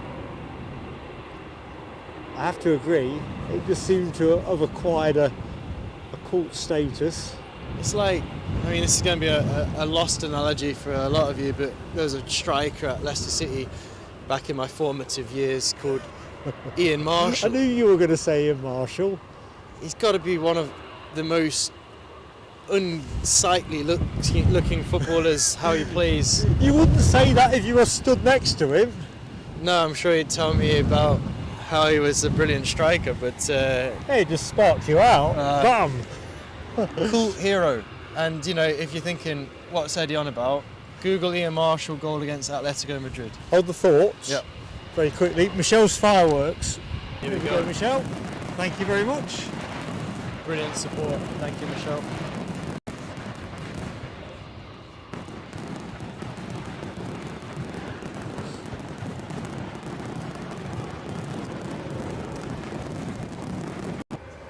The other thing was about Ian Marshall, Eddie and I actually met him once in Sainsbury's in Loughborough. Remember that day? Yeah, he kept it real. Yeah. Did his own supermarket shop. He wasn't a player at that point, he was an ex-player rather than. Yeah, but you'd still say he was an icon as much as he's sort of, you'd say still fair play to him that he'd go out in sort of peak hours. It was, you know, we were shopping at, you know, was it 5 o'clock on a Friday kind of thing? Quite a genial chap, as I remember. Yeah, definitely. So much love to Marshy, if he's listening. Yeah, if you are a football fan, after the stream, have a look at Ian Marshall versus Atletico Madrid. I think it's 1997. Awesome. Love to bring a tear to an eye. I know somebody who will appreciate that anecdote. Aviation Action Scotland. How you doing, Gary? Even if Newcastle is his second favourite team.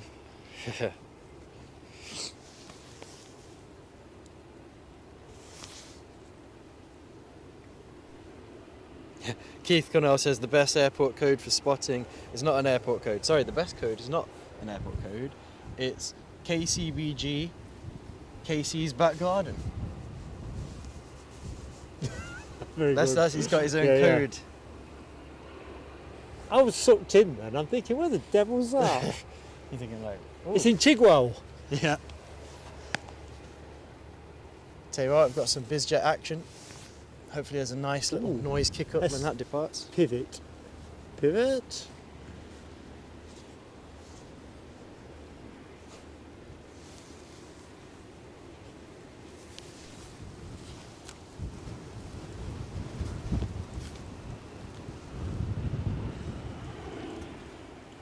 So here we have a Cessna 680A Citation Latitude. Where is it going? I hear you say. Well, where all the high rollers go, Geneva. Looks like Aegean have just taken the active, so we'll put the camera there in a minute.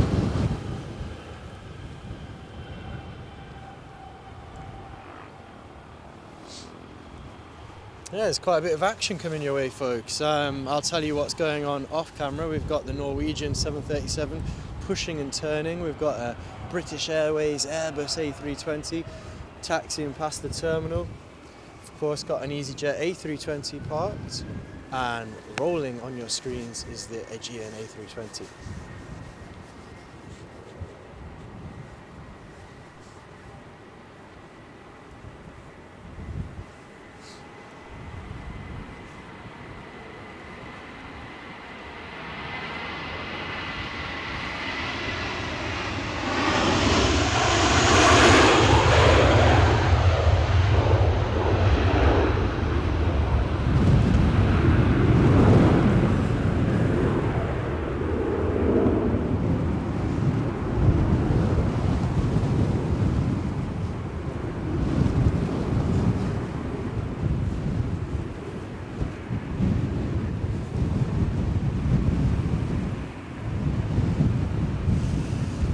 Okay, Norwegian has pushed and turned.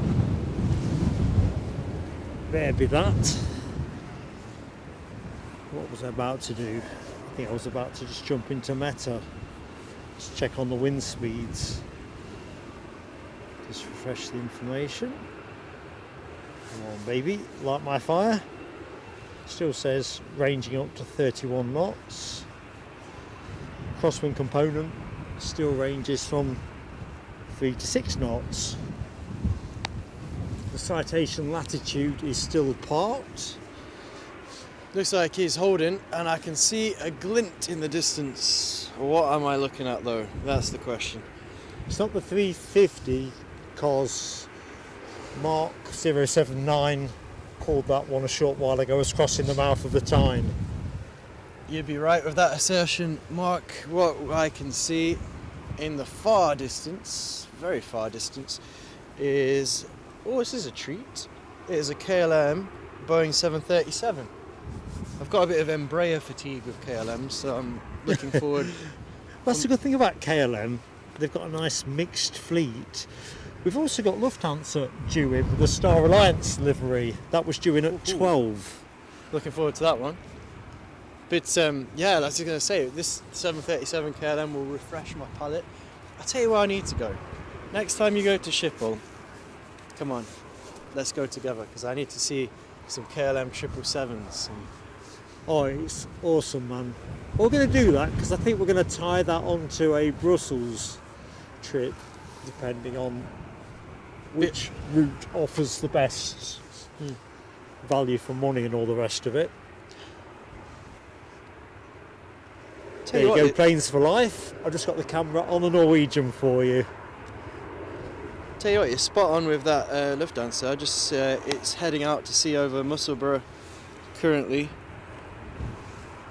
Thanks, Harry. I've just seen the shout for the departing latitude. You're right, it is behind us. Well, to the left of us.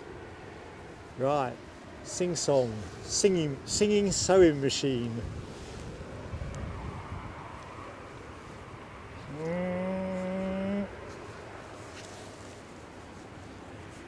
So we've got quite a bit of tasty action on the cards here. We've got a Cessna latitude. Sorry, what latitude is it again? I've lost the plot here.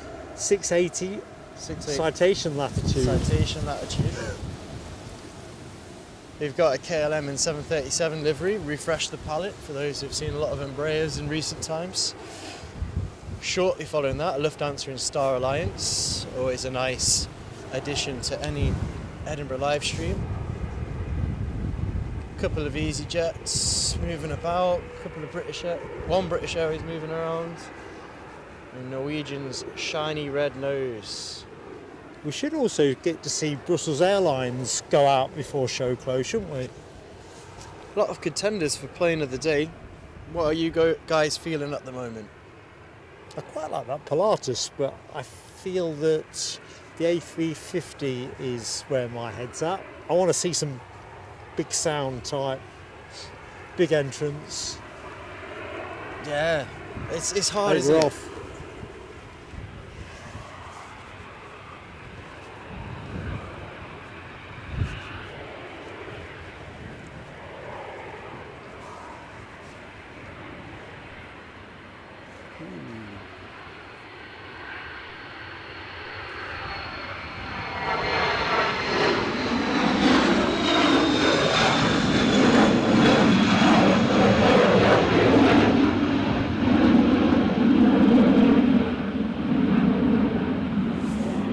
Its wing profile is a very sleek, stylish, and elegant, I'd say. Look how thin that looks, the wing profile on that aircraft.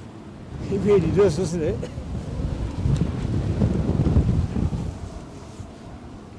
Full beam ahead on the KLM 737 arriving from Schiphol, Amsterdam. Thanks, Ed. The wind is whipping up again, so this could get tasty.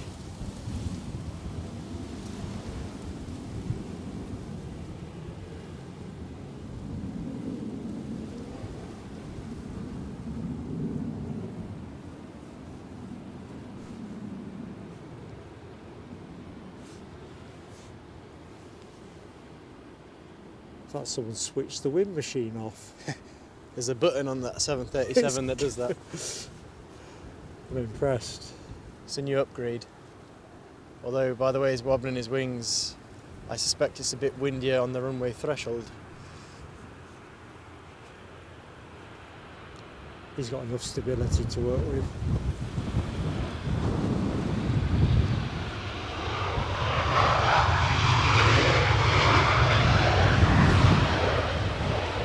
Let's have a quick peek. I'm finding it hard to keep upright.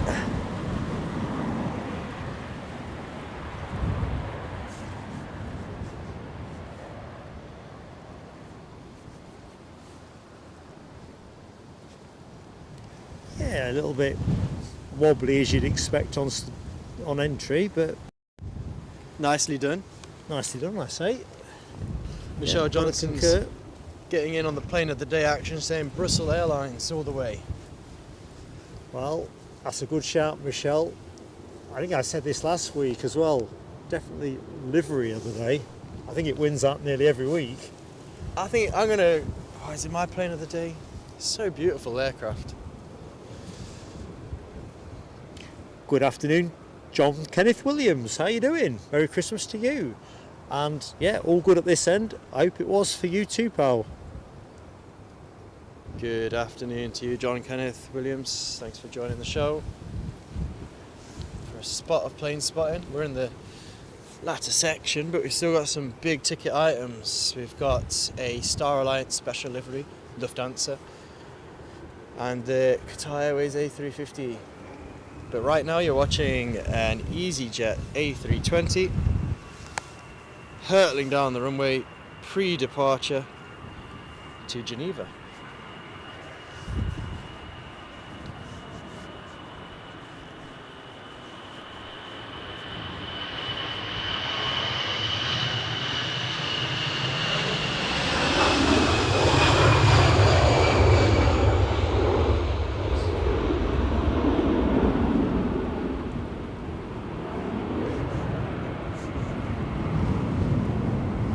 Gear up.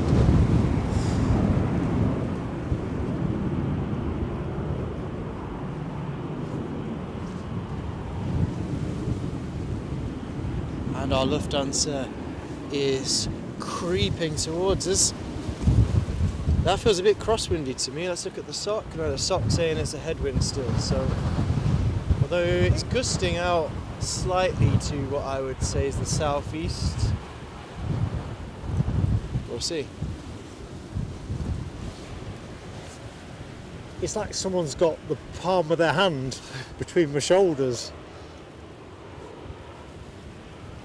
A reassuring sensation. Not really. quick plane of the day shout from LW. She's saying the United 757 in the low light this morning was her plane of the day.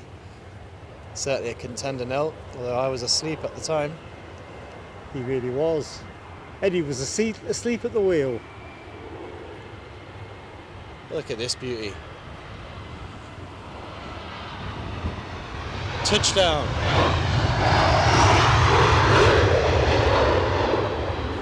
Let's have a look at that again.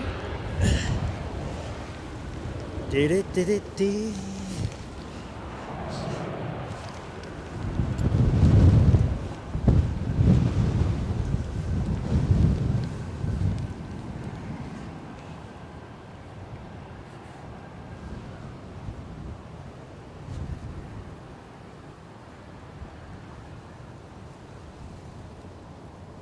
Looking stylish. Hello to you, Trevor Russell. Hey, Trev.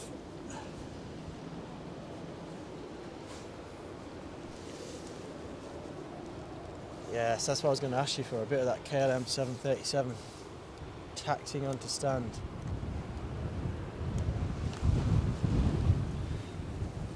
Gary Fleming, has he hit plane of the day? Is that for the Lufthansa in Star Alliance trim? It's a contender. It is. I just found myself looking at it thinking I rather like it. I'll tell you what, I'm going to throw in a left of field suggestion. This Norwegian we're watching, yes, the tail fin's in a state of disrepair, but I like the history behind it. With a great history. Love an underdog. And the tail fin of this 737, of course, celebrating the manager of the Danish team in the 1992 European Championships.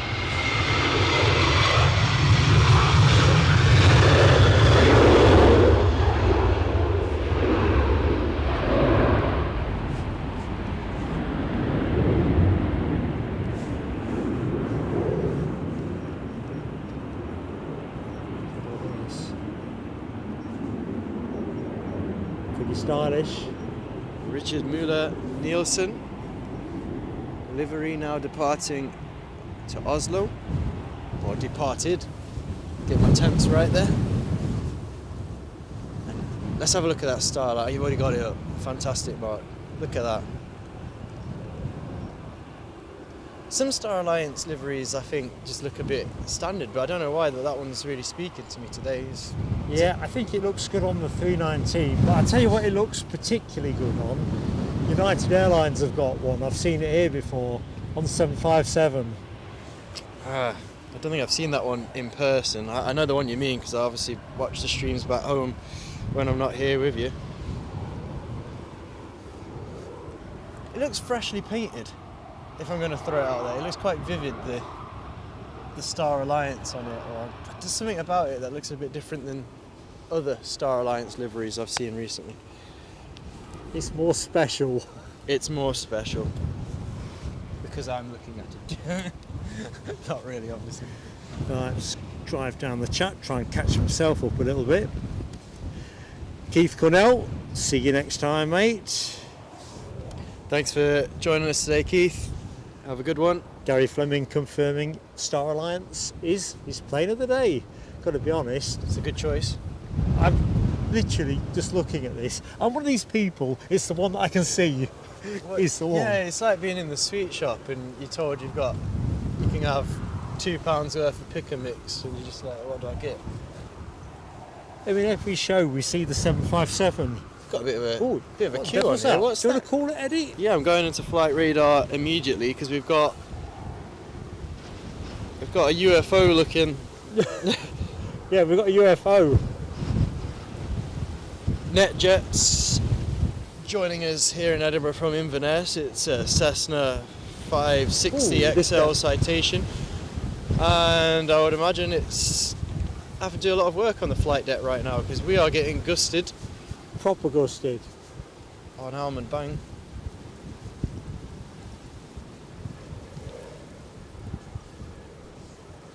I got a feeling though he's going to look into a lapse in the wind, because that was really sustained.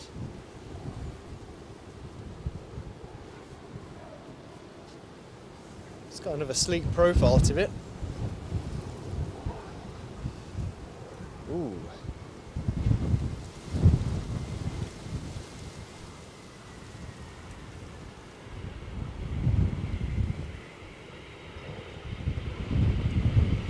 Nicely done.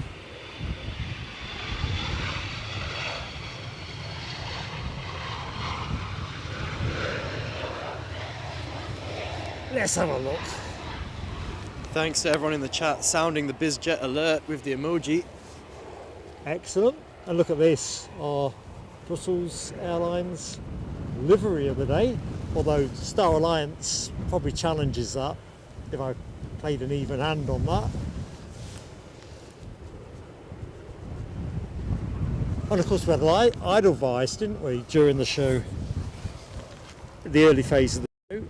Yeah. And there is our Brussels Airlines. You gotta like a Brussels. Oh yeah. Oh, that's really good. Is it Unite? Ooh, and it looks like there's some private jet action behind the Brussels Airlines. It is hotting up here. There you go. We've had an A350 update as well. I'm just scroll to it. Yes, it's Rab H saying it's passing over Peebles, one of his cycling areas.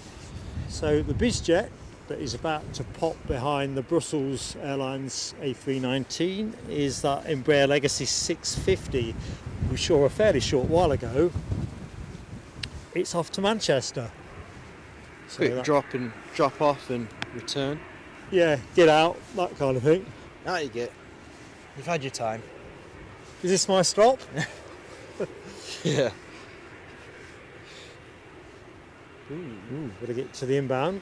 What's inbound, Ed? Well, it's an A320 EasyJet and it's inbound from Berlin.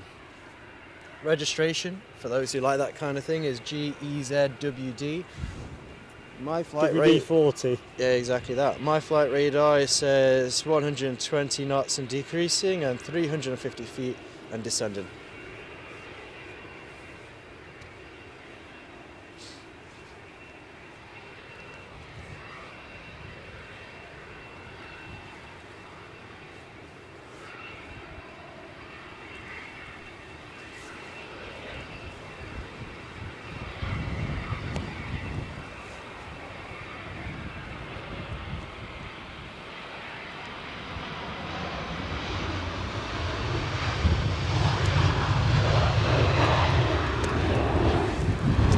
Willkommen aus Edinburgh.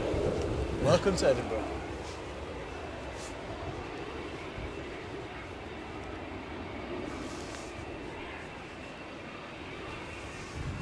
All good.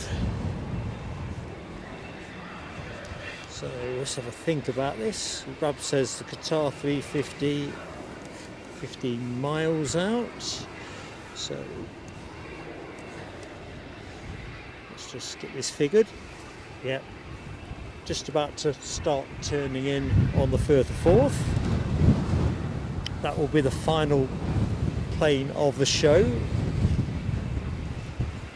Although if there's something else immediately behind it, I'm going to tweak all the settings up and we'll close the show and we're just going to do a short test. It'll only be a short one because we've got to be on the road.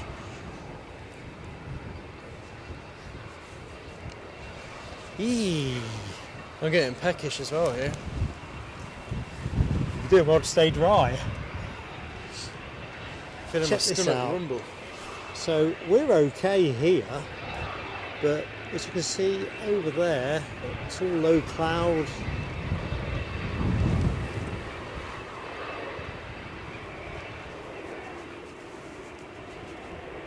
As long as we can take the kit down in the dry, that'll be a result. There goes Brussels.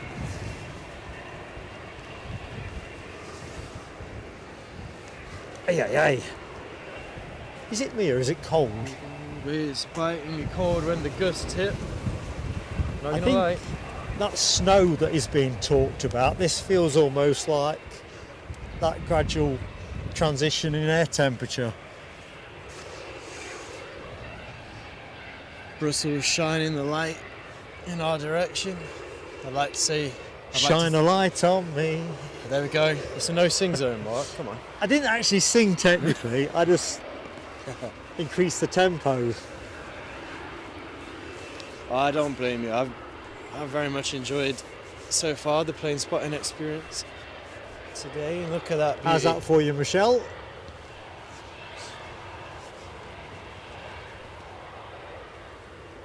Sorry, you had a cut across you. So no, I was just saying, look at that beauty. Our thoughts were in alignment. British Airways still position and hold. We're going to have a little pan across to the terminal. We're looking at that rather smart BizJet.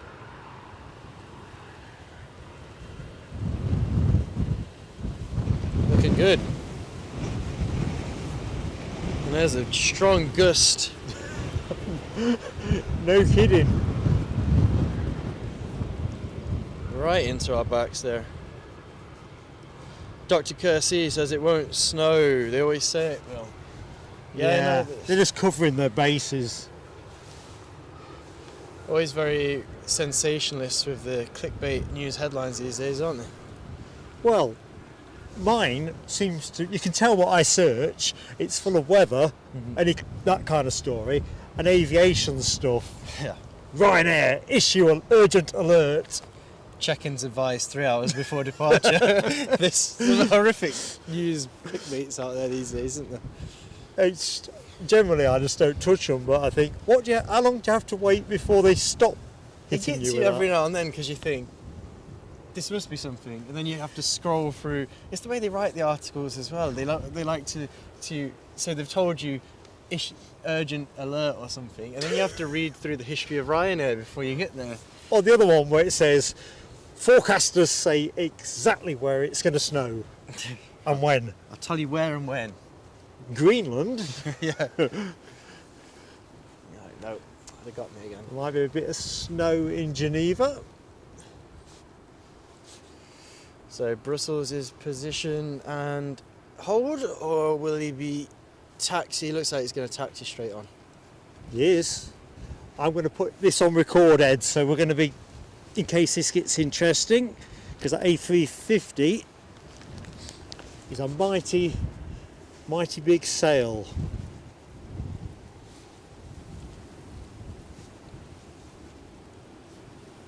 In fact, I'm just going to pop us on to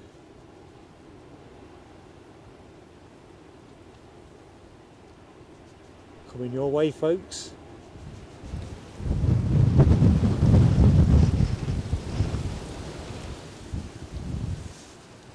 Right, let's be honest.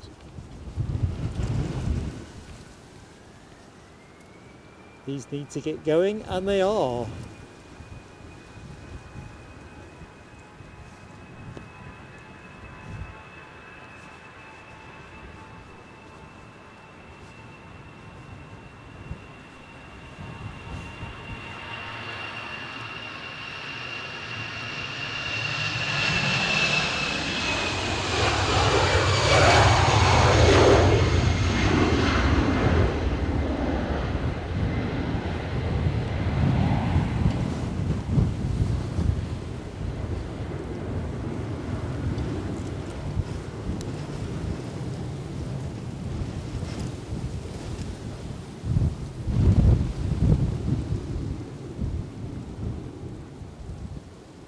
So here it is, folks, from one plane of the day contender departing to one arriving. It is that time. It's the Qatar Airways Airbus A350. Beautiful sight, that's for sure.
go. Beautifully done. Made very light work of that.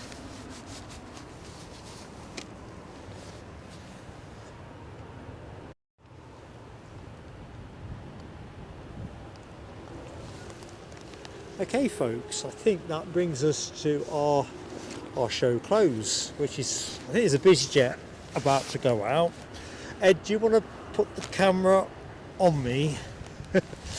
Will do. I just want to say first of all hi to Daniel Hughes, new subscriber here, and love the chat and the channel. Thank you for your kind words, Daniel. Thank you so much, Daniel, and quick shout out to Optimus Toaster, who's just caught the back end of the stream. How you doing, my friend? Crikey, that wind is a whipper. Gary Fleming with the very welcome news that 300 likes are up, so thank you all. Well done, for the appreciation. everybody. Tell you what, we're going to do the departure of this and then we'll close the show. What do you think, Ed? Understood. So, plane on screen is that Embraer Legacy 650. Not sure where it's going. See if, oh, it's the Manchester departure. I've forgotten about that. Might get an arrival as well if we're lucky as well. Who is this? What's coming in? Easy now. It's an EasyJet in Neo livery. Airbus A320 coming from Geneva. In fact, there's going to be a little flurry of departures. I think we take the EasyJet, the private, 2 EasyJets and a private jet. What do you think? Yeah, let's do that. After the private jet goes, I'm just going to change all the settings though. Okay. Because so EasyJet looking like he's going to make is he going for a quick entry and take off before the inbound EasyJet, or is he going to position and hold? Can we pan to EasyJet? sorry Eddie, I was watching the sky. No, he's following. I thought he was going to sneak on the runway, which I thought would be very adventurous to say the least, as we've got the Geneva flight soon to touchdown here in Edinburgh. It's a busy end to our plane spotting stream today.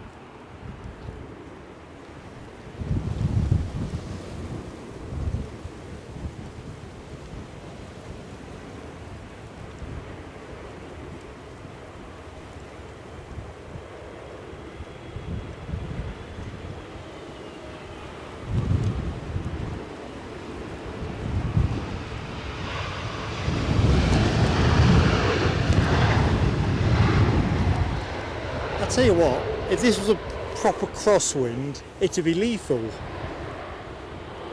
Tell you what, we're going to get sandwiched here. You might have to squeeze. There's probably 3 departures. No, but we'll do a landing. mixture of that on the new settings. Yeah. So, one thing at a time. And you've got the Qatar A350 about to taxi past as well. There's a riot of plane spotting to be had here. Let's just give the audience a bit of that as it's in so close.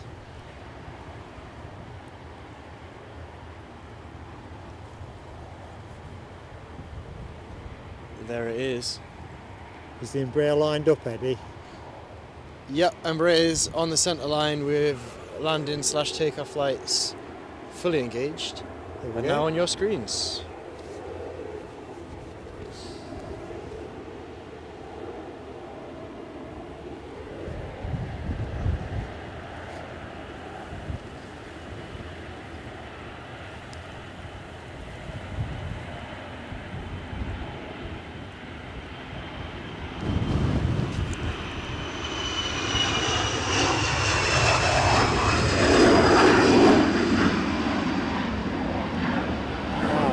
Sorry, I can't follow that up. The sun has utterly singed my retinas.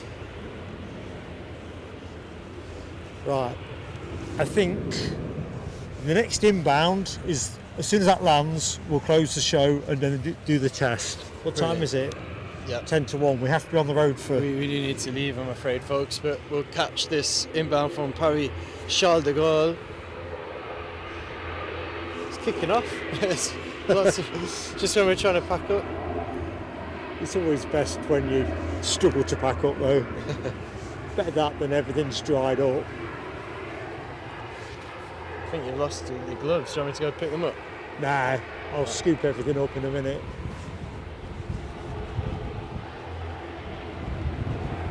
So this is an Airbus A320 registration, for those who like it, GEZWR. And it looks like he's making a very professional approach and touchdown here at Edinburgh International Airport. Let's see that last landing of the show. While you're down there, get those matches ready.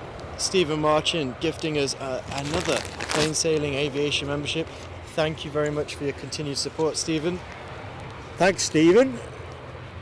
And the lucky recipient is Stephen Atherton. So welcome to the PSA Crew Lounge. Right, I think we're show close. Ed, let me just get the headset off. Do you want to task the camera? Yeah, I'm just going to squeeze in one last shout out before we head to you. Martin Reed says thanks, watching from his window and on TV. Well, thank you for joining us today, Martin. Let's just check if everything's actually attached to me. Eddie on the cam. And there he is. How you doing, everybody? Thank you so much for your support today. Massive shout out to the moderators team. You've been absolutely awesome. Rob H, Les Donaldson, LW, Alexandra Wood, Dopey Gut popped in as well. I don't know if Dopey's still in the show. God love you all. Thanks to Eddie as well for actually doing the bizzo and getting me here. And his company, of course, during the show. Don't be panning on that plane, Ed. Right, I've got to cut to the chase because we've got to be somewhere quite quickly. So, thank you so much, LW, for your Ko-fi donation. Dave the Geordie, who also Ko-fi donated us. Jamie Miller celebrating 20 months with the channel, awesome stuff. DB Bassman, 16 months with the channel. Terry the Artist, very kindly giving us a Ko-fi donation. Steve Marchant celebrating 18 months. Ian Nicholson supporting us with a gifted membership, as did Stephen Marchant. These names reappear. Chepaz 1990 celebrated 6 months of the channel. Sophie L very kindly gifted a membership. Debbie celebrated 14 months with the channel. Ian Nicholson 9 months and also gifted a membership. John McKenzie dropping an amazing 20 memberships. Rab H, another amazing packet, 10 memberships gifted to the channel. Stephen Marchant back again for another gifted membership. God love you guys, one and all, and I mean that.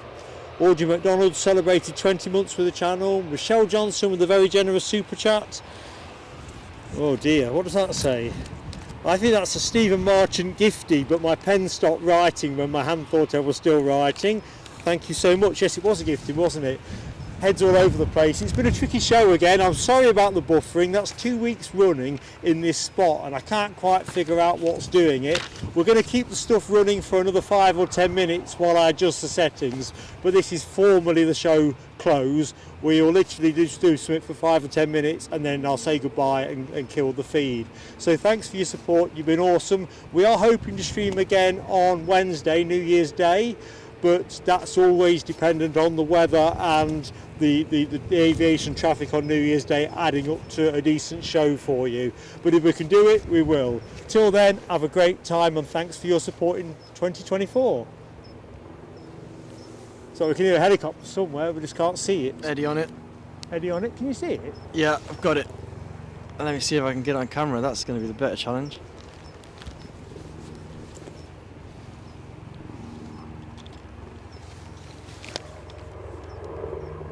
Police helicopter. Looks like a police one, doesn't it? Well, got a bit unfocused there, sorry folks. I'll let you go back on camera, Mark. I've gone on camera now, mate. So folks, this is formally the end of the stream. I'm just going to pause the stream, make some adjustments very quickly and run it for another 5 minutes, and then I've got another adjustment I want to make because I was busy pedalling out of everything.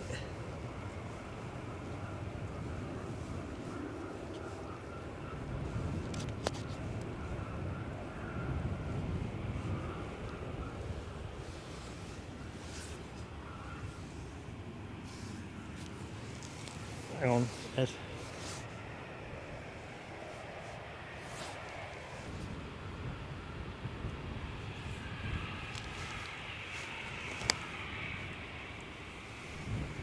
So, 5 minutes tops.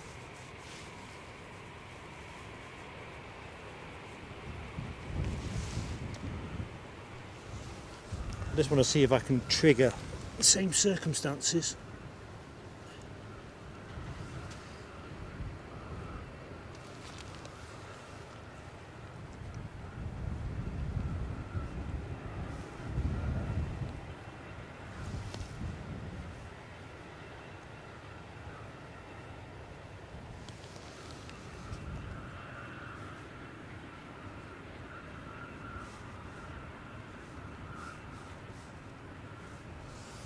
Right, got what we need.